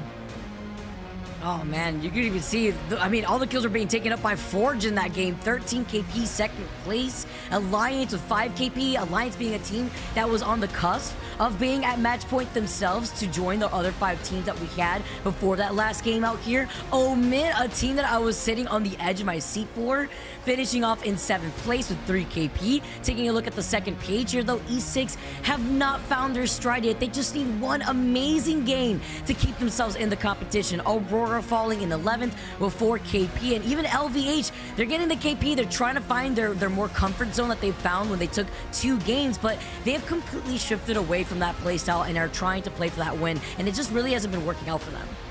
And that was a really punishing zone for a lot of teams, LVH and OMiT especially, because it was so heavily North Pad favored. As soon as teams got wind of the fact that it was North Pad or bust, you had a lot of teams full sending the positions that LVH was holding and full sending the positions that OMiT was holding. Ultimately, OMiT landing under Made in Heaven as well was really tough, but that's a very, very punishing zone. And the benefit of this being Apex Legends, Vicky, is that we do not see the same zone very often. Echo HQ, I respect you. So we're likely to move on to a different situation that favors perhaps a different style of play. It does. Echo HQ, I do not like you. Way too many times it cursed me when I'm on the broadcast. But you know who isn't cursed right now? One of our more consistent squads, Alliance, who meet the other 5 teams sitting at match point. That KP was absolutely enough to set them up with 52 total points now. Look at Made in Heaven, though. I just want to call out that match point is 50 points. Made in Heaven is at 73 points after the performance in that previous game now. There's 6 teams sitting at match point, and we are moving on to game number 8. It's hard to believe, but with Alliance now having taken that, I say again, Vicky, surely this is the last game. So many of our squads have already demonstrated that they can win games, whether it be in match point today or in the Pro League days previous. But being able to close things like this out is a must when you're thinking about playoffs in just a few weeks. So as we drop in for our 8th game of the day, this will even things up, a 50-50 of both maps. Who can actually close it out? Are there any teams in EMEA that mark themselves as good enough to win not just regional finals, but an international title? The changes that Season 20 has brought, it's brought also the best and the worst out of a lot of these teams and how quick they are to adapt. But something that doesn't need to be adapted around because we know it's going to happen. It's the same 50-50 that we keep seeing, regardless if it's World's Edge or Storm Point for Cold and OP. Already taking onto the low ground here, we saw who came out on top in that previous game. Graceful gets the first scan here too. And before getting into position, they try to slide in with the Havoc. No secondary weapon here for Urban before navigating away. L-Star's going to be pretty good off drop. That Horizon, of course, extremely powerful in a contest. Should be of good use, but ANC Outplayed are super cautious in positions like this. We saw one misstep from Andy Jax change everything, and I'm sure Andy Jax is going to be pretty careful not to make a similar move. Sitting at 16th, we're already on the 8th game right now. So many other teams making their way to match point, and Cold are trying to farm, but they get the first knock onto Urban. JMW is going to meet him on the floor here, only leaving Graceful to try to clean up what is left. See the double knockdown shield right in front of him before he has to go over to the left side of the building, trying to see if he can take advantage of maybe the caustic barrels that are also still inside. Scan. Doesn't want to go for the scan just yet. Tries to find where they are, but they got the scan on him. They know exactly where he's at and trying to bait out with the res. Good move from Graceful to wait, not answer the scan immediately so that it's not a 50-50 information, and instead gets an advantage in information. ANC Outplayed, unfortunately though, have taken the time to pick everyone back up, and as low as the health bars are, this one's looking like it's going to ANC. Andy Jax finishes things off. Cold go down. And once again, we find ourselves with Downed Beast being the place of a lot of action early game. But what on earth are they going to do with it? I gotta give the Graceful stocks some emphasis here, because look how much it took for Outplayed to swing on Graceful when he left. 2 of them literally won. And to take the player with the most health to try to go for the full swing, and he was still playing very apprehensively. Good effort right there from Graceful now, but OP, they take all of Down Beast now, and Passion immediately with their rotate, calling up the building here over to the side of Cedo, seeing that they already have that information thanks to the Caustic Ring console scan. Since they've been able to rotate in early, they will have an advantage over teams like 07 and Full English that are stuck in checkpoint right now. Not a lot of ways for 07 especially to move out of here. Let's take a look at the ring, however, and see how things are looking for teams rotating into zone. 07 in full English do have the opportunity, as there is an outside chance that zones pull over towards here. It is far more likely, however, that we're going into Cedo, where again, positions like the one that Passion hold, playing height in Cedo, and even the gravity cannon over here can be extraordinarily powerful. We will be looking again for teams that come in from this side of the ring, as this is where arguably you can find the most powerful and least contested positions on Storm Point. And if this is a very similar circle to the one that we saw for game number 4, this was a circle that AURORA was able to win, exiting out of their rotate from Cenote Cave over to the side of Mill, where they completely claimed that side of that final circle, where they met the least amount of resistance when they cleared it. It does appear that AURORA can take that route once more. LVH, however, are the ones that'll be playing under tarps. This was a position previously held by 07 the last time we saw a zone that even resembled this. And with Forge right next door, we've got some pretty heavy-hitting zone-oriented teams that have already stuck out their positions in Bean. I do want to call out the quick adaptation here too from LVH, because the last time we saw them try to play a very similar circle, they took their time rotating from Mill, and this time around they had the survey beacon and the ring console that was left over by Mill for their POY, so they have double the information to see where everybody is, but as well as the fact that it leads into their evil shield charge too as a whole. The very fact that LVH have positioned themselves under tarps is really interesting. This could be predicting a zone pull that brings us a little further towards the Armory, a little further towards Cenote.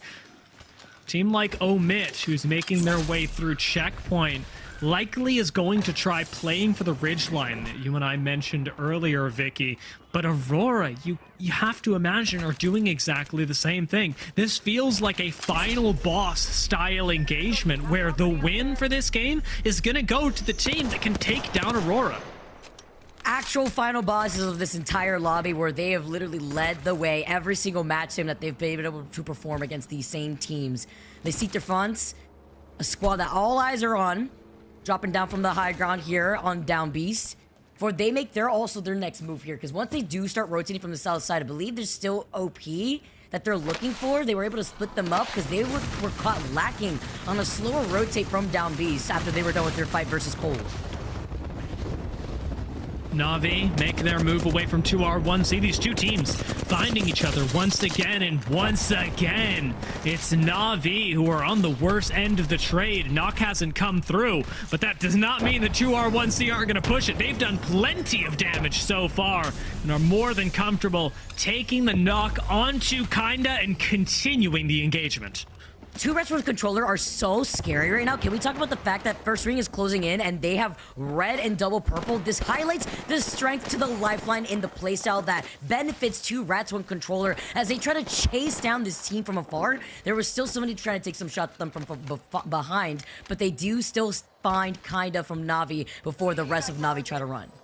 Let's talk a little bit about two Rats one control and their composition, because we've had a little bit of time to discuss it today, but Crypto, Bangalore, of course, are going to be really powerful in a 3v3 engagement. I think what we're missing for this team is the neutral game for it as well is extremely powerful, with Bangalore's ability to access assault crates and the fact that Lifeline is frequently dropping, albeit just small bits, but attachments that actually improve your gear.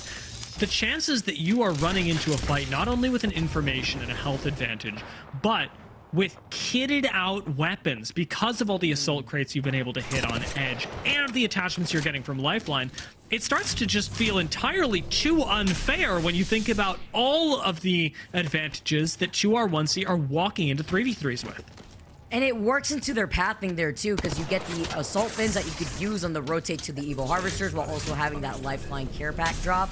Where other teams like OMiT right now still rocking all full blues, which is very common at this point in the lobby and the stage of where we're at. They try to cross the distance here. They know where the circle is going to be pulling, but they also know that there is still that team over by Mill. That's 07 that were taking shots at them. But we also saw that Lucita France had rotated outside of Down Beast after taking a pick out of one of OP's members. So now they're going to try to engage right here for the fight for Mill. So whoever comes out of this POY will have the high ground advantage. LCDF sitting in zone, taking a little too much damage right now to feel comfortable. Do enough back to take down Amphi. Now can they finish off 07 and claim that advantage that you talked about?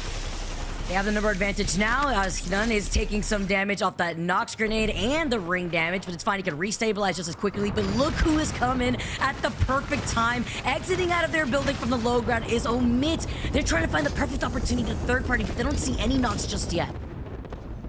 There's even a weird outside chance, looking at the zone in the upper left, that OMiT can control this fight and have one of the better positions in an end zone. It's very rare that we'll see rings pull all the way over into mill from the position that we started in that looked like it was going to be Cenote, but especially with the position that OMiT have right now, that chance does exist, and we've got to talk about it because they're on match point.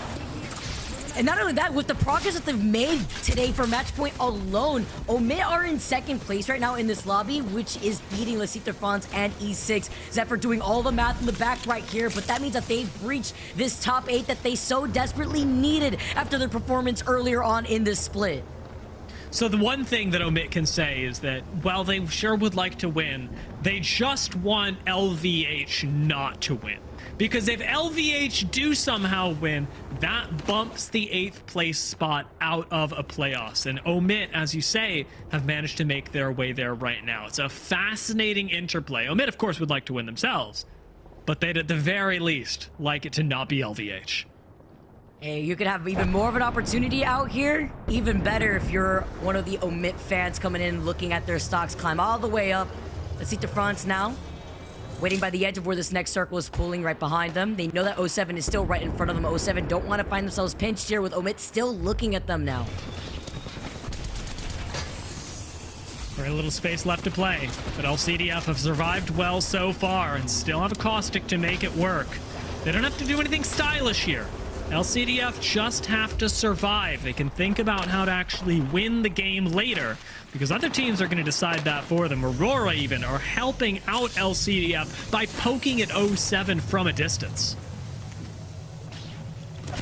Actually shaking hands from afar right now. LCDF France is going right back inside the building, but I'm also taking a look at Hidan's energy ammo. Only 63 in the reserve right now. More than enough for the Hemlock at the moment, while OMiT do not want to overcommit and give up this space, because if they do give up this space, you have to imagine the teams that are going to be rotating from the choke that leads into checkpoint may see that availability there. Passion in the distance that called out this circle. They're playing off the high ground, but don't want to give freedom to Full English. They could rotate from behind here too, so OMiT still looking for that opening, but not fully committing to give up the same lot that they have claimed here. Yeah, there's a lot of really good positions left to play, but I think unfortunately for a lot of teams, early predictions on where zone would be haven't exactly gone your way. Say teams like LVH and Forge that set up on the low ground by Bean, they're all of a sudden not in a great spot anymore, as they've got to move all the way over towards Mill. And even Alliance, who hedged their bets hoping that they would find just a little bit of purchase on the southern end of zone, have now found themselves in a place where it's evac or bust. Or do they want to rotate all the way from that south side that we see all the action going down? They do have the ping on the evac tower here, Diaz. You could try to explain how this rotate could go for Alliance. Yeah, Alliance are going to have to oob out here. It would be in Alliance's best interest to contest Passion, especially because Passion are split at the moment. Ultimately, though, taking this spot is going to have to translate into the further control of areas like this, because AURORA will hold this area, LCDF are untouched here, OMiT will probably die on this low ground. This is the big spot that is most important, and it's up to Alliance and Passion to determine who gets it. They take it to the sky, so it's going to be interesting to see where they land, and it's exactly where you had mentioned, Dia, by this rock where it covers their backs and prevents any of these other teams from trying to greet them from the same high ground here. The only other team that they're right next to, though, is one of the members of Passion that were trying to hold a different split position. Putting themselves in between everybody from Passion and the sight lines of every player in the lobby. Perhaps Alliance moved ahead of Passion too early, because while this ridge line is important, I think they're suffering the consequences of everybody knowing that it is. And the early rotate, and when you come from the skies, everybody sees that you could possibly be at a disadvantage right now. But look who is right next to Alliance. It is going to be Forge that are taking some shots. They try to back away in time. Alliance cannot fully commit here because they still have to keep Passion behind them in check. Especially now with one down. Passion aren't going to be able to push. Alliance got to reset. And that was after a Kraber shot from Impulse changed everything. Again, Aurora, be it 07, be it now Alliance, they are really causing trouble for teams that they are nowhere near. Alliance still played this out as a duo. They need a third. Aurora playing off the high ground rock, that neighbor's mill right now. They are griefing all the teams in their line of sight with that Kraber. Team Portugal get eliminated. Scan trying to find them from right below here. They see the care pack has been opened right here to see if the Nate could do it. 2 rats with controller also get eliminated in your feeds here. And the Mirage is still in this lobby. Nice shots from Fuda. A knock as well. That one being onto noises means that we are likely gonna get teams like Na'Vi and cybercats on the low ground going down. Passion, for all that they don't have next ring, have collected a respectable bit of kills so far. What they need, however, is to wipe Alliance, and there's just no good way to do it. Ults are available, and we did talk about this earlier. Using your ults at the same time might be just what they need to disrupt Alliance, who do not have a combat ult with the Valkyrie. Ooh. That's my mistake. Just trying to rotate it in here. Teams remaining made in heaven, trying to fight their way with OMiT being right in front of them, the gatekeepers of this next circle for them as they work with little to no cover and the circle closing in right behind them. Made in Heaven's journey is going to be real difficult. Another spot where I'm just going, man, Catalyst would have made this so easy, but unfortunately not being in the meta makes it so much more difficult. Tax makes it in. Alliance still defend against Passion. Their ults should be at least partially available. We're still waiting on Rolling Thunder. It's a tactical retreat from Alliance, getting cover where they can around these rocks. But Unlucky keeps the high ground, keeps putting pressure down onto Passion, can't afford to be swung. Instead, he takes down 0-0 and essentially has won the fight for Alliance. Another squad crests, though. It's LVH contesting Alliance for the win. They try to take on the opportunity. They try to third party at the right time, but Alliance immediately look around. Unlucky, still healthy, can go for the shield swap, but he loses out on effect, and Hockeys has to turn around. They get pinched. Alliance get eliminated, and Na'Vi have been going crazy in the feed with the Kraber. Now, as a duo, claim the high ground. The fact that it's as a duo as well, they should have died at Cito. Passion had the angle, but the fight against Alliance took precedent, and understandably, LVH are now left as a solo alive. We've still got plenty of room, though, and we haven't even talked about Aurora in a while. They've been bullying squads, but right now, they have an incredible position to farm up kills and likely, Vicky, to win the game. Stop. There's no way. Again, they just get everything, taking it out of everybody in this lobby. Aurora sit in such a great spot as LVH get eliminated. Leciter Fonz playing on the other side. Oirain is taking a ride somewhere else, trying to work around Leciter Fonz as 9 Impulse is forced to just find his way down, but they're actually coexisting here with Leciter Fonz playing off this low ground. Important note for Aurora as well. As powerful as their position is, they're literally running out of ammo, Vicky. They haven't been close enough to anyone they've killed to actually have sustain. OMiT survive.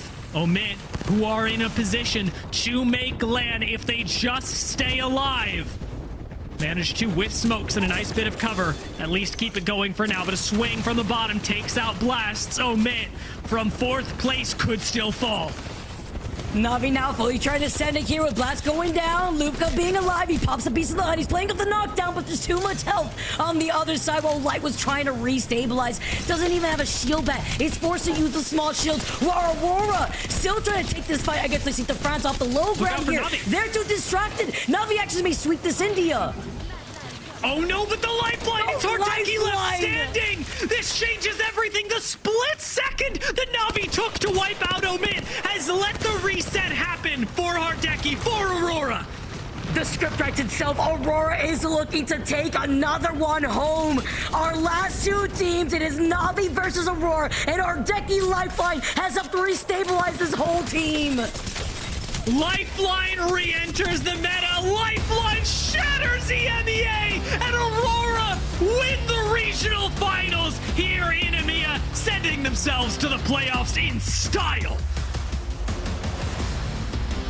There's a reason why this team is staying on top within EMEA. They already punched their ticket into LA to play for Split 1 LAN, and they're here to take the regional final while they were at it, Dia.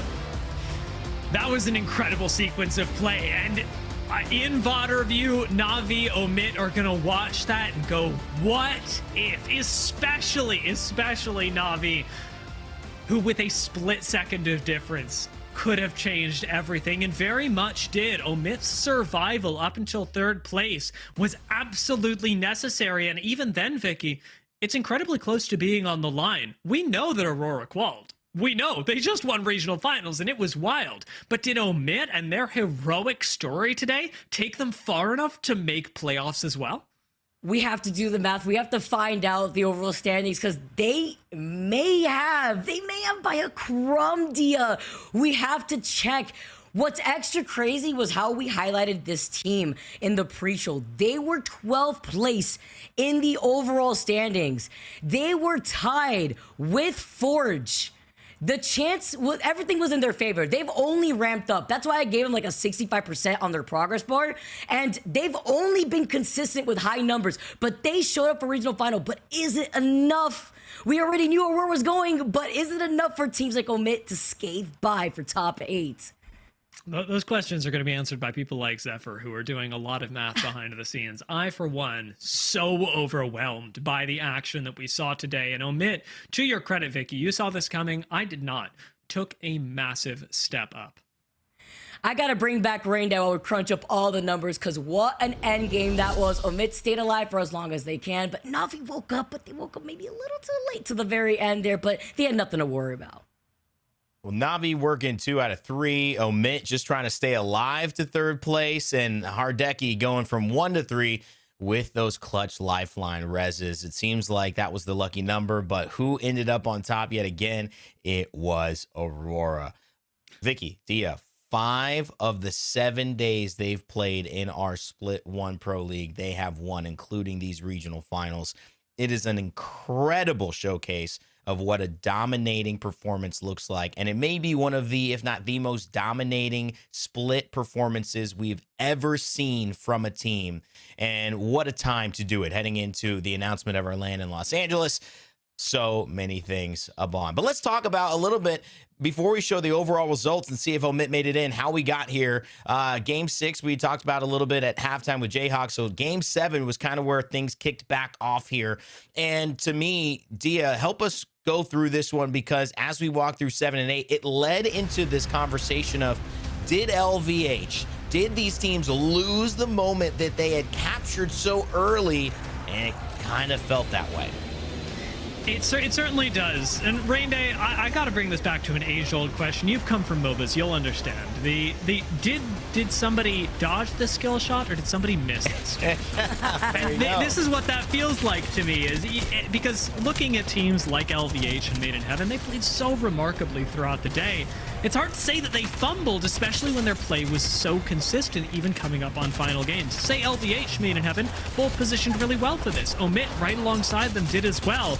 But a lot of this comes down to how other squads are playing as well. And I got to give credit where it's due. Those teams that did take wins, that did deny Made in Heaven and LVH, it deserved just as much, if not more, credit for being able to do so.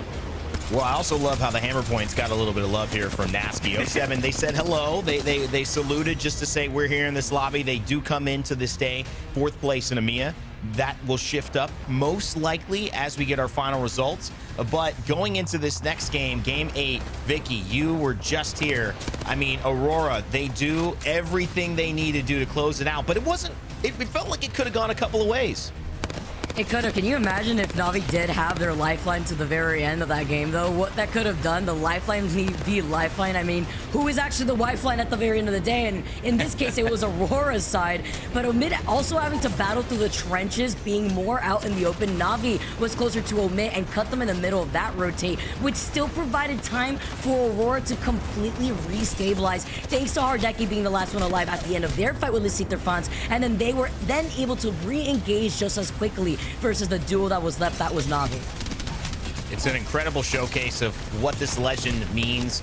It's not really been a common opportunity to see Lifeline showcased in high-level Apex play, but we've seen it ever since Season 20 launched, and we've seen Hardeki become the poster child for this. And with those 2 reses, you see the power of it. It goes from Hardeki, who normally would have been extremely exposed trying to get that res by himself, totally able to be pushed by 2 players, turns into now he can keep the pressure up and they get to reset. It's basically a done deal here. And AURORA, like you mentioned, they shatter EMEA, Tia, and they keep their wins rolling. 22 points there, but most importantly, the win. Natus Vincere have a banger of a game though, Vicky. 17 kills. And the question is that everyone's looking at is OMiT. Did they do enough from 12th to get all the way up? We'll find out in a second. Our bottom 10 teams, though, teams who in this last game, you never know when it is going to end, but they gave it their best. ANC Outplayed 7 points. Inc. Full English, they got 5. GoNext as well, with 2R1C added 4 to the tally. Cold, 07 not able to get the job done then after winning the game before 07. But here it is. This is the moment we've been waiting for. This is it. I want to get your reactions. Oh, maybe we're not there. Maybe a little bit more of a tease for those overall standings. I would ask the question, but I'd rather, I'd rather like wait and see and get a reaction. I think it's a drum roll moment. Like, you gotta. Okay, here it is. I'm getting it. Oh, wait a second. Wait a second here. Okay, these are our overall results for sure. Look at that. AURORA up top. OMiT gets second. Made in Heaven third, LVH fourth, 5th Alliance. We still don't know what this means for the overall, but for today, we know AURORA's winning, and we know OMiT were able to grab this the highest they could, Vicky. I mean, with 37 extra points to what they already had with 66, that sets them at 103. They could have maybe done it here. This is crazy. Maybe. Sitting at the edge of my seat, though, right now, it really comes to highlight teams like AURORA. As dominating as they are, it's the consistency that is needed for LAN. Can they continue that domination against the other teams that have made it through from all other regions on that big stage? That is really what comes into play here for a team like this.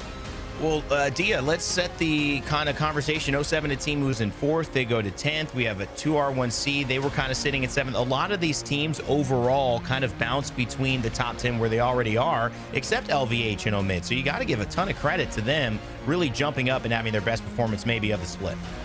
Yeah, teams that clearly did their homework. If you're looking at a team like LVH, who I can assuredly say did not make it to LAN, despite an incredible performance today, this is where you can carry this momentum, perhaps not into the playoffs, but certainly into next split. You cannot, if you're performing in the regional finals like this, be giving up what you had, be changing your roster. LVH, I want to see them stick together because it is so exceptionally clear that they have something that no other team has been able to find. Now it is time. We wanted to know one question. Did OMiT do enough to climb from 12th place outside of our 8 qualified teams with their performance today to book their ticket to Los Angeles? The results are ready. Let's bring them up on the screen and see if they were able to make it. They did! OMiT! They have made LAN with that performance, 3 points just ahead of LCDF. What a moment. Congratulations to OMiT. Vicky, Dia, and I'll start with you, Vicky. They did it. They had a goal. What a moment for this team. What they needed was third place at the end of the day or even higher, and they performed. They came, and they find themselves going to land. Look at that. Look what this also means for teams like E6 and the Citerfans, tied with 84 points, booted out of the top 8. Are you kidding me?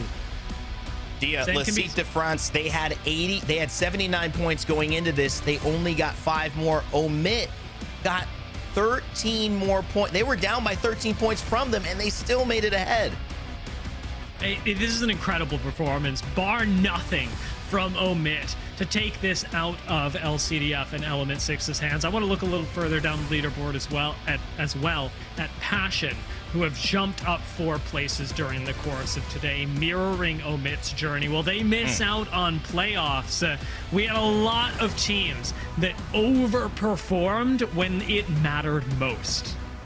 It's a great showcase of talent, of really the complexity of this sometimes format that can mean everyone is moving at the same pace and you're just trying to inch your way ahead to get that little result. That 1 point, that 1 10-second moment could be the difference. OMiT staying alive into 3rd place and not dying to Na'Vi in 4th place.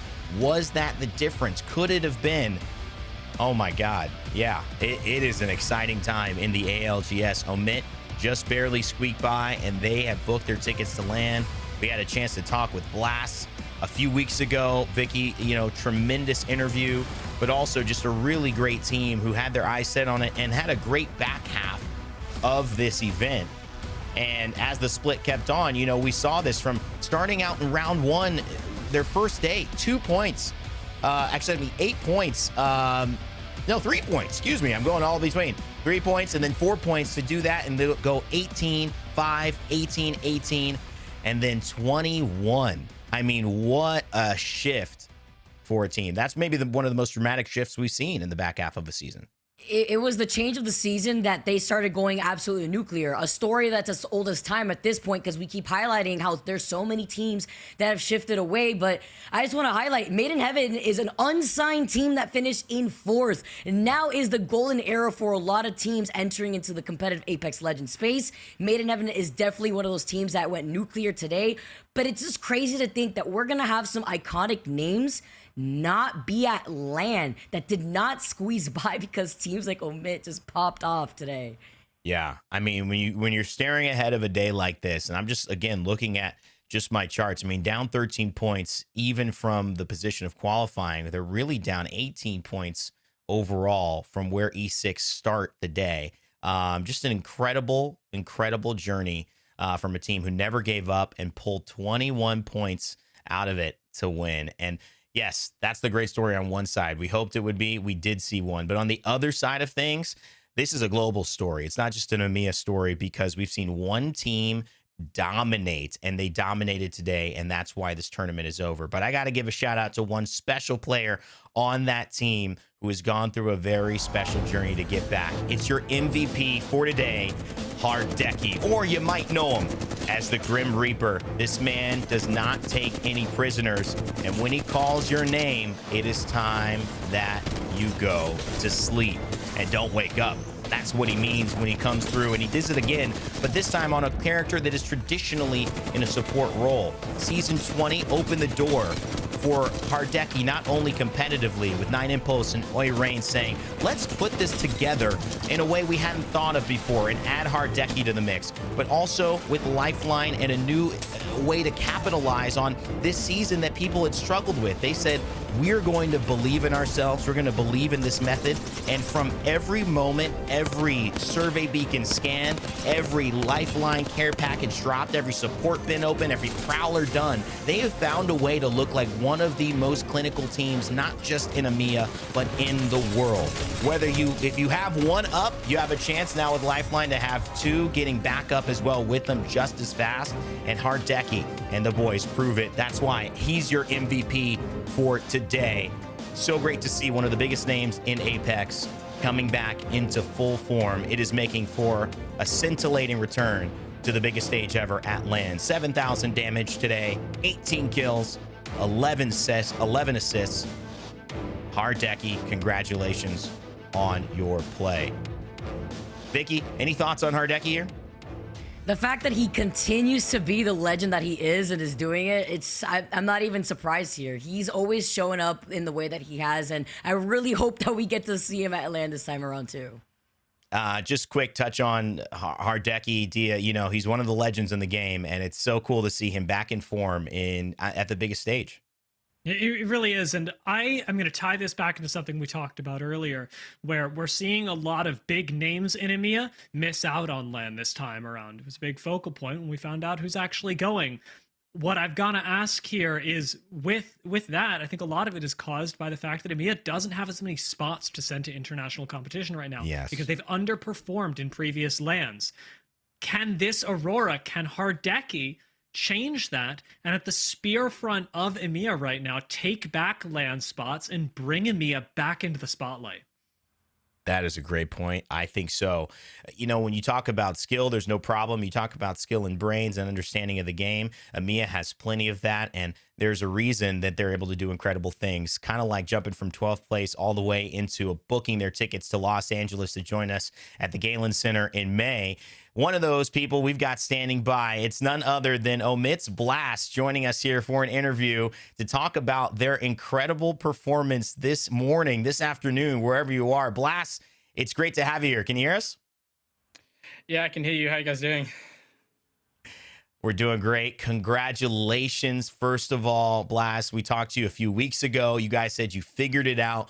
Well, you certainly did. I want to know how you're feeling. You obviously have the news that you guys have made LAN. How does it feel? Walk me through what's going on behind the scenes. Yeah, I don't know. I'm pretty lost for words at the moment, because for us to do what we did was like 1 in 100, 1,000 maybe. Who knows? We just, I don't know. I'm so happy right now. I'm very, very speechless, to be honest with you. But you know, that's the thing. It is so surprising. Did you even expect this of yourself? Yeah, I always knew that we could do it. I mean, the first thing we always said to each other was, we are a LAN caliber team, and we know we can do it. You know, the beginning of Pro League was really rough for us, and it was a pretty eye-opening experience, I think. And I don't really know exactly what changed. We did a lot of work, but something in there paid off, I guess. I want to ramp up off of that point actually that you just made. Obviously, you guys had a very rough start to the season. Now you've ramped up. I mean, is there anything that season 20 specifically has changed for your team? I mean, mindset-wise, it sounds like you guys were able to use that confidence and just continue dominating for the last match days that you guys had to play in. But it really looked like that change shifted once season 20 dropped. Did anything specifically happen there?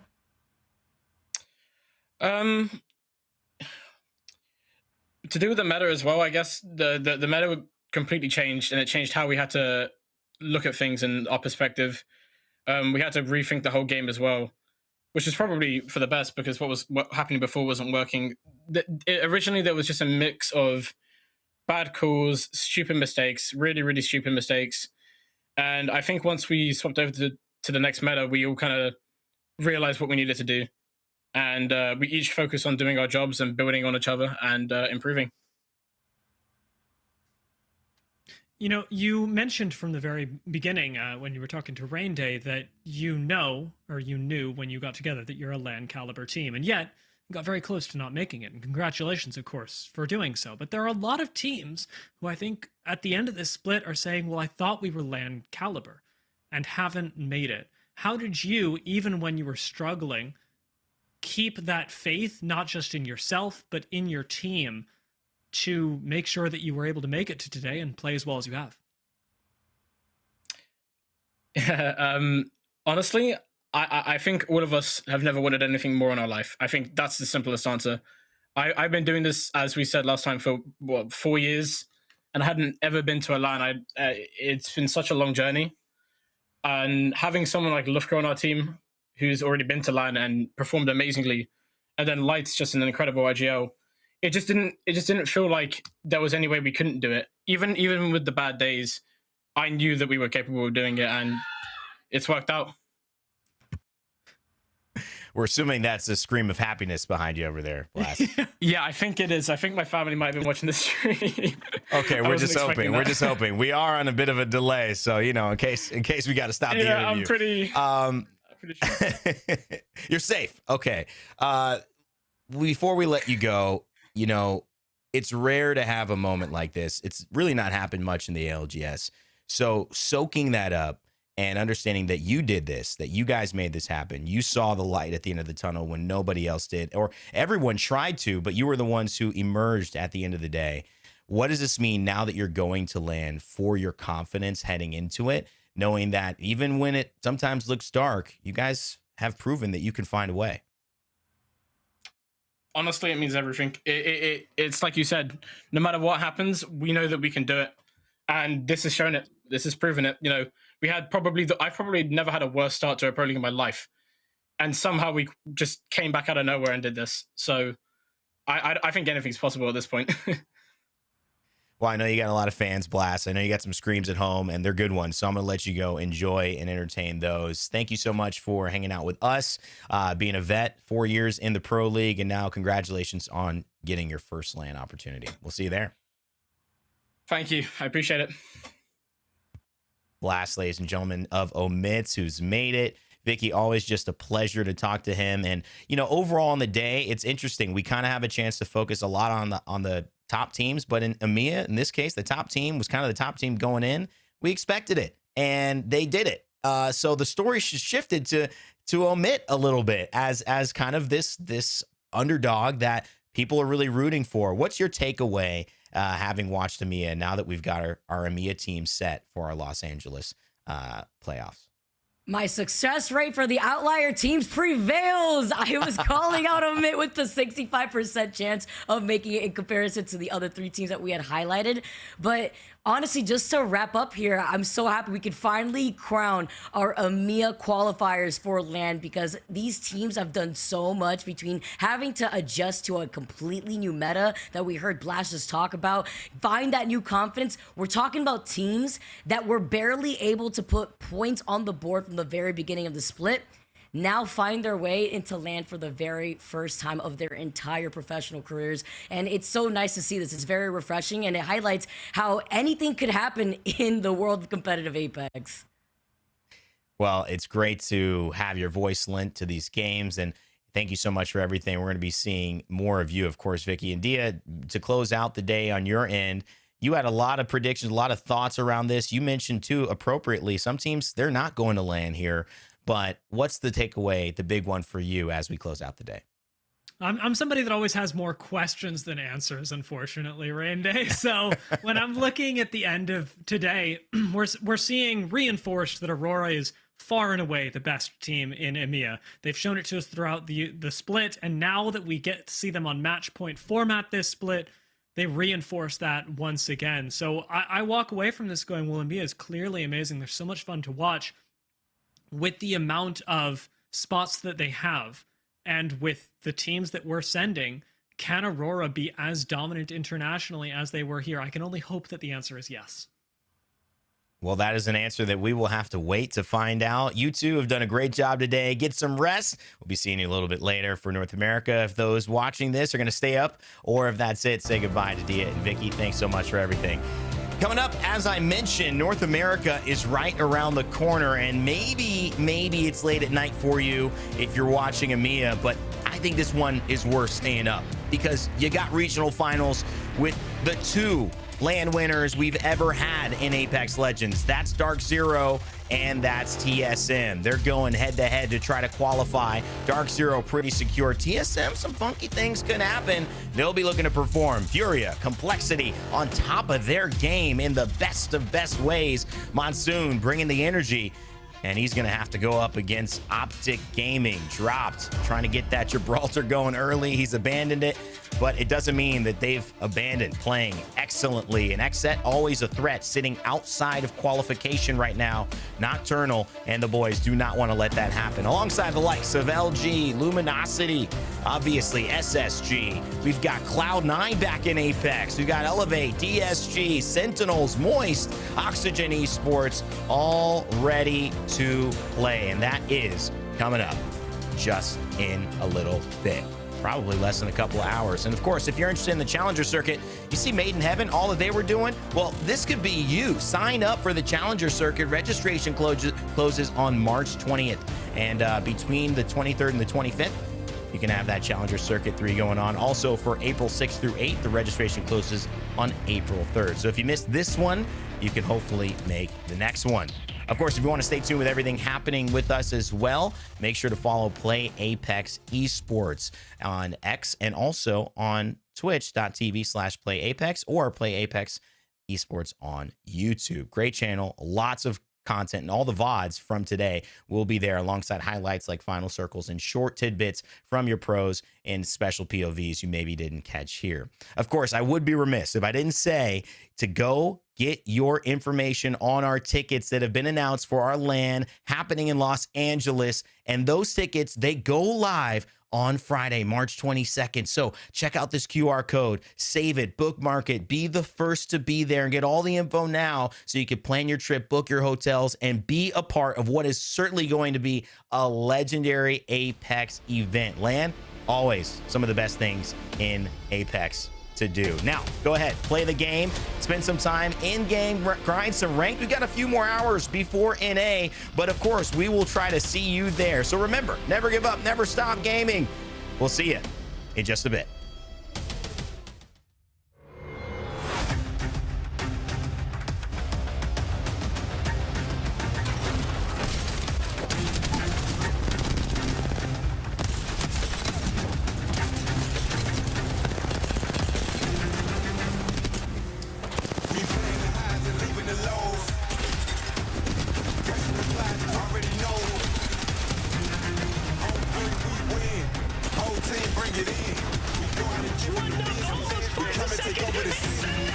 On 15 HP! I got a lot on the line.